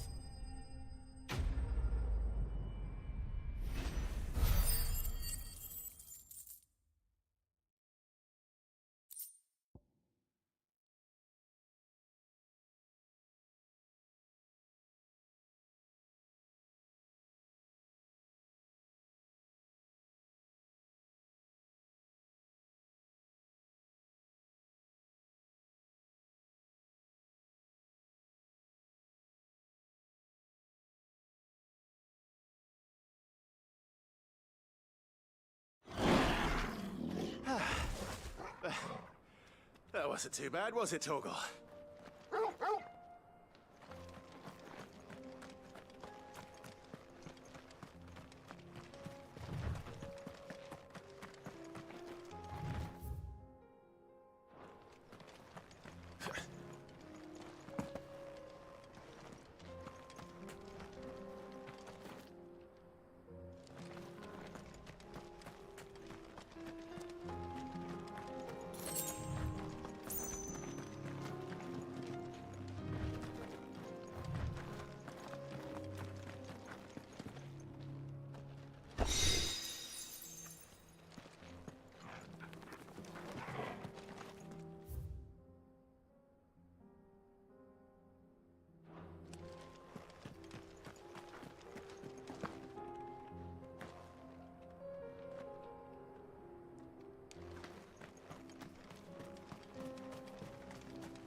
Enough of you, are there?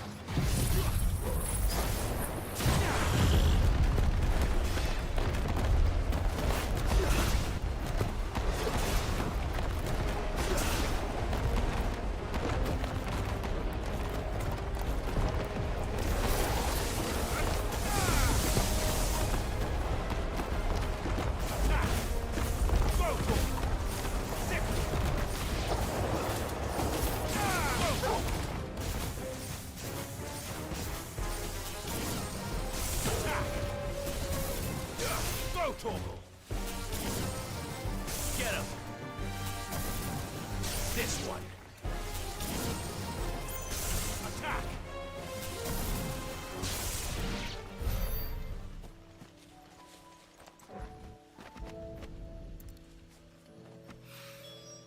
Two down, one to go.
This one!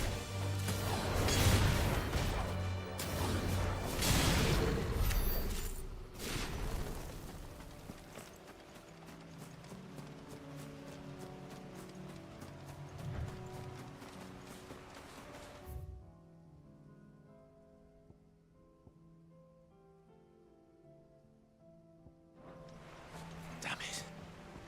The whole village is turned.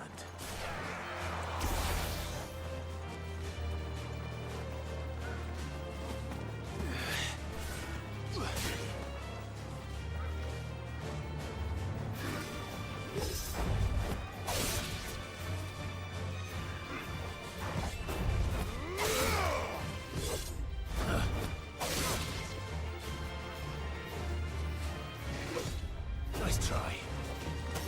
Get him.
That's all of them.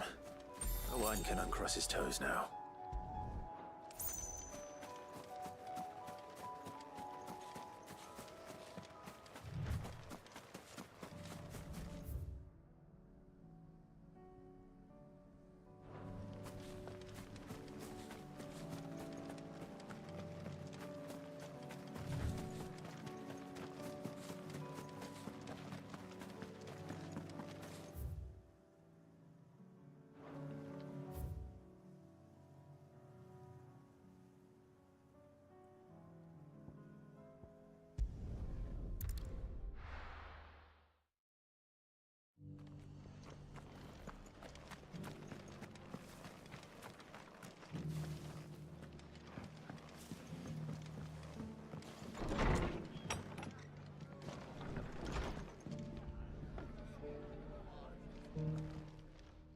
Good to see you. Stop by for an ale any time, eh?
Lord Rosfield, is there aught the Undying might assist you with this day? Perhaps. My brother said that your order was helping him with his quest to uncover Ultima's origins. Have you learned anything of note since last we spoke? Little and less, I regret to report. I see. Be assured, however, that we will not rest until the truth is known. Even now, our archaeologians scour ruins in every corner of the realm for traces of Ultima's touch. Fallen ruins, I take it. Dating back as far as Phoenix Gate. Indeed. Ultima's thralls are oft sighted among the remnants of the fallen civilization, as if protecting the secrets concealed within. Secrets we'd see unearthed. Should our methods be of interest, my lord, mayhap it would please you to observe some of our number at work. Would that be possible? Of course. A survey is being conducted not far from here. Perchance you are familiar with Kretov, a small hamlet built around a fallen airship. I was due to visit my colleagues there to collect their preliminary findings, but if you would consent to do so in my stead, I'm sure that they would be honored to relate any discoveries they have made to you directly.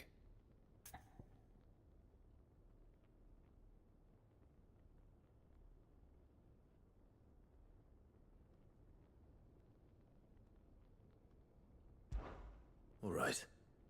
I'll go and meet with them. They will be most gratified. Might I suggest you take the road through Titan's Wake? It will lead you straight to the village after but a short walk. Thank you. I will.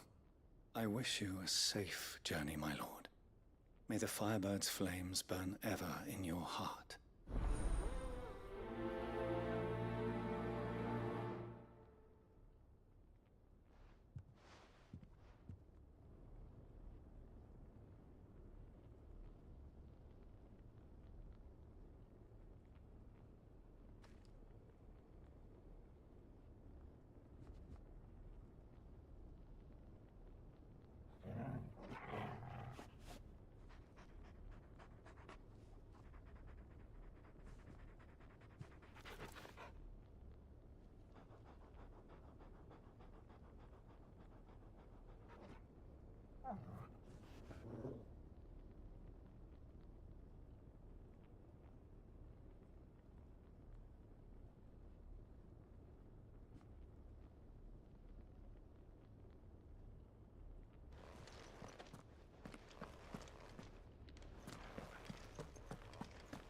A village built around an airship. Sounds like another lost wing. I hope the inhabitants are just as friendly.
Oh no.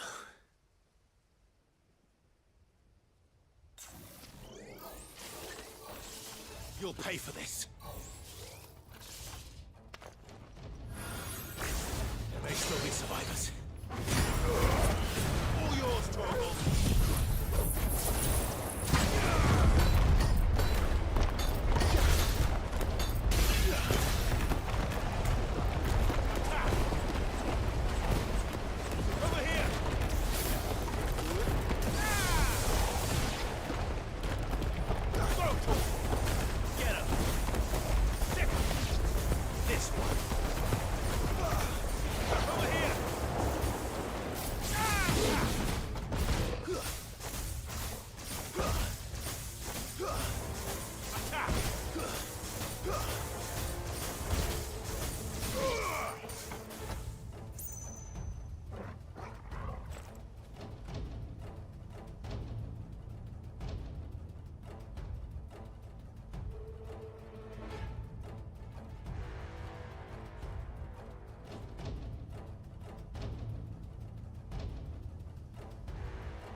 Whatever that thing is, say it's their leader. This one.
Should have stayed in the past. These must be Cyril's colleagues. You have our thanks, stranger. Who are you? Ah, forgive me, my lord. I did not recognize you. You are Lord Rosfield, are you not? We are archaeologians, tasked with surveying this site. When the echoes appeared, our brothers here occupied their attentions. Thanks to them, and to you, we were, for a mercy, able to see our duty to its conclusion. You call that a mercy? Your brothers might still be alive if you put their safety before your duty. Surely this survey wasn't worth dying for. We are charged with uncovering Ultima's origins. A duty of the highest import, as I'm sure you will agree. And you think your dead brothers would agree with you too? I know they would. They gave their lives for the cause, an honor to which all Undying aspire. Now, to what do we owe the honor of your presence, Lord Marquis? Cyril told me of your work here, and I agreed to collect your findings in his stead. I see. That is most kind. Pray, take them then, with our humble thanks. May the Firebird's flame burn ever in your heart, as it does in ours.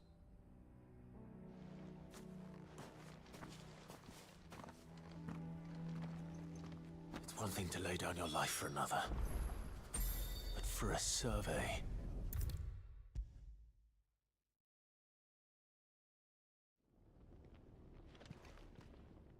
Ah, you are returned, my lord. I collected your colleagues' preliminary findings. Here, take them.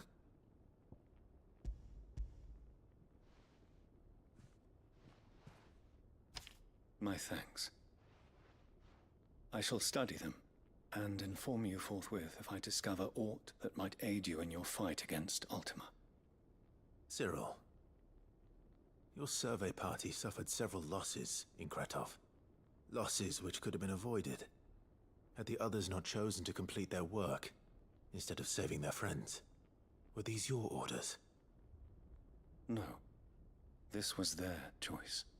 Every Undying devotes his life to the service of the Phoenix. It is our sole duty, and should we die in discharging it, so be it. Even when death is avoidable.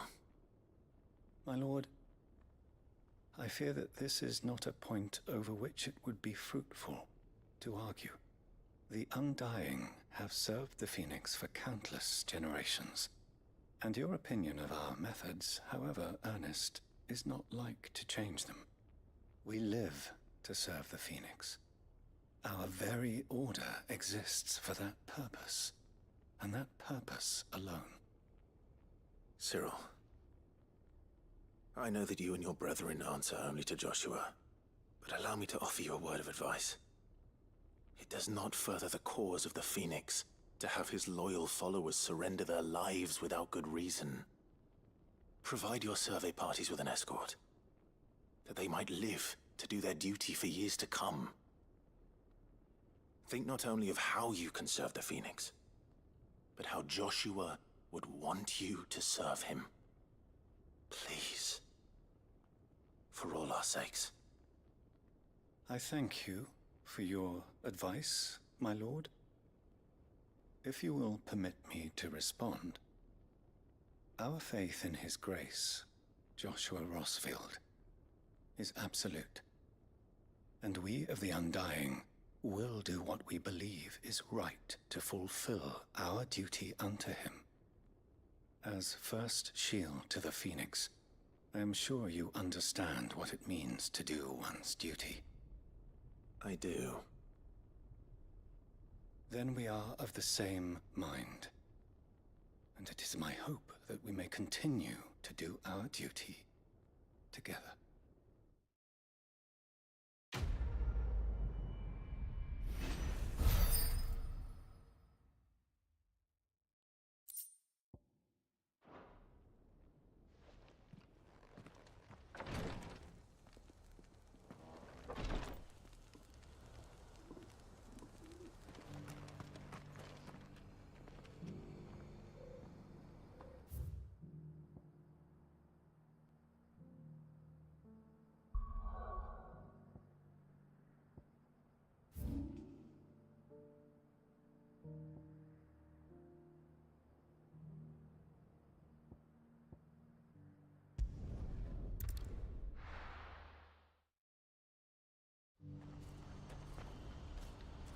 What's happened?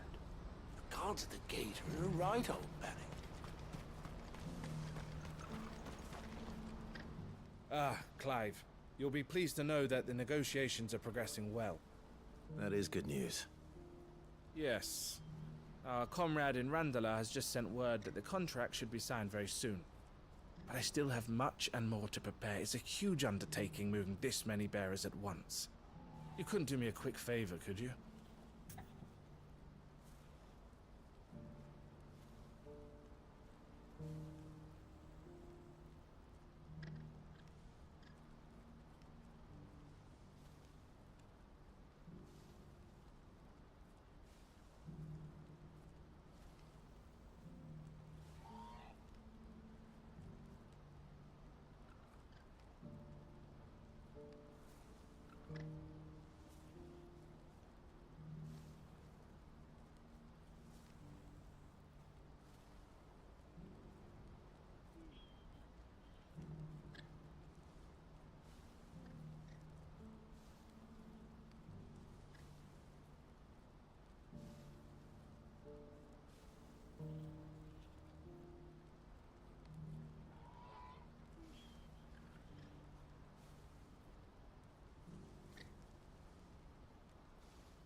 What is it this time?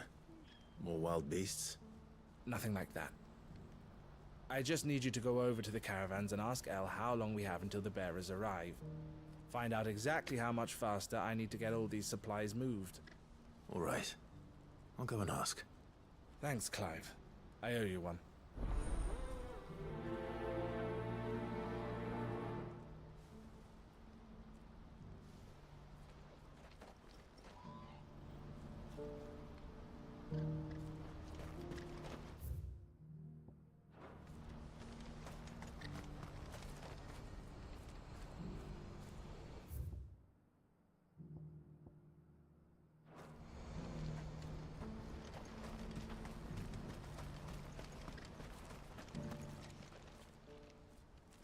Don't blame yourself, El.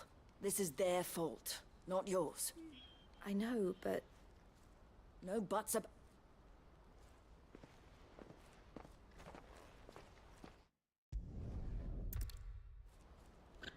All right. To Randalar, then. And better not keep Eloise waiting.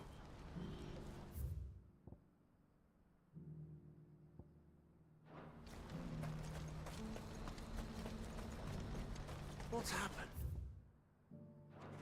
The guards at the gate are in a right.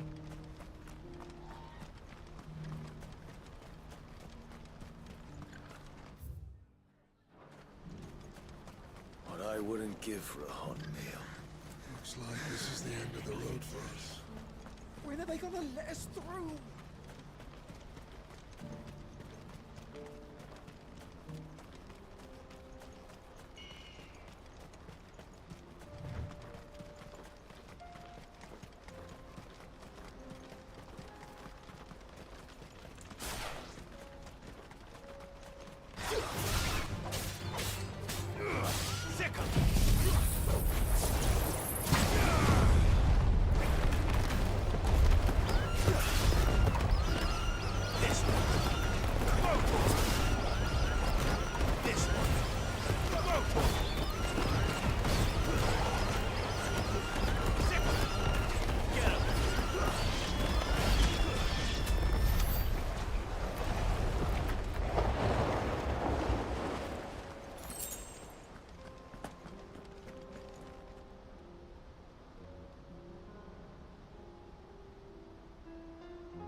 make it quick.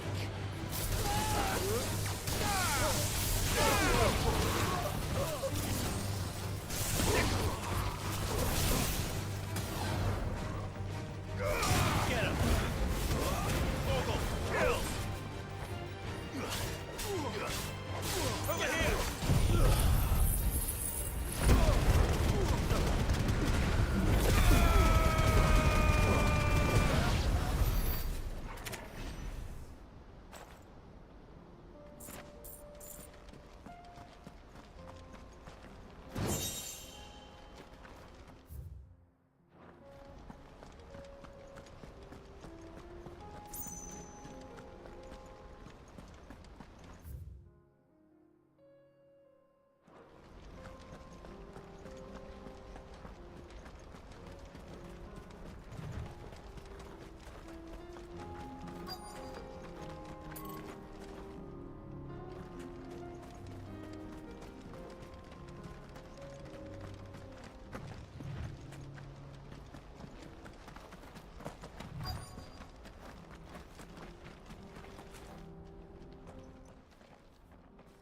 I hope I didn't keep you waiting.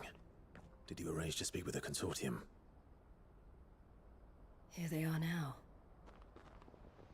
You wish to consult with me? I did. It's about the bearers you recently purchased from the Fist. We had all but finished making arrangements to buy them ourselves, and then you stepped into the fray. You misunderstand. The consortium had an interest in purchasing them from the very first. It was only our regard for you that kept us from bidding. But your hesitancy in accepting our offer to you suggested that the regard was not mutual. And so we resumed our business. I did not hesitate. I am simply not inclined to make such decisions without first giving them due consideration. But what is done is done. Come then. How much do you want for them? Alas, you are too late yet again. We rarely take on such unconventional merchandise without a purchaser in mind. The bearers belong to him now. Who is your buyer? A trader from across the water. A most demanding fellow, if it's any consolation. He insisted the bearers be fed, dressed, even given their own bunks for the voyage over. That's what you get when you deal with continental types. I wouldn't know. Oh yes, the culture on the continent is quite different to ours. They pay good money for bearers not fit for the knacker's yard, and treat them like kings. But as long as they pay... That does sound unusual. No matter then. If they've already left our shores, there's little that can be done. Allow me to withdraw my interest. And with it, my interest in joining your organization. My associates will be sorry to hear that.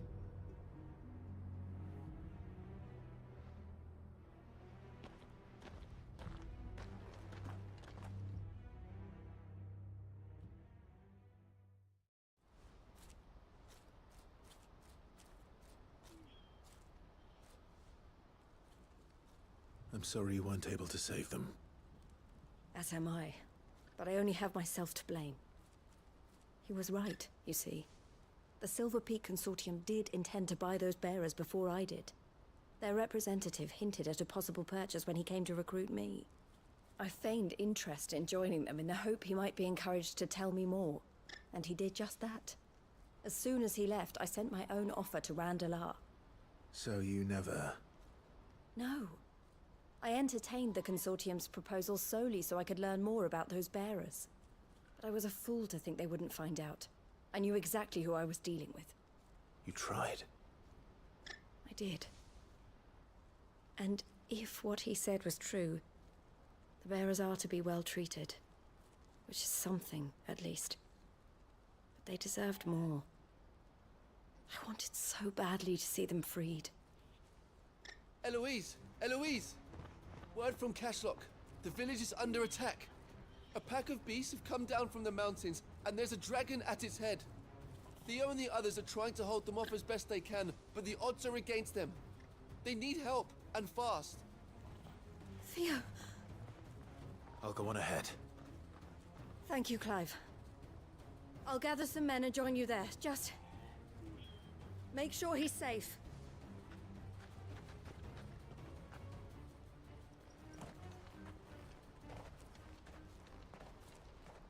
on, Theo. I'm coming.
Where's Theodore? Upriver! He led the dragon that way to keep it from the village, but the whole area's flooded with ether. We just have to pray he makes it out in one piece. I can do better than that. Torgal, with me.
This one.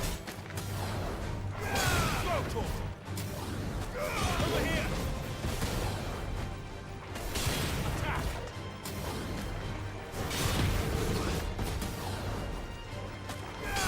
Attack!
can't waste any more time.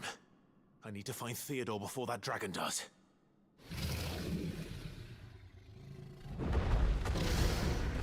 Looks like it's found me. This thing's turned as well. This isn't going to be easy. Over here! Nice try.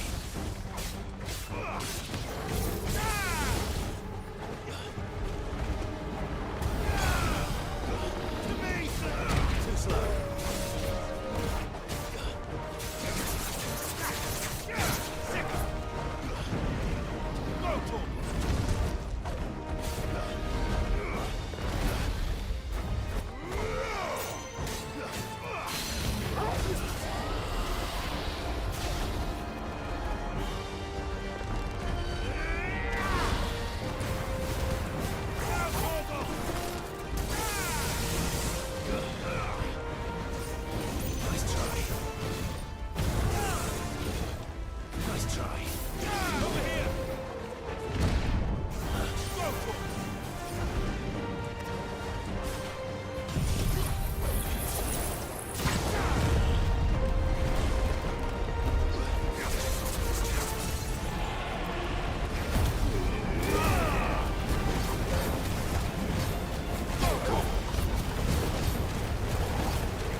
Clive? Theodore, you had me worried for...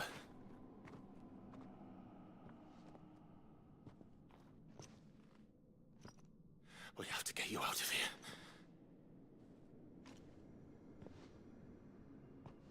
I think it might be a little too late for that.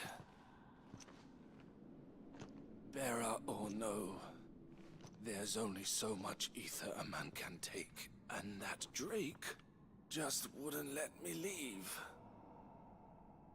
You have my thanks, Sid, for finishing what I could not. For keeping Elle's dream. Theodore!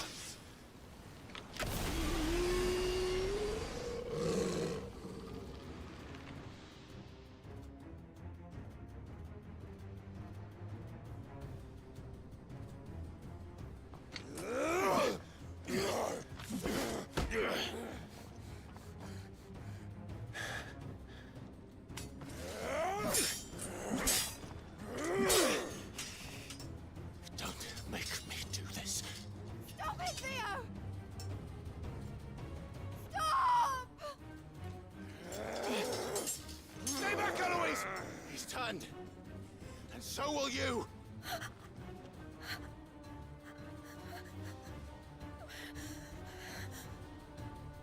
Elle. Theodore.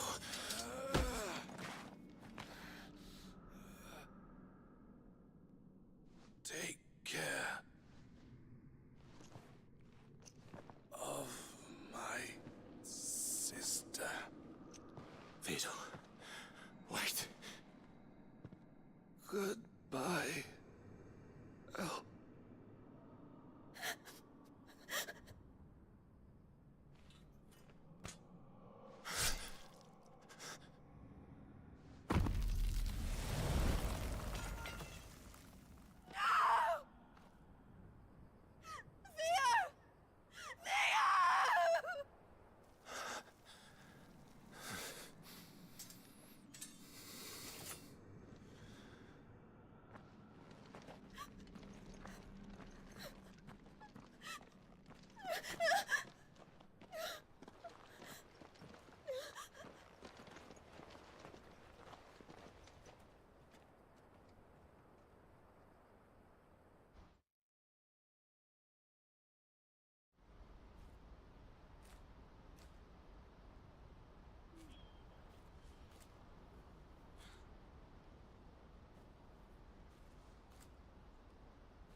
Thank you, Clive. I think I'll be all right now. That was true bravery he showed. Leading the dragon away from the village like that. His first instinct was always to protect people. To put others' well-being before his own. And now he's gone. Because I sent him to that place, against his will. It wasn't against his will.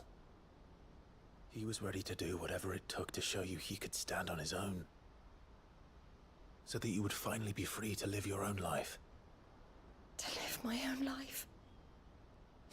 He never could come to terms with the choice I made. What exactly happened? You once told me Theo was the first bearer you ever helped.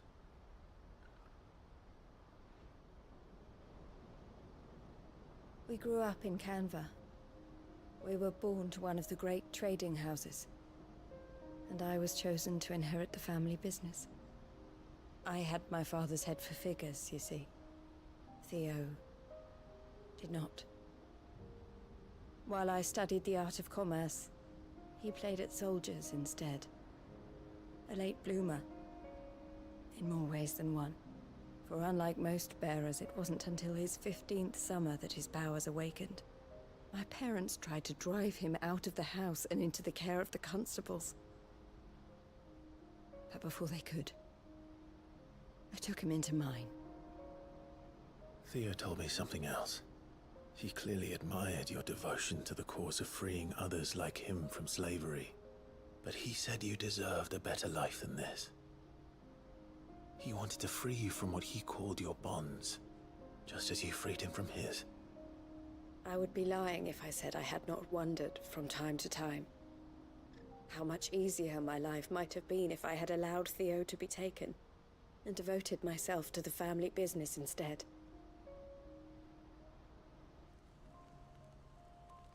But I have never regretted the decision I made. Being with my brother meant more to me than tradition or reputation. I only had to look at him to remind myself of that night and the choice I made, and the fact that I would make the same choice again in a heartbeat.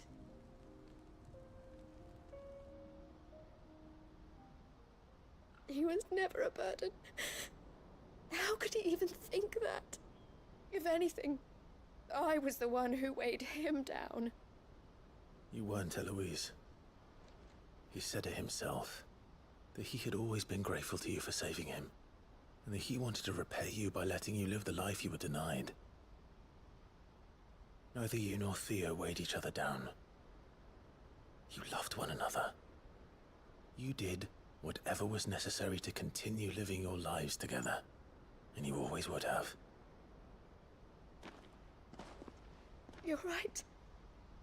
All I ever wanted, all I ever did, it was so we could be together. Oh, Theo, why did you have to...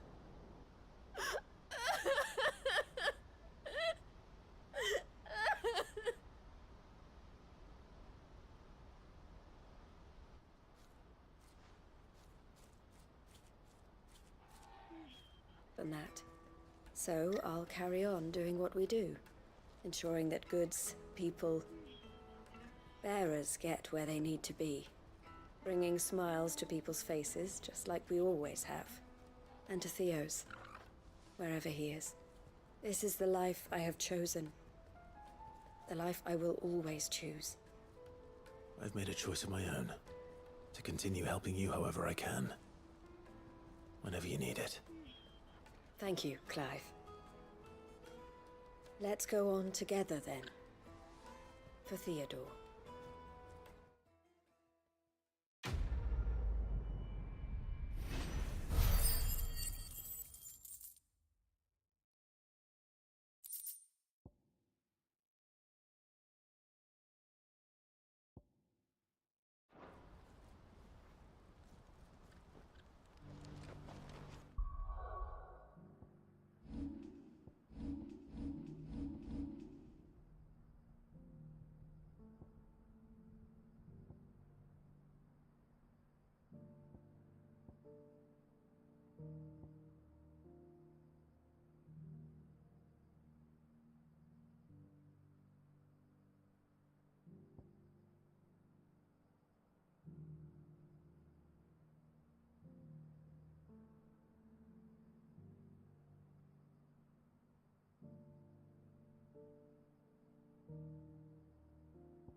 Don't tell me we've run out of Pepio nuts and all. Ah, the man himself. We were just about to make a start on that sword I promised you. It's funny, but none of this would have been possible without your help. You remember Camille? We'll be using his leatherwork for the grip. The steel, meanwhile, will be tempered in a fire, burning the cinders you charmed out of old Zoltan here. And that whetstone from the Outer Isles, that'll be what gives the blade its edge. And the final flourish will be my talented colleagues' engraving. A team effort led by the greatest blacksmith alive. Now, save that talk till the thing's finished, yeah? Right. I'm ready if you are. To the bellows it is, then.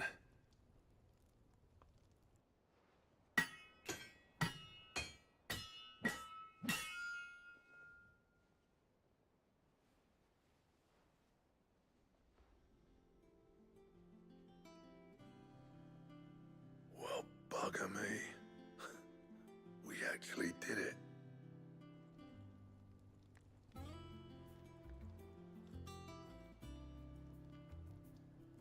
The sword to end all swords. Ragnarok. It's quite something. I, trust you'll take good care of it. Thank you. Both of you. So, does this make you pair the greatest craftsman alive, then? This? Nah. This was just following the footsteps of the greats of old. It'll take more than that to earn us our place in history. But we're up for the challenge. Here. A list of materials. Zoltan and I got talking on the long road back from Dravost. We reckon with those items there, we could craft something even better than the Ragnarok. Something worthy of a legendary outlaw like yourself. That's a weapon I'd like to see. You leave this list with me. I was hoping you'd say that. One legend at a time, eh, lads? Before you start on the next, who fancies raising a cup to friendship reforged? Good idea. No more drinking to forget my past. It's about time I had something to celebrate. Then tap the kegs! Vulcan's boys are on their way!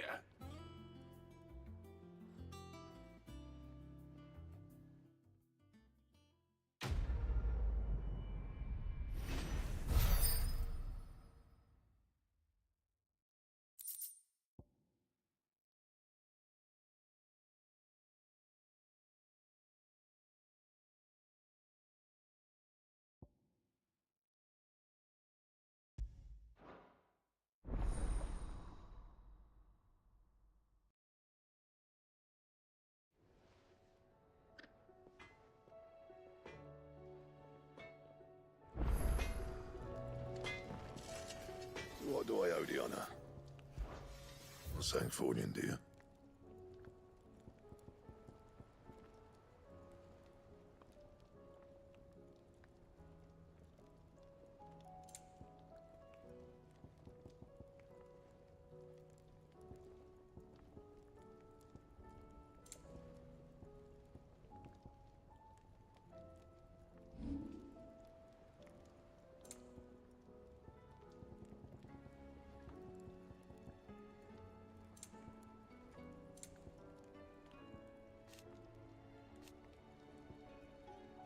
That it?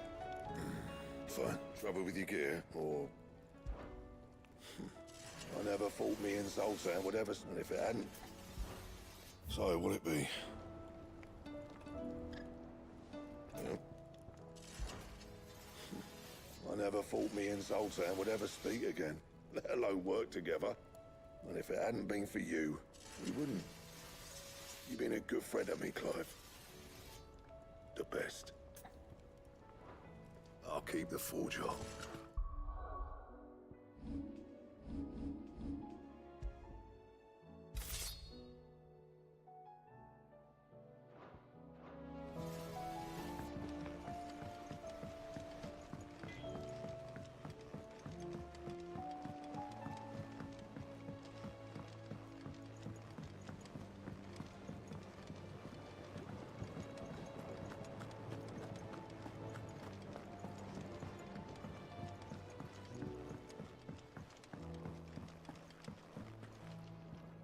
Sid,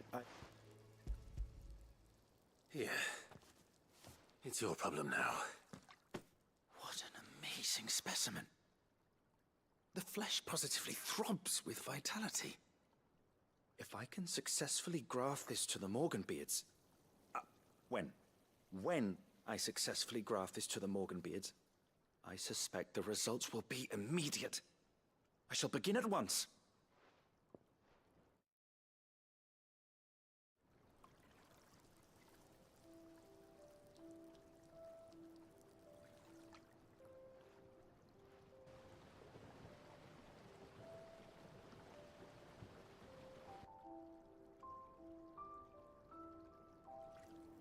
It is just as I hoped.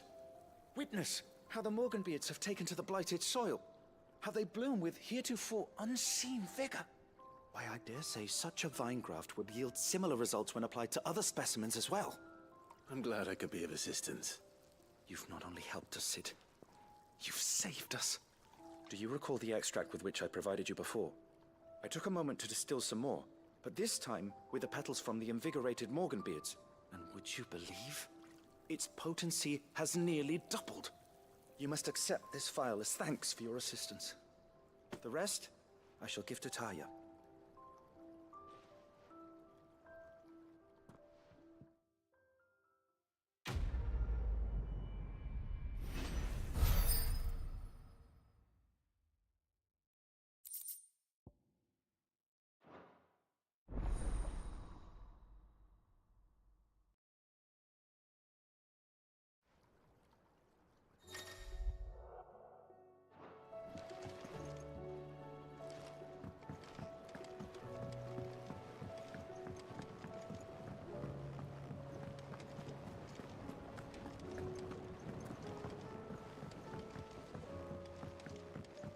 Lady Karen's calling.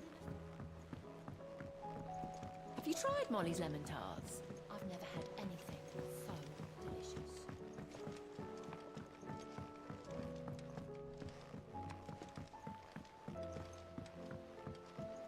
Canva lost? It can't be true. Miss, can we read Miss Editor's story for a lesson today? What a wonderful idea, Jocelyn. Let's do just that. How was she? With Canva in the hands of a cash... Ah, Sid. Wasn't expecting you back so soon. So, is it good news or bad? Good, thankfully. Here. Ah, that's brilliant! Thanks a blimmin' million! I'll fit 'em to the smelter right away!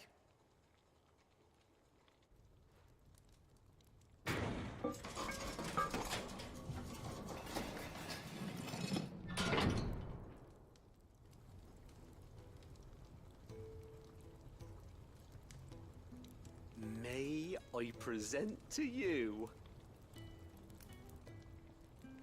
the Telemon Furnace! Ain't bad, is she? She's a beauty.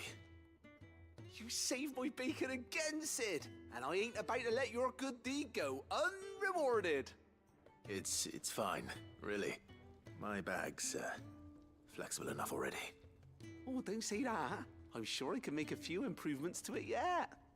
You could just buy me a bigger... How about that clasp? Looks a bit stiff. Reckon you could loosen it up and make some more room? And I reckon I know how. With a new alloy we've been working on. The Telemon Furnace was just what we needed to perfect it. It's a metal, see? So it's lovely and strong, but it's also, well, stretchy, if you can believe it. Stretchy metal. Well, if you insist. That is the spirit. You'll love it, I promise.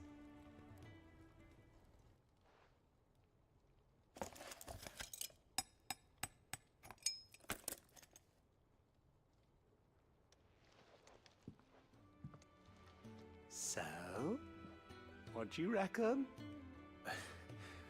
It's actually quite ingenious. Thank you, Owain. Shh, don't mention it. You earned it. And I wanted to get some practice in using that metal anyway. Reckon we'll have all kinds of uses for it around the hideaway. Can't think of any right now, but that's our job, innit? Dreaming up new ways to make life easier around here. Maybe even out there, too. One day, the whole world's gonna know about the inventions you've helped us put together. That bag of yours will be the first of many. You mark my words. They'll hardly believe their eyes, I'm sure.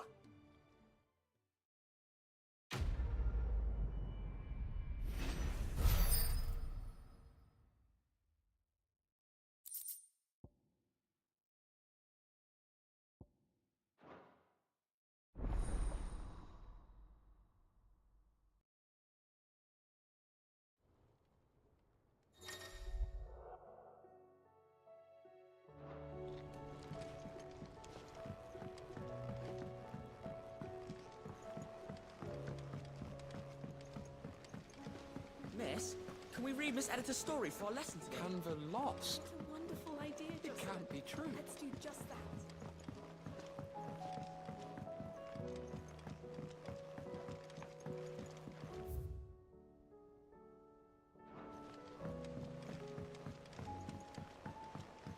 Have you tried Molly's lemon tarts? I've never had anything so delicious. Oh, don't tell me we've run out of perfume. Let me tell you a story, Clive. All right. Them rumours Wetlegs were spreading. Might be they weren't just tales plucked out of thin air. You see, there were a time when I weren't too particular about who I sold steel to, so long as they paid me the right price. Some women lust after blood, others after flesh, but me, I were always one for gold. And to satisfy that lust, I sold to opposing armies, stabbed my every client in the back, made myself the most hated woman in the twins. But then one day I met a man who made me a different kind of offer.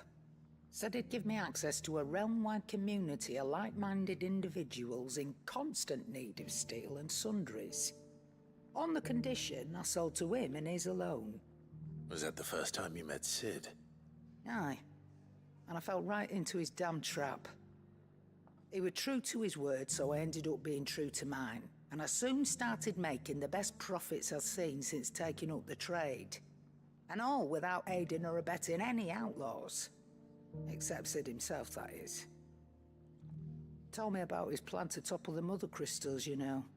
Said that with them gone, the realm would want for all manner of things. An opportunity for the likes of me to mint gil. Why, I reckon an enterprising individual could find himself the richest dam in the twins. And that's when he had me. I emptied my stores that day and moved into the hideaway proper. And the rest, as they say, is ancient bloody history. A dozen years on, and I'm still not the richest dam. Not for lack of trying, mind. But I can say that I have never been happier. You've all shown me there are some things more precious than gil. That there are. So don't you go messing it all up, or you'll have me to answer to.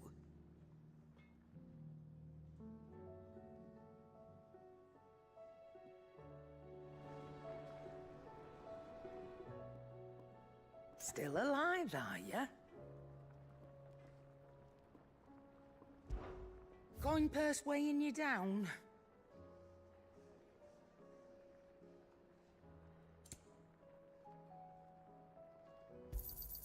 You'll not find a better price than that. It'd better all be here. You're rubbing me blind, you know. You'll not find a better price than that.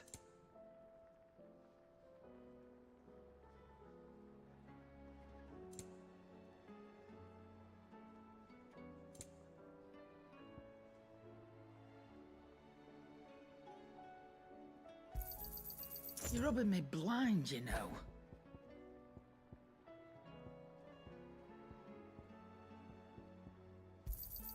It'd better all be here. You're rubbing me blind, you know. It'd better all be here.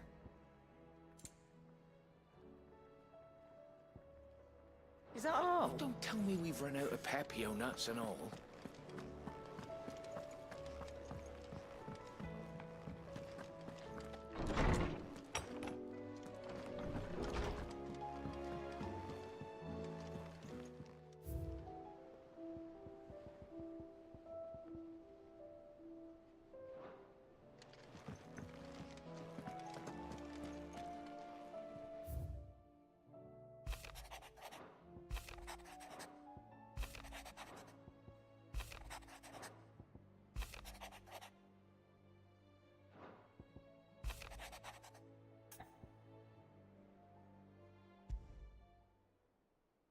There's no way of knowing if Doris will confide in me. But I can...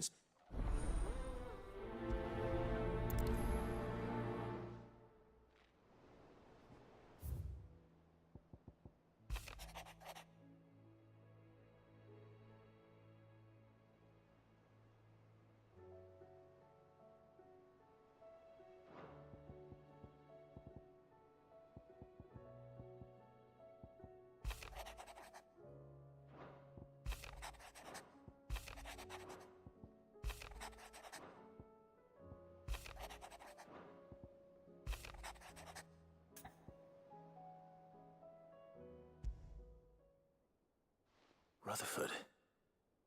Wasn't that the name of my uncle's manservant? Why would he be in Martha's Rest?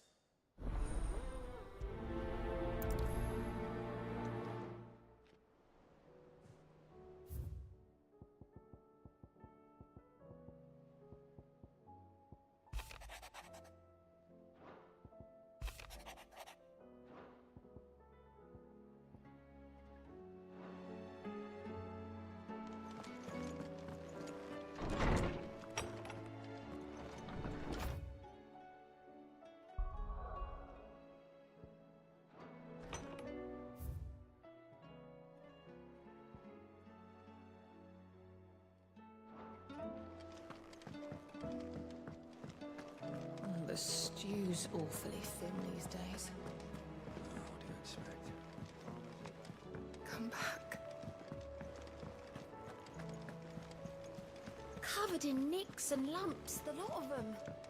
It's a wonder they can still walk.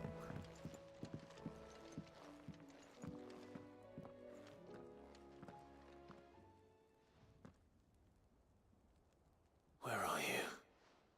Can I help you, Sid? I'm looking for Doris. Is she here? I'm afraid not. She's at Martha's Rest on a job. My job, actually.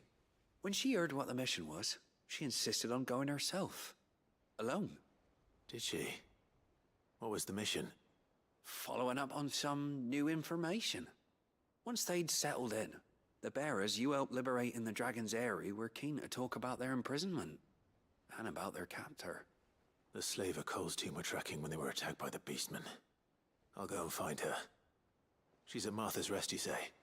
If she's not moved on already, yes. I hope everything's all right. Why would Doris insist on going alone? Maybe Cole was right to be worried. How do you split the sea? Reckon we're better off. Welcome to the Patron's Whisper. Your benefactors are a generous lot. All yours.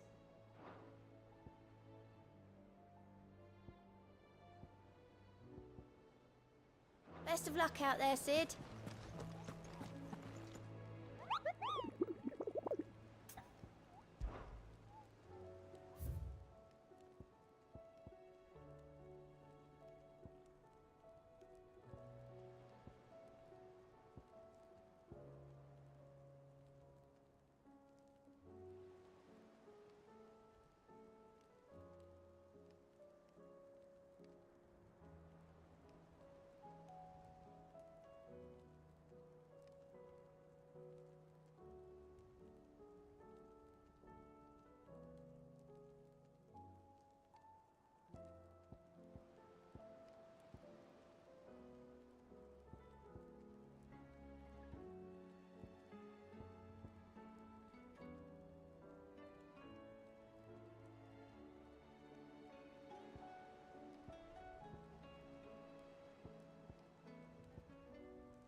yours, Torgal. Get him.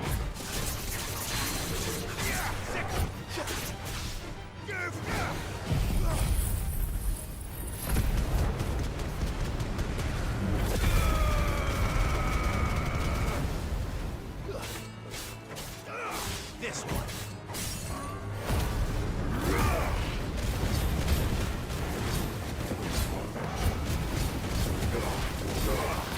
Get him. This one. Go for it.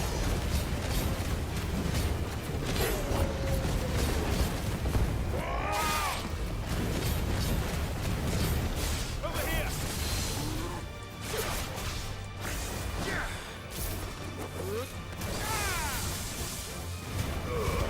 Now, Torgal. Too slow. This one. Go for it. Get him. Sick.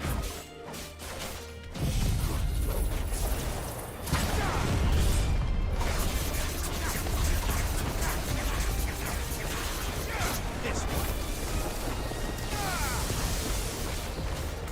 Go for it. This one.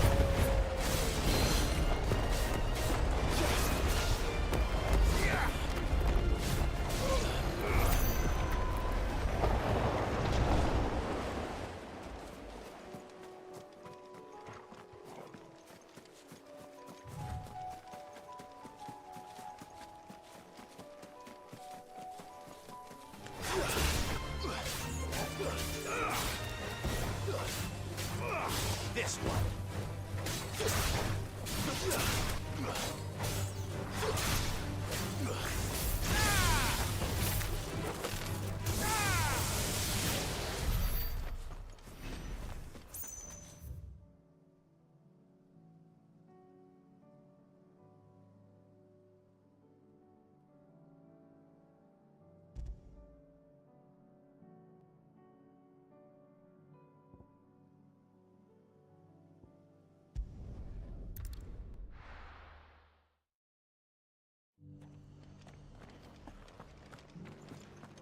Laura should be somewhere nearby. Assuming she's still here.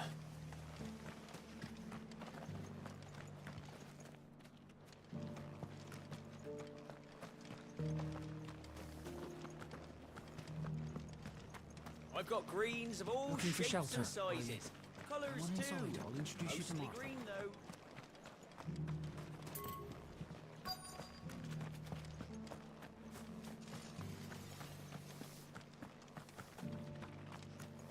It doesn't still hurt, does it? Oh, 1,000 Akashic jars couldn't hurt me. I'm a son of Rosaria, after all.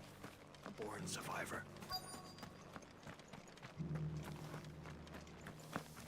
The world seems to be changing so fast lately I can hardly keep up. But what I do know is that there's more bad news than good. You can tell that just by looking at people's faces. Now, let's get this stall set out.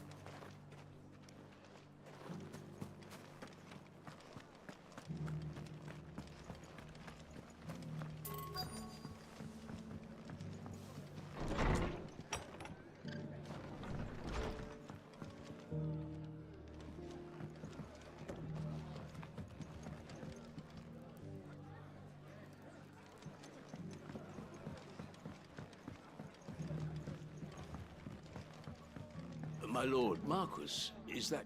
It is you. I am Sebastian. Of course. Yeah, It's that's...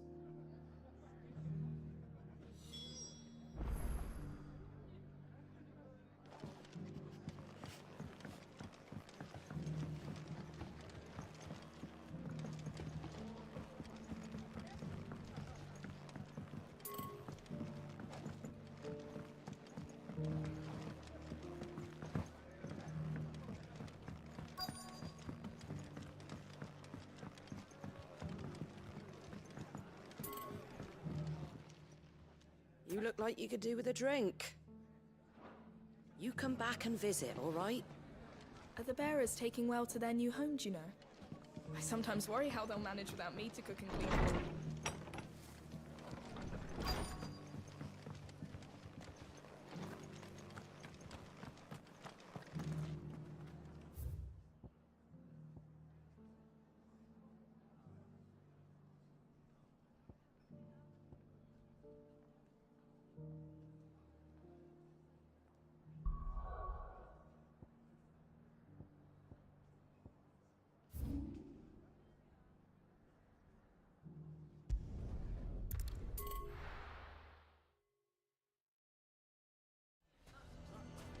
It's not going to be easy finding one man in an entire republic.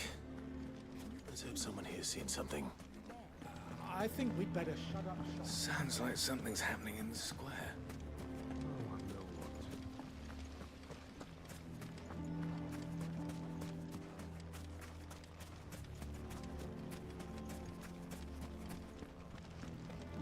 Nothing to report. Same as yesterday.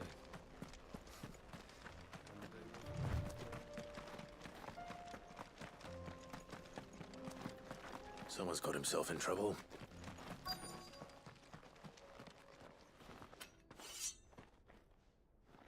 I don't see your master here, so you can start by giving us all the coppers in your purse. I already told you, I have nothing. Then maybe we'll take that pretty outfit and the steel you're wearing. Please! These men are trying to rob me! I'll deal with this. Thank you. You that one's master, then? If you'd kindly pay the coin he owes us, we can pretend you didn't draw your blade on Republican soldiers. Or you can go back to your garrison and I won't report you to your captain. Oh, you're more than welcome to. He hasn't had many visitors since we slit his throat.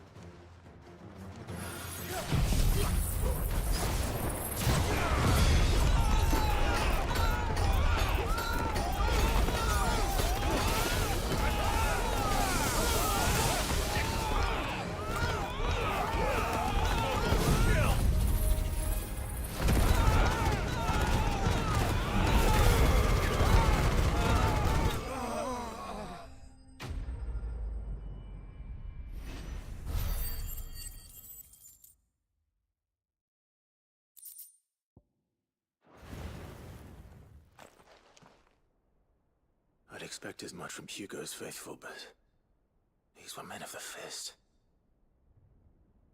Much has changed in the Republican army since they lost their rock. You've seen this kind of thing before, then? Many times. I was sent here to observe the situation. You're one of Rutherford's men. He sent me to look for you. Well, then you have my thanks. I fancy I could defend myself against one, perhaps two, but a whole regiment. I arrived in Dunamil several days ago, but when I called upon the captain of the local garrison to make inquiries, his men confiscated my effects and locked me in a cell.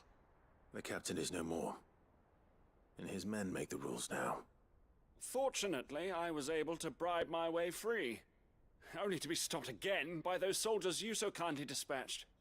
What of the Fist's central command? Surely they wouldn't allow such lawlessness amongst their ranks. I would imagine they are unaware of it. Most of the army has fallen back to the capital and hunkered down behind her walls. Those who weren't recalled now rule the fringes unchecked, answering to no one but themselves. Then it's worse than we imagined. You should return to Rosaria. It's not safe here. I'll find a caravan heading north. You won't mind if I borrow one of these soldiers' coin purses?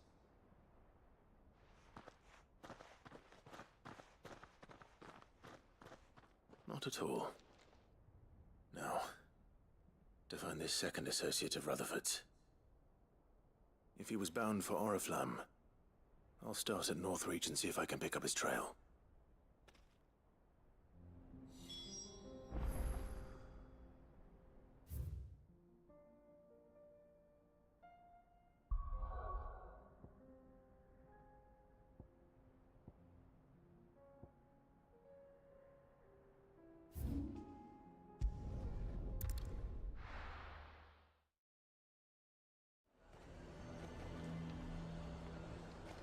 There's a lot of road between here and the capital.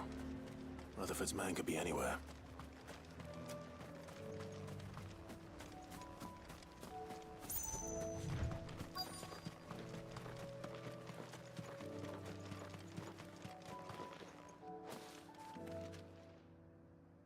What happened here? If you're with the others, they've already relieved me of my belongings. I'm not. I'm looking for someone who was sent here by a man named Rutherford. And then you found him.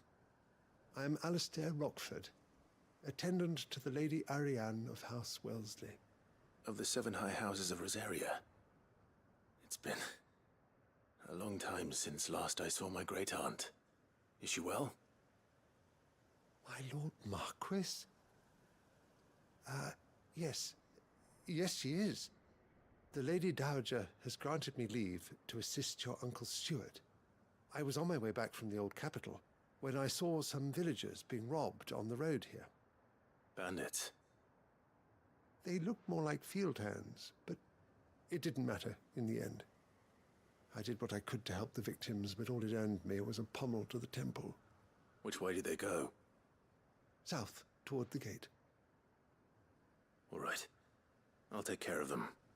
Founder knows I've met enough of their kind. You head back to... Thank you. I shall. Founder be your shield.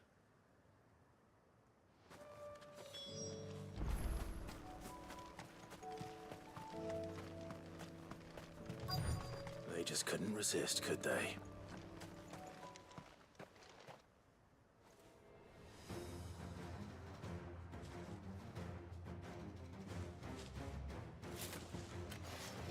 This one's ours, pretty boy.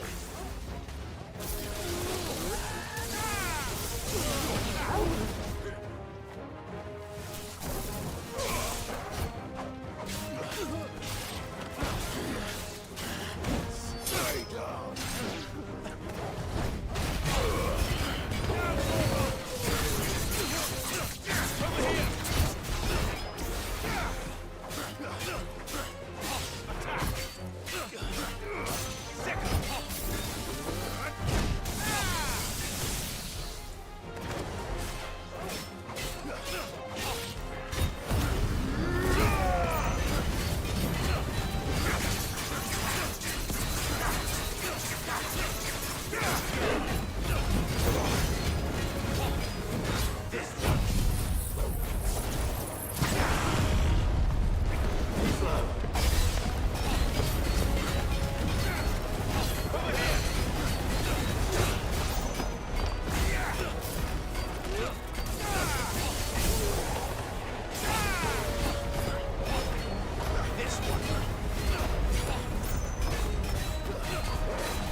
Make for the town while you can. There may be more bandits nearby. You don't need to tell me twice. Many thanks, traveler. This looks to be all of them. I thought I told you to make for the Vale. And stand by as ill might befall the heir to the ducal throne. It's just Clive, and I'm fine. Which is more than can be said for you. I will survive. Strange that the garrison wouldn't intervene in such a brazen attack so close to their gates. The garrison have their hands full inside the city. Some days they don't even send out patrols. There are few hands left to work the fields, and even fewer to transport the grain. The market stalls are nearly bare, and the price for what remains is exorbitant. It's not uncommon to see a fight break out over a crust of bread. When I said the ones who attacked me didn't have the look of bandits, I meant it. They were probably just desperate. Rockford, listen to me. If you are to continue your investigation, you first need to seek the attention of a healer. Of course. I shall return to Northreach right away. But allow me to thank you first. Had you not... Don't thank...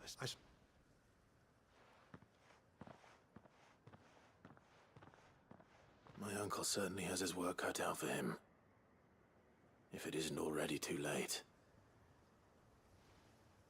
I should go and tell Rutherford that his colleagues are still in one piece.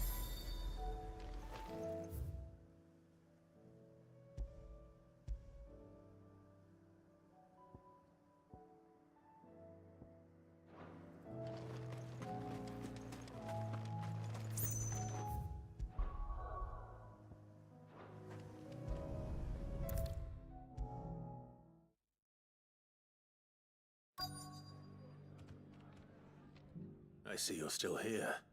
The Rest's location affords a constant flow of traders, and with it, a constant flow of information. Speaking of which, I received word from both my associates.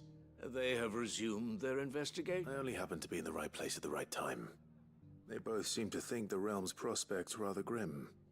I am afraid that grim would be putting it light. Storm is in... As it...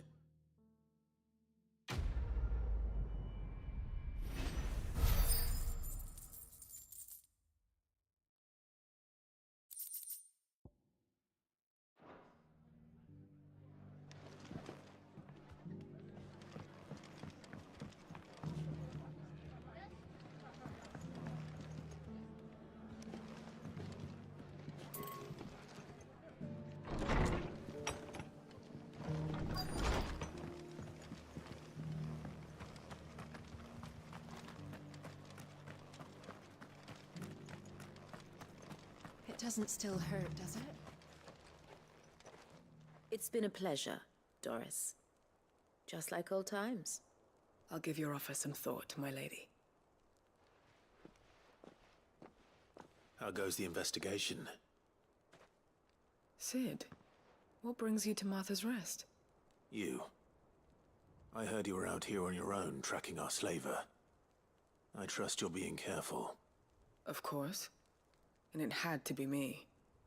The bearers from the Dragon's Eyrie confirmed a long-held suspicion of mine that the slaver we've been tracking is an old acquaintance. She's no fool. If we'd come in force, she would have spotted us straight away, and then vanished without a trace. That was her just now, wasn't it? So, was it a fruitful reunion? I'd say so. She tried to recruit me.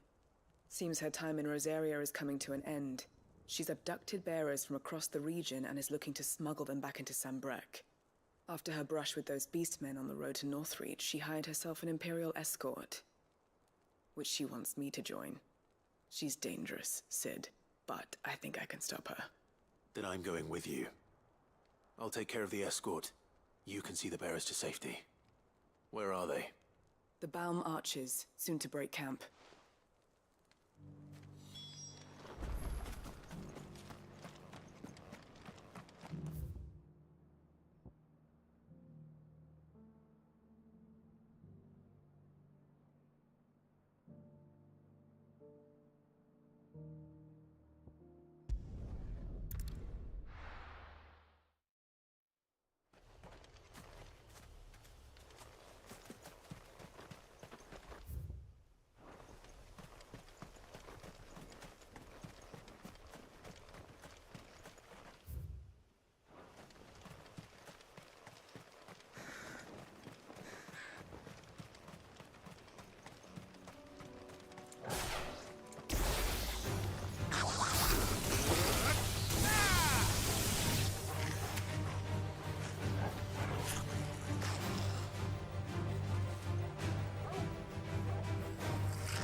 Get him!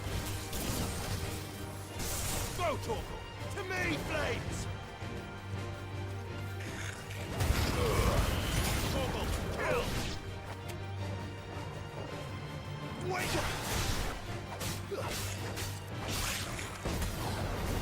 This one! Sick!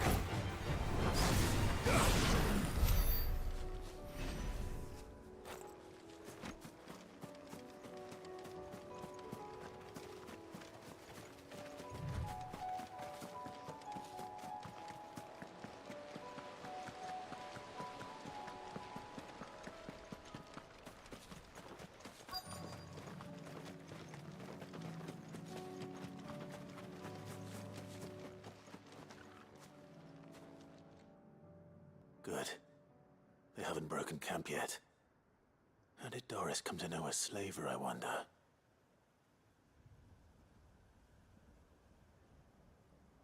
We've waited long enough. She's not coming.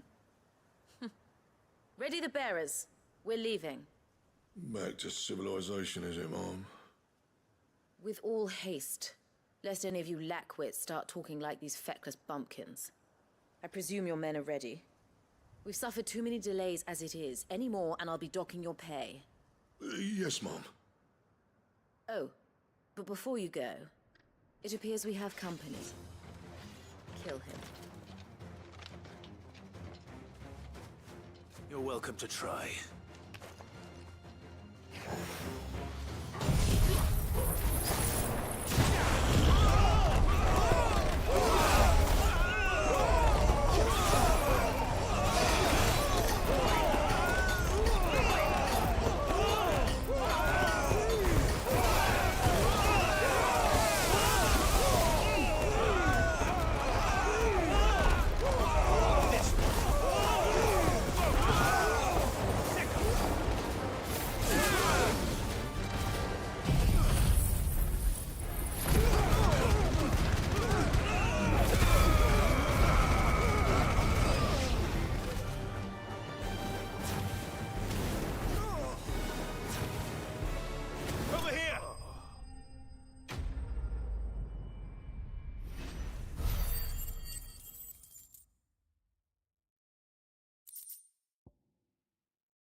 So much for your escort. You'll forgive me for not avenging my men. I'm not the swordswoman I used to be. I surrender. Do with me as you wish, Sid the Outlaw. Sid! Ah, Doris. I take it you're not here to rescue me from our brooding renegade? You know, I always wondered where you'd vanished to. But casting your lot with this criminal of all people. Better fighting for a cause than killing for coin. I'm sorry, Sid. I should have told you sooner. This woman, my former master, once trained bearer children to be weapons in service of the highest bidder. She raised me like a daughter, and I did terrible things to earn her favor. It wasn't all terrible, surely. We had our fun, too.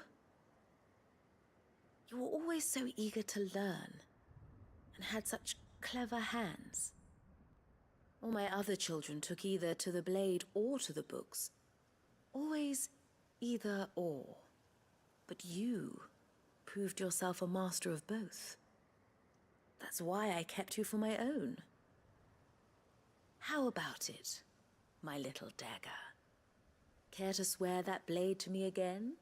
I never swore my blade to you, nor will I ever. I fight for a higher cause, to liberate the bearers of this world. Farewell, Master. Thank you for making me the weapon I am. You always were a righteous child. Perhaps that's the reason I loved you so.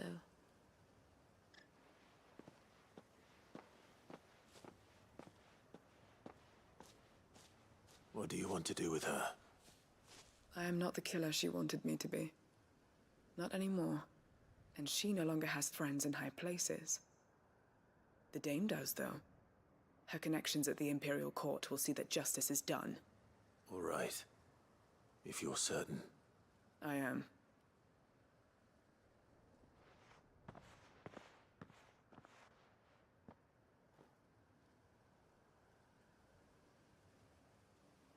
And I should head back to the hideaway and put Cole's mind at ease.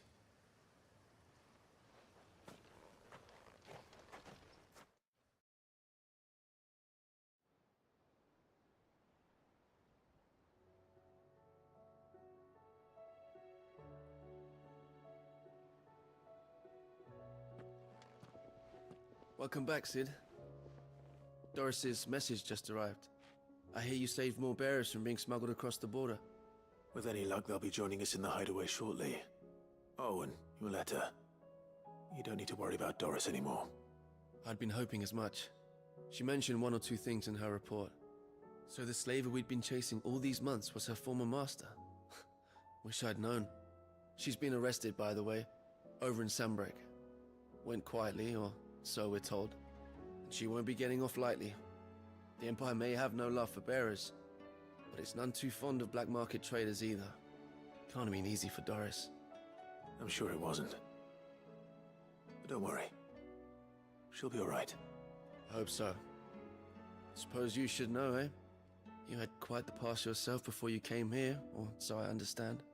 Anyway, thanks again, Sid. The Cursebreakers would be lost without Doris. And you, of course. Keep up the good work, Cole.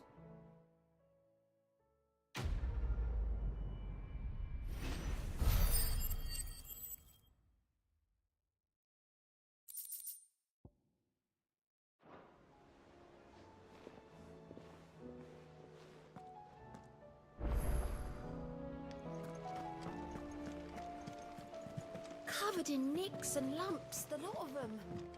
It's a wonder they can still walk.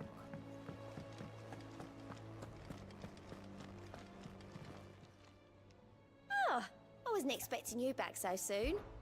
Come to claim your just desserts? You earned this.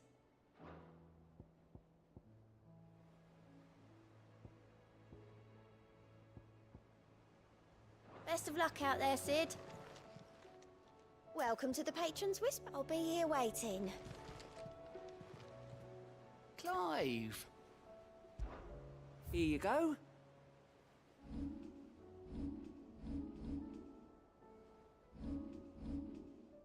Think you can help?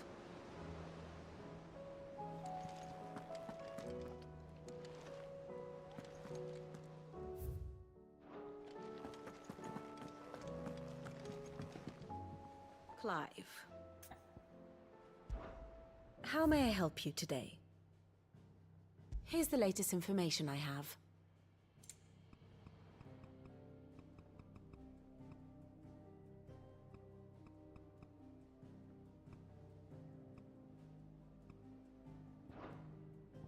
One must understand one's place in the world.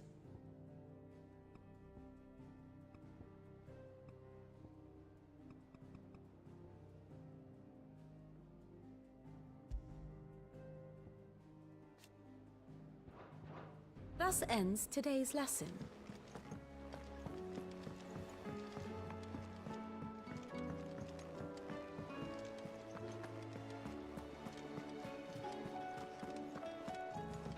Come back.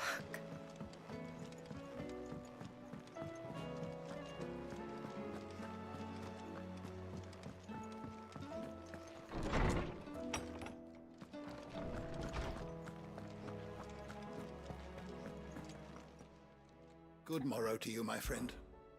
I don't believe you've read this particular chapter before.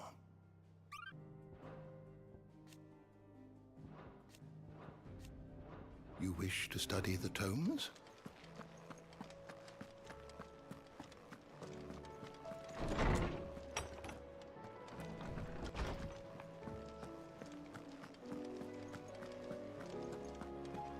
Don't tell me we've run out of Pepio nuts and all.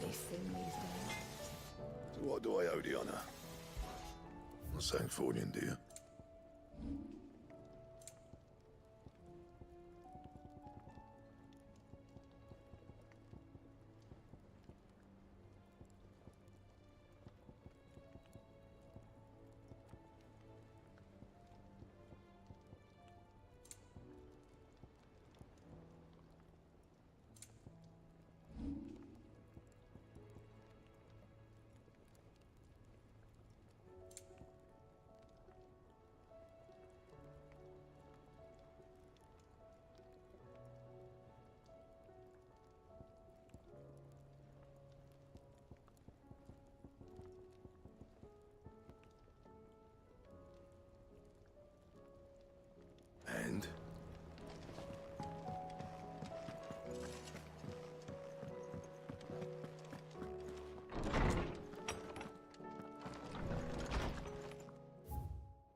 do you split the sea?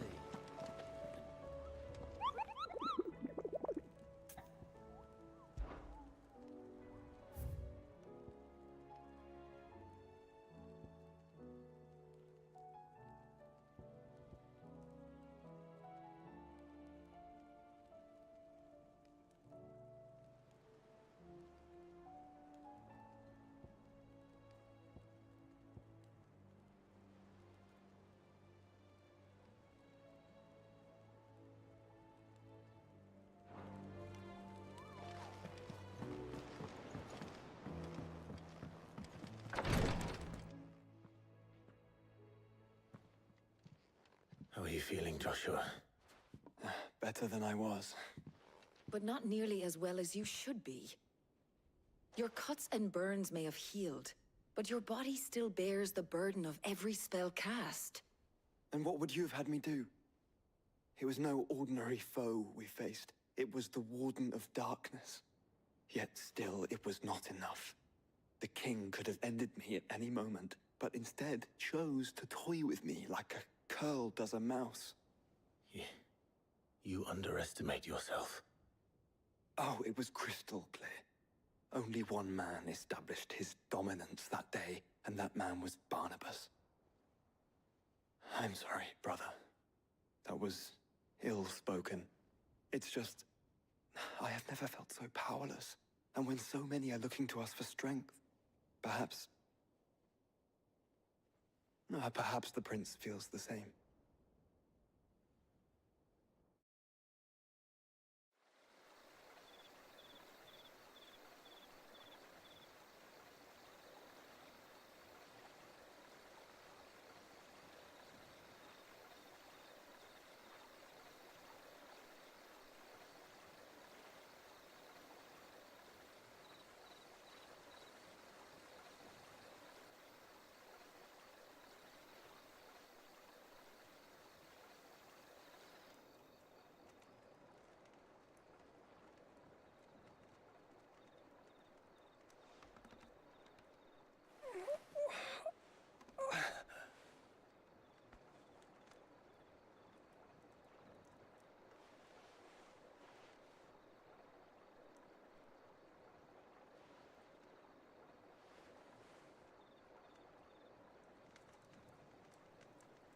What is this place?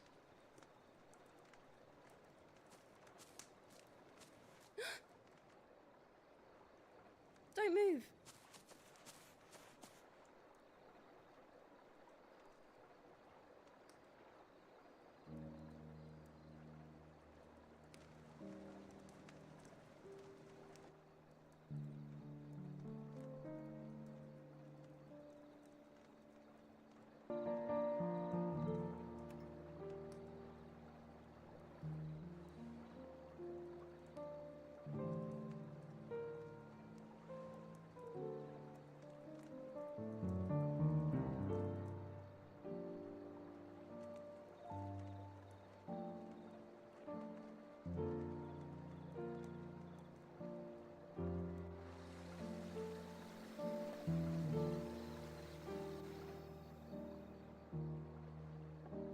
Grandmother told me spirits sometimes get lost, and that the lanterns guide them to their proper place. I set one on the river for her when she passed away.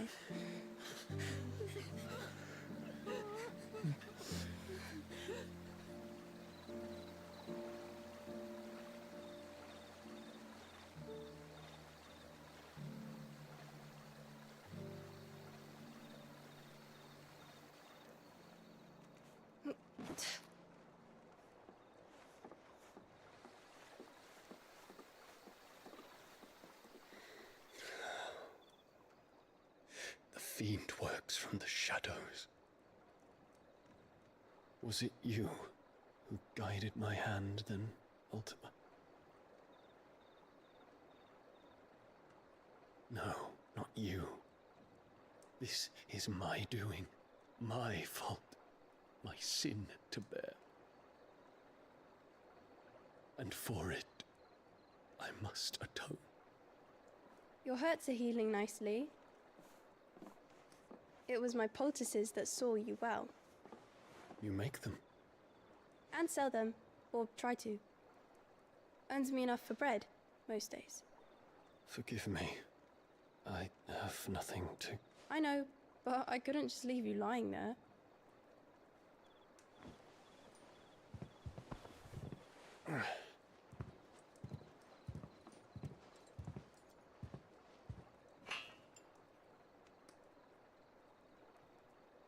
You're going then? Of course. I'm healed. Thanks to you and your poultices. Will you promise to come back and visit?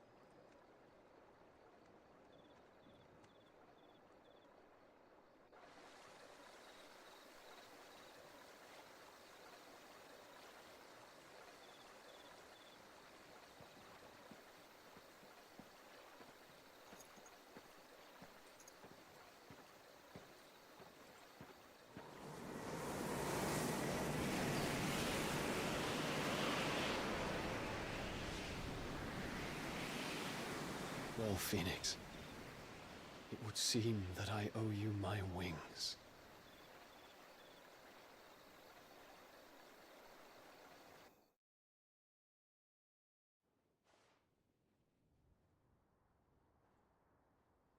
Perhaps he can find an answer. You will be returning to Waloed soon, I gather. I see no reason to wait. Then neither do I. I can think of a few, but I doubt they'll stop you. You will take your medicine. Of course, Lady Daya. Set on leaving already, are ya? How long will it take us to get back to Ash?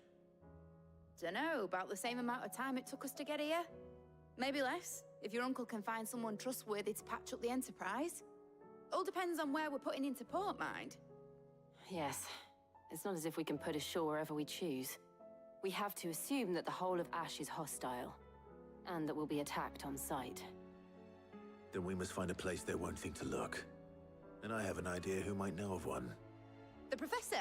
I'll go and tell you come in. While you're plotting our course, I'll be in the shelves with your lawsman. I wish to pick his brains about Ultima. Then I'll talk to Karen about supplies for the journey.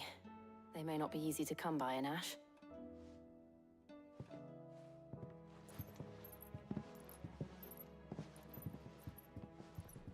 Your brother's body won't take much more of this recklessness. You know that, don't you? I do.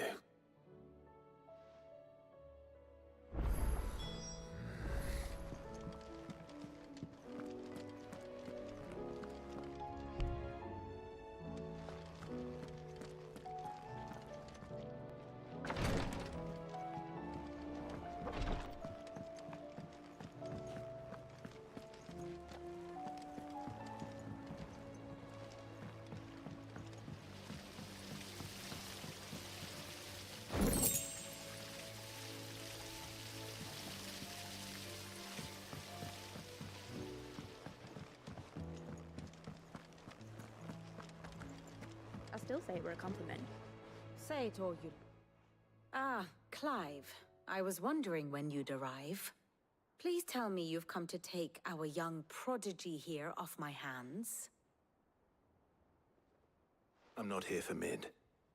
I need information on Ash. Then why not ask Molly if you can look in one of her ovens? Go on.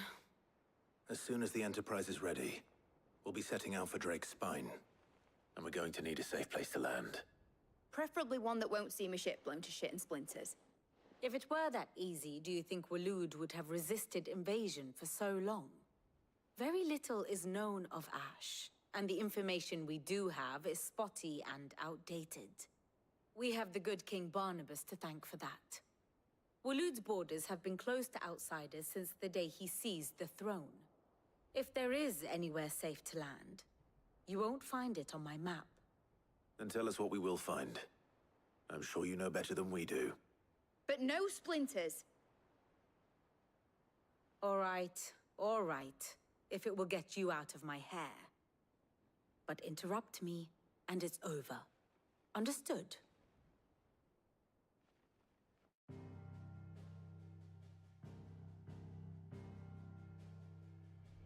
Barnabas Tharm, the one they call the Last King.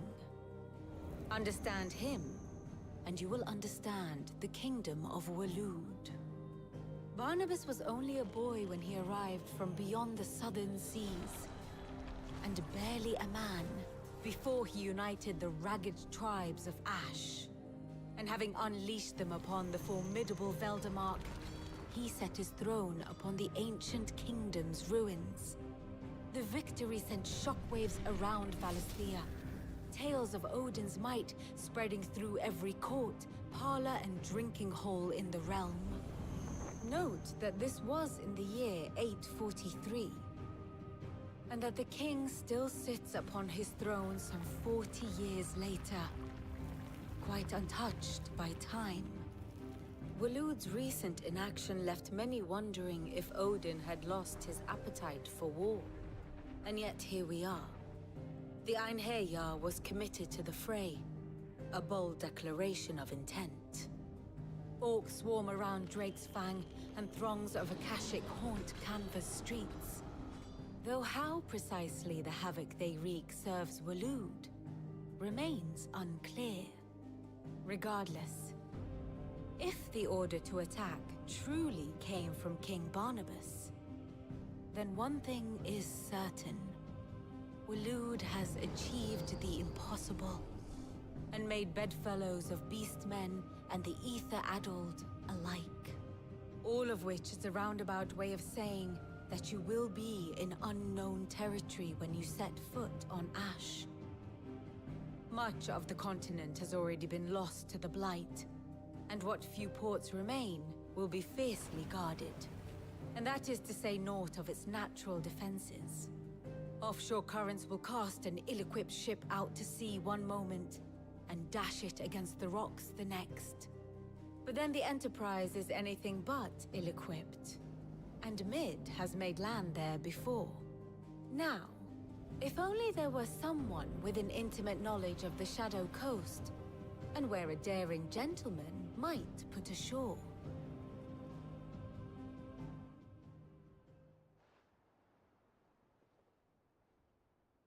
You see, Clive, you had the answer all along. Do you think you can get us back to that beach, Mid? Picked you up from it, didn't I? Not that it were easy. The currents were a right bastard. But then, if it wasn't hard, it wouldn't be worth doing, would it? Well said. Thank you, Lady Vivian. If a few morsels of common knowledge and a sprinkling of tavern talk are worthy of your thanks, I wonder what genuine intelligence might earn me. Probably more visits. Mid, I need everyone in the ale hall now. I'll fetch Joshua from the shelves. Aye, aye, Captain.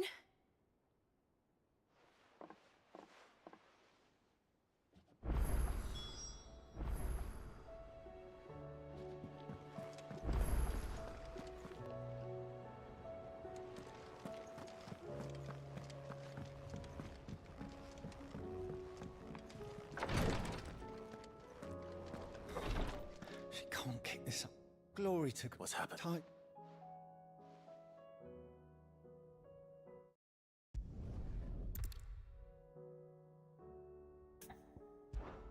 I know better than to order.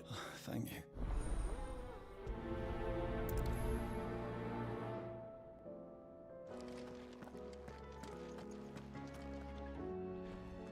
Well, Talia, Rodriguez worried about you. We all admire your dedication, but you do need to rest.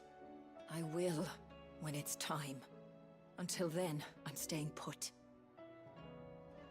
We owe him that much. Who is he? Someone from my past. Someone who doesn't deserve to die alone. It won't be much longer.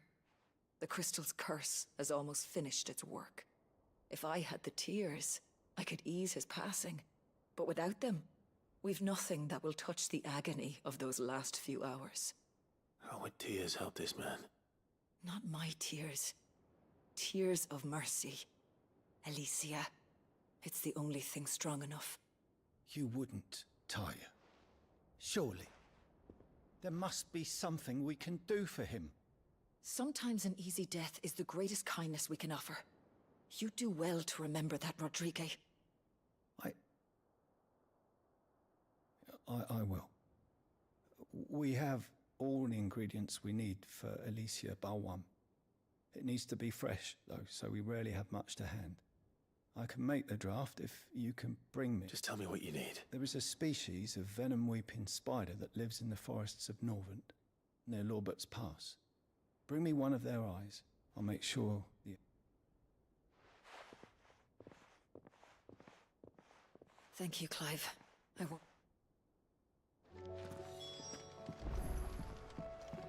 Please, Your Grace. Ah, my Lord Marquis. Yote, is anything the matter? You seem troubled. My lord, yes. Perhaps you might. It's your brother. His condition continues to worsen, though he does his best to hide it. The lesion on his chest pains him more with each passing day. I had feared as much. There are certain elixirs which can ease the suffering of those afflicted by the curse, but... But His Grace's case is severe. The drafts I have been able to prepare for him thus far have ceased to have any real effect. So I consulted with Talia and certain of my comrades among the Undying about the possibility of finding something stronger. And thankfully, a recipe was found. The only problem being, and our supplies are almost, unless we can secure more soon. Your brother... My lord. For Joshua. So... A rare herb by the name of stonerwort. It grows only where the ether is densest. The vigor it stores in its stems helps to counteract the curse. We discovered a patch near the aqueduct in Rosaria. But alas, yet more ether has erupted from the earth there recently, leaving the search continues for a new source. So it's only that you can't reach it. The Stonerwort itself is unharmed by the flood. Well, yes, but... Then I shall go in your stead. But, my lord... You've yet to find another source, correct? So for now, besides, I'm a dominant. Well, if your stonerwort is easily identified by its blood-red blooms, search around the aqueduct. I shall remain here.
Finished.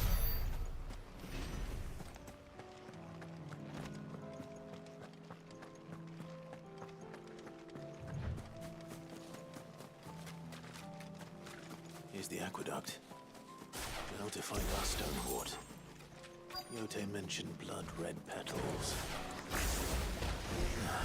Just my luck. Well, I won't be picking anything till they're gone. There's only one thing for it.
Here it is.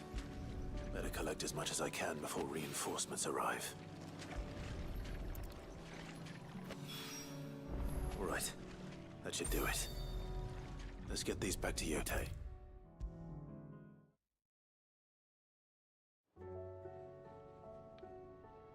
Yote.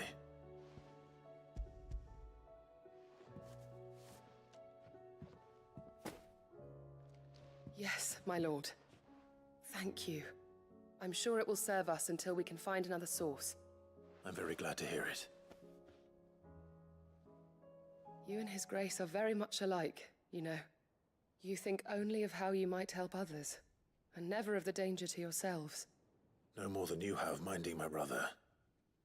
You've risked a lot for him, and I thank you for it. I am honored that you should say so. But I beg you, my lord, do not give too much of yourself for the sake of others. We could not afford to lose you. I'll keep that in mind.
Rodriguez could have mentioned his spiders would be the size of curls.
This one.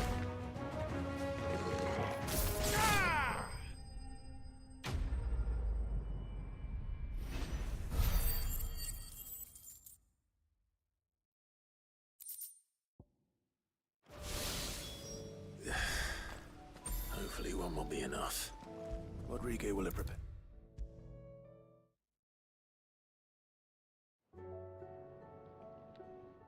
Thank goodness you're back. Is this what you needed?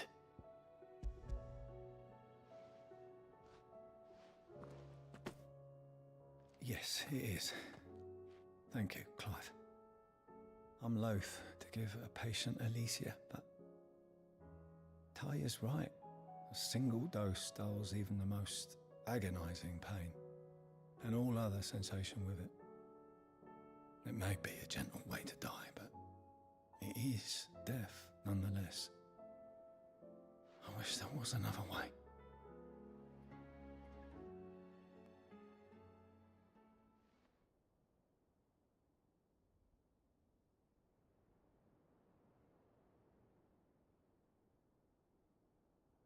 How are you feeling?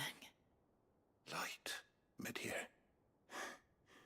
Drifting on waves. Good.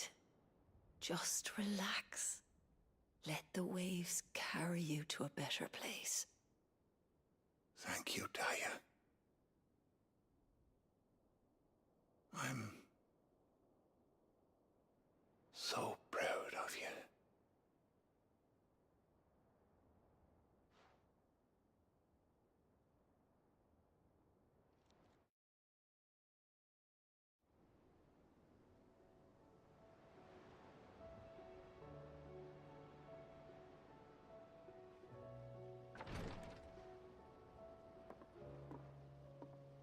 He's gone. Thank you, Rodriguez. And you, Clive? I'll see that he's properly laid to rest.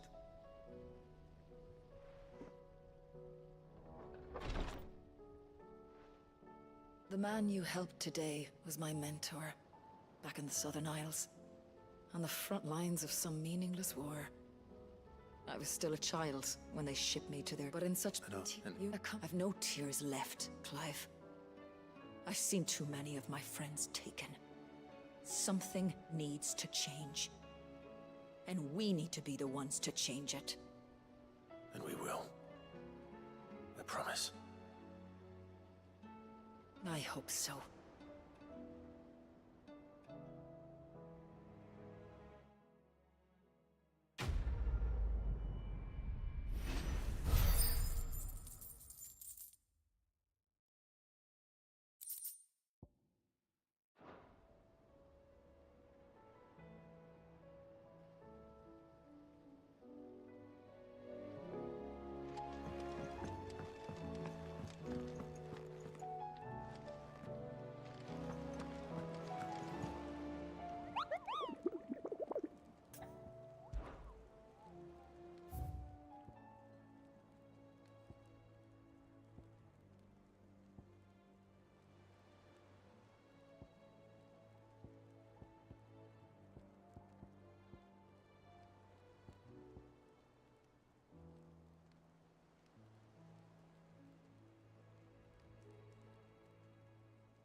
I have no reason to assume other.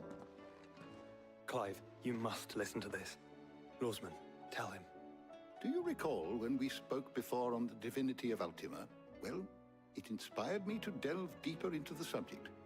And what I discovered appears to agree with the findings of His Grace.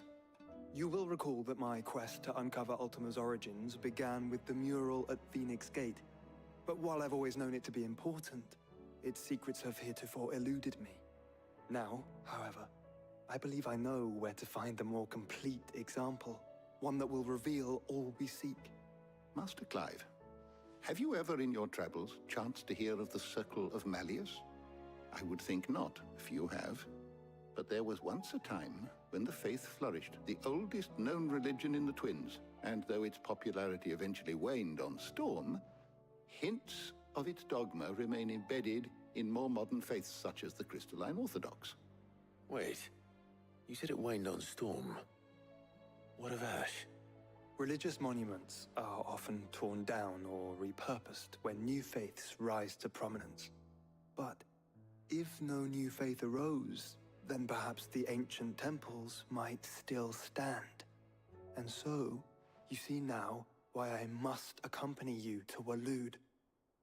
It would appear the past still has much to teach us, though in this case, it would not have been possible without the musings of Moss. To think that you carried a copy of my old mentor's chronicles all along. I am relieved to discover it in good hands. I shall guard it with my life. Joshua, if you're finished here, join me in the ale hall. I need to speak to everyone before we leave. Right away.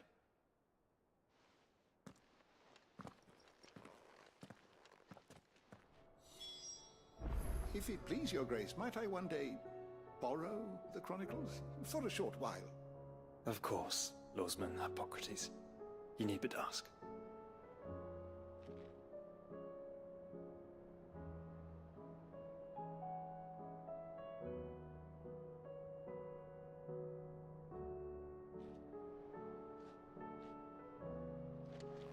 Mid said I could ride the Enterprise next. No, she didn't. She said I could.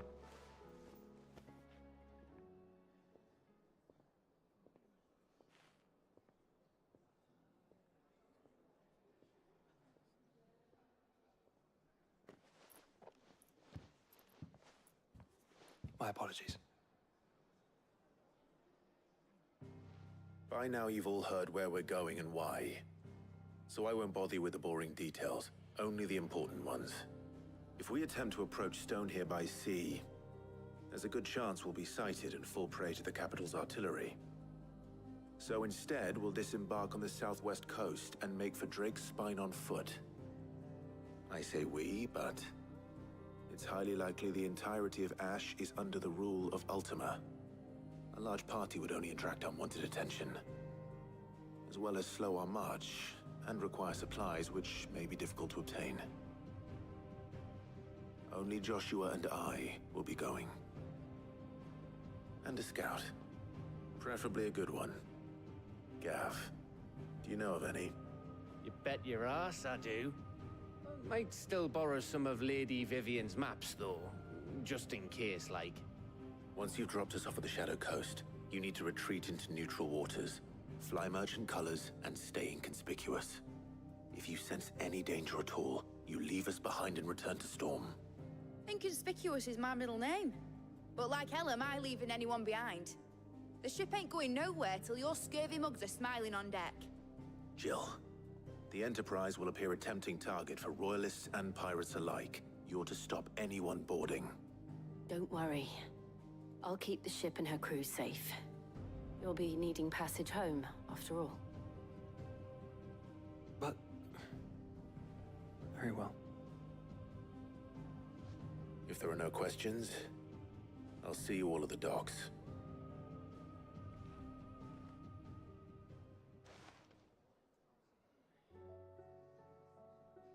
Let me know when you're leaving.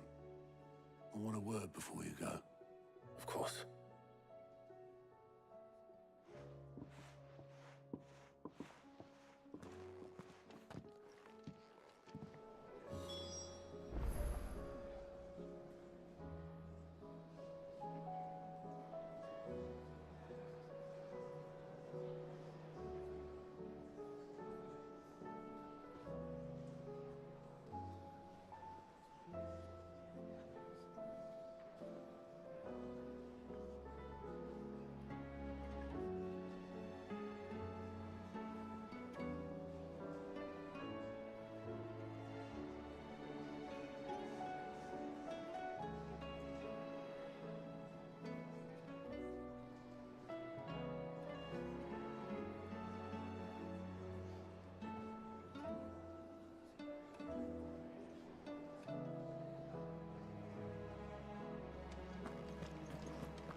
covered in nicks and lumps, the lot of them. It's a wonder they can still walk. How do you split the sea?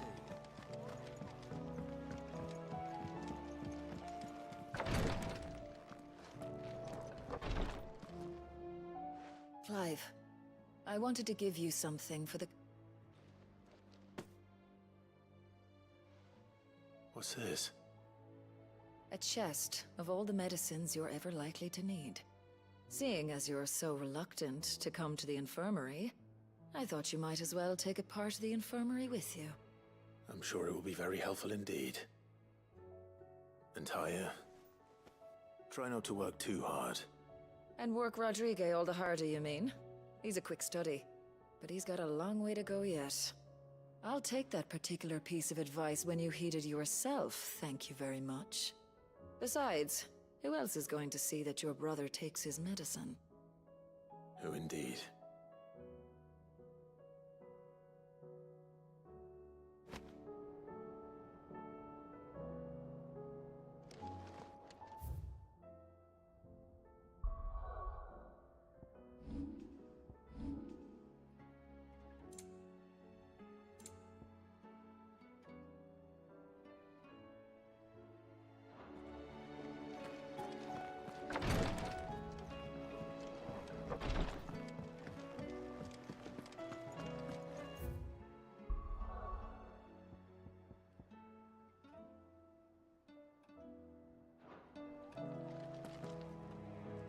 Is something wrong?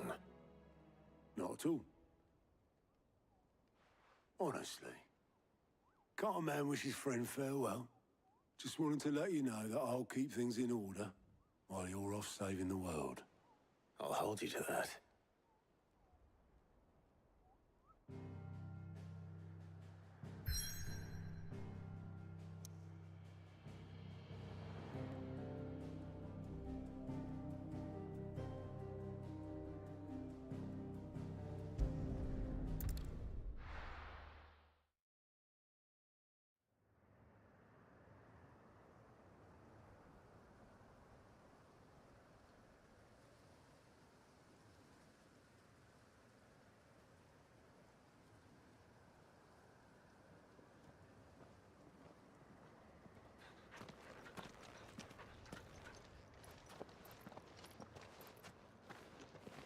Reckon it'll be a long walk to the capital if we follow the cliffs.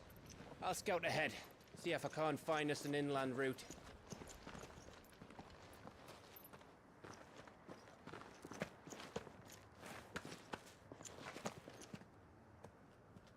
Clive.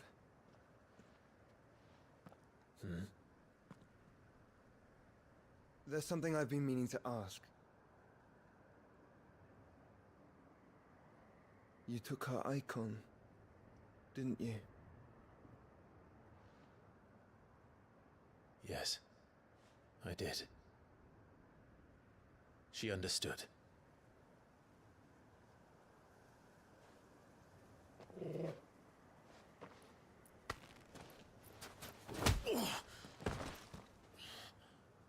Oh, she understood.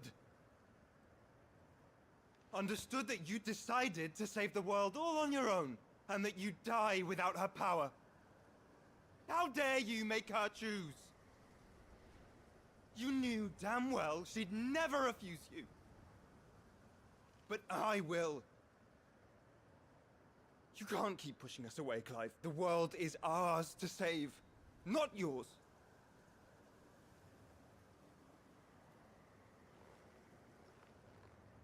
I used my gift because I thought it was the right thing to do.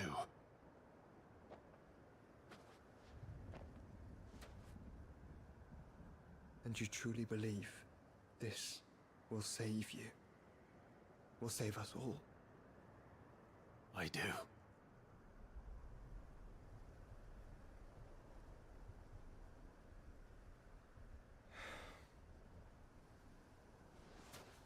Then so be it.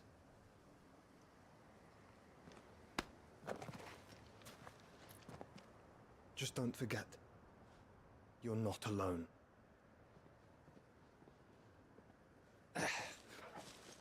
think I found us a trail. Did I miss something?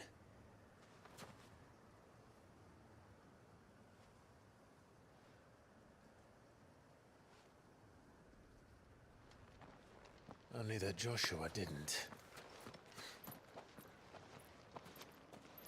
I don't get it.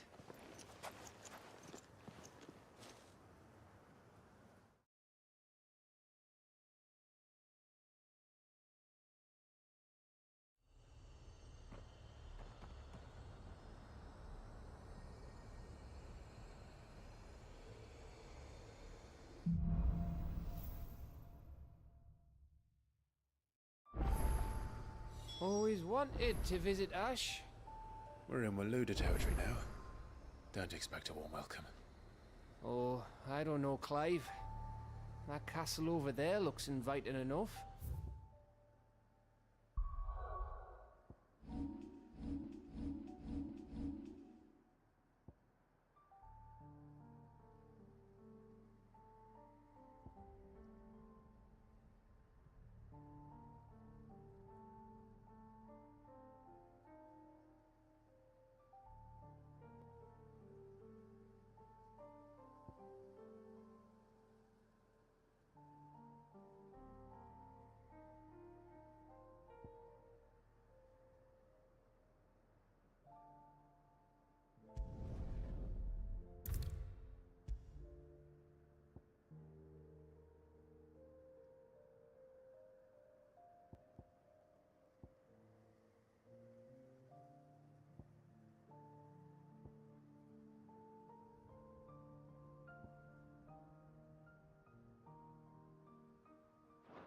Shall we sample its inhabitants' hospitality?